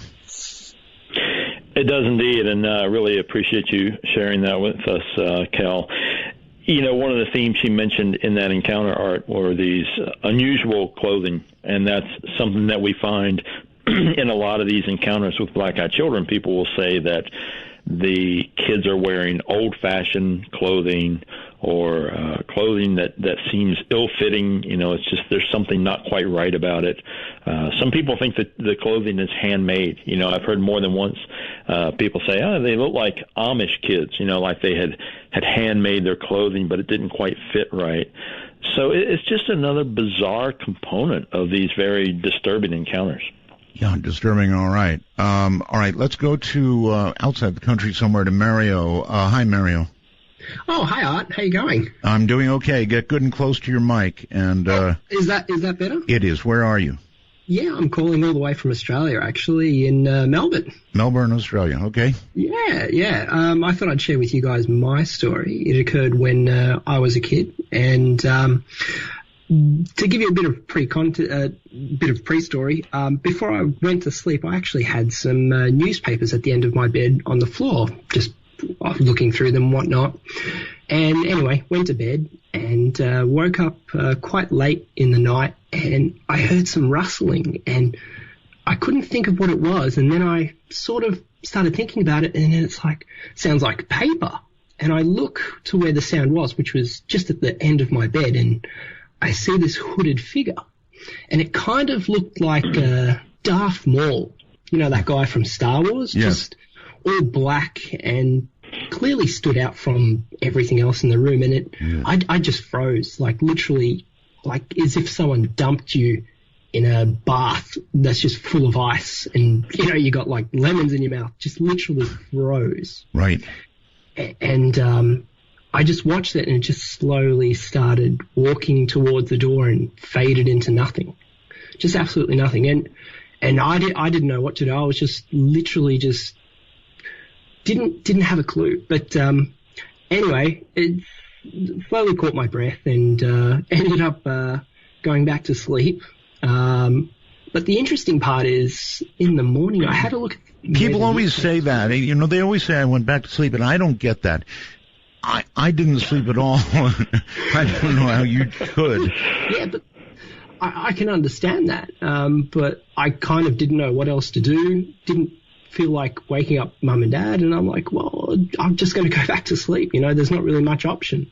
But by then it was a bit more morning as well. I swear I was up for at least an hour or so. Well, there is an option. It's called huddling in a corner with a weapon. That would have been great if I could move. But look, the most interesting part out of all of it, what I found was that even though I could clearly hear the sound of newspaper, like when you hear it, someone walking on the floor across paper, it's clear, you know exactly what it sounds like. But there was no prints left on the paper. There was nothing. It was just flat. Like there was nothing on it. Well, there you go. One thing's for sure. Whatever this is, David, it sure is worldwide, huh? Oh, yes, absolutely, Art. I mean, there he is calling from Australia with an experience, and I've heard them from, all corners of the world. So it is a worldwide phenomenon. Akia Lin, I believe it is. Hi. Hey, it's Akaya. I'm sorry, say it again. I said hello, it's Akaya. Akaya, okay, thank you. I'm from Arkansas. Arkansas. And I was going to tell a story and ask a question. Okay. Okay, y'all were talking about the night hag syndrome? You're a little broken up on us, the hag syndrome, yeah. Yes, sir. I've heard people say it's just sleep paralysis, but I don't think it is personally, because my pastor woke up one night and there was a black figure on his chest, and it was choking him. This was your pastor? Yes, sir. Uh-huh. Did he say this in a sermon, or how did you get the information? He told me personally. He's a friend of our family, and we've been going to his church for years. Okay. And he was telling us, because we were talking about different experiences we had had, and he said that one night he woke up and this black thing was in his chest, choking him, and he couldn't breathe. And he said all he could do was in his mind say, "Jesus help me," and the thing let go. Okay. And as soon as he did, I'm sorry, what? I'm sorry, Akaya. It's hard to continue because you're kind of breaking up on us a little bit. But anyway, he called upon his God, and that cured it? Well, it took off running out the door, and it hit part of the door and left a nick in the door where you can see it. Yikes. Okay. Like, whoa. Okay, well, thank you very, very much for the call. So there is a bit of a physical manifestation for you, David. Right, and, again, we do hear those on occasion with these night hag incidents, and enough so that I don't think that we can dismiss all of those off as sleep paralysis. There's just there's a component of them, there's percentage of them that just have unexplainable elements like this, piece of physical evidence, essentially. Right. You'd have to look at that all the time and remember the incident. Going to Denver, Colorado on the phone. Hi. Hello. Going once, going twice. Gone like the wind. Omaha, Nebraska. Hi. Hello there. Omaha, Nebraska. Well, no, I'm wrong. Chapel Hill something. Yeah, this is Adam, and I'm an alien abductee, but I have experienced old hag, OBEs, and I have a shadow person experience. You've had it all, huh? I did, especially when I was under 10 years old. My shadow person memory, well, it would happen. I was under 7 years old, like 5, 6, 7, and not every night, but it was always the same. A dark figure would come toward my bed, and I would see it clearly, sometimes more clearly than others. Sometimes I was so afraid. It was very threatening. It was very terrifying, and I would go under the covers, and then it would disappear. But sometimes I felt more empowered, and I would sort of stare at it. And this one time it got closer and closer, and it manifested more clearly, and I could see it. It was similar to what the other caller said. It looked like, no distinct facial features. It was all dark and smoky and shadowy, but it looked like it was wearing a hood, and I even saw it look like it was carrying a big chain. Oh, God. Just so I'm clear, did you say it would go under the covers? I would go under the covers. Oh, you would? Well, that I get. I thought you said it went under the covers. That's where you got to draw the line. And but this was when I was wide awake. I knew I was awake. Before I'd fall asleep, I would see it, and it would come pretty much on a regular basis. And so what did you do? Well, at a certain age, around maybe 8 or 9, I stopped seeing it, but when I got older, it never harmed me, but I was always extremely terrified of it, and when I look back on it, I wonder, since I'm an abductee, if that could be a screen memory for the visitors, the aliens. Yeah, it's a very good question. David, is there any age-related part here? In other words, an awful lot of these people remember this happening as a child. Yeah, and I noticed that tonight. It's very curious, but across the board, when we look at these shadow people encounters, they're not really clustered around particular age groups or race or ethnic background or anything else. It really across the board, it's a wide variety of people of all ages and backgrounds that are experiencing these things. And they seem to be on the increase, or people just want to talk about them more. I'm not sure what it is, but just everything is jammed with people. Robert, on Skype, hello. Hey, how you doing? Okay, how are you? Real quick, Roswell, okay, are you on a speakerphone or something, Robert? No, I'm using my, palm thing here to try and talk to you. Palm thing? All right, you're going to have to talk right into it. How's this? A little better. Because I can't get any closer to the mic, so... Okay, it's good. Go.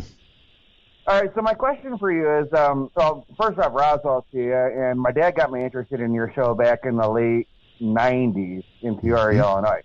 I'm glad you're back on, but my question is, I grew up having, like, a haunting thing going on at my house. My room was always, 10 degrees colder than the rest of the house.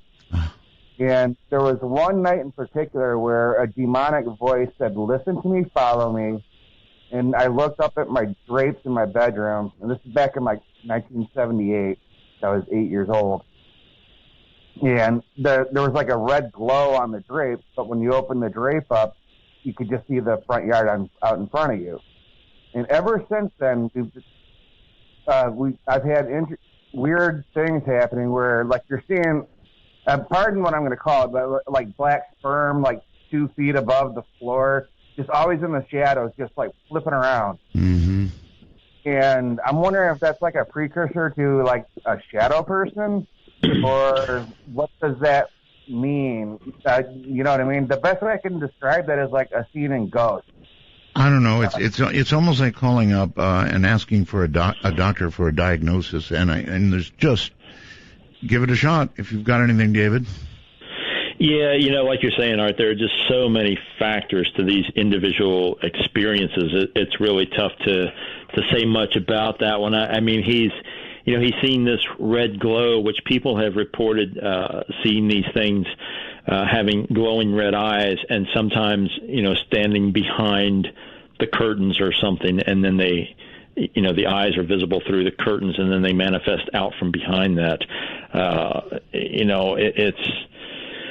That's about the only thing I can say about it. It sounds like he's having elements of these shadow people, certainly in those situations. He mentioned temperature, and many, many times associated with some sort of, apparition or whatever it is. The temperature seems to drop sharply. Any idea what causes that? Why the temperature changes? Well, again, something that there's a lot of theories about, but it's almost the reverse of, if you think about a small room and you put a lot of people in that room, the temperature is going to go up. So if we sort of reverse that and think about whatever these things are, yes, they seem to have the opposite effect. When they come in a room, they make the temperature go down.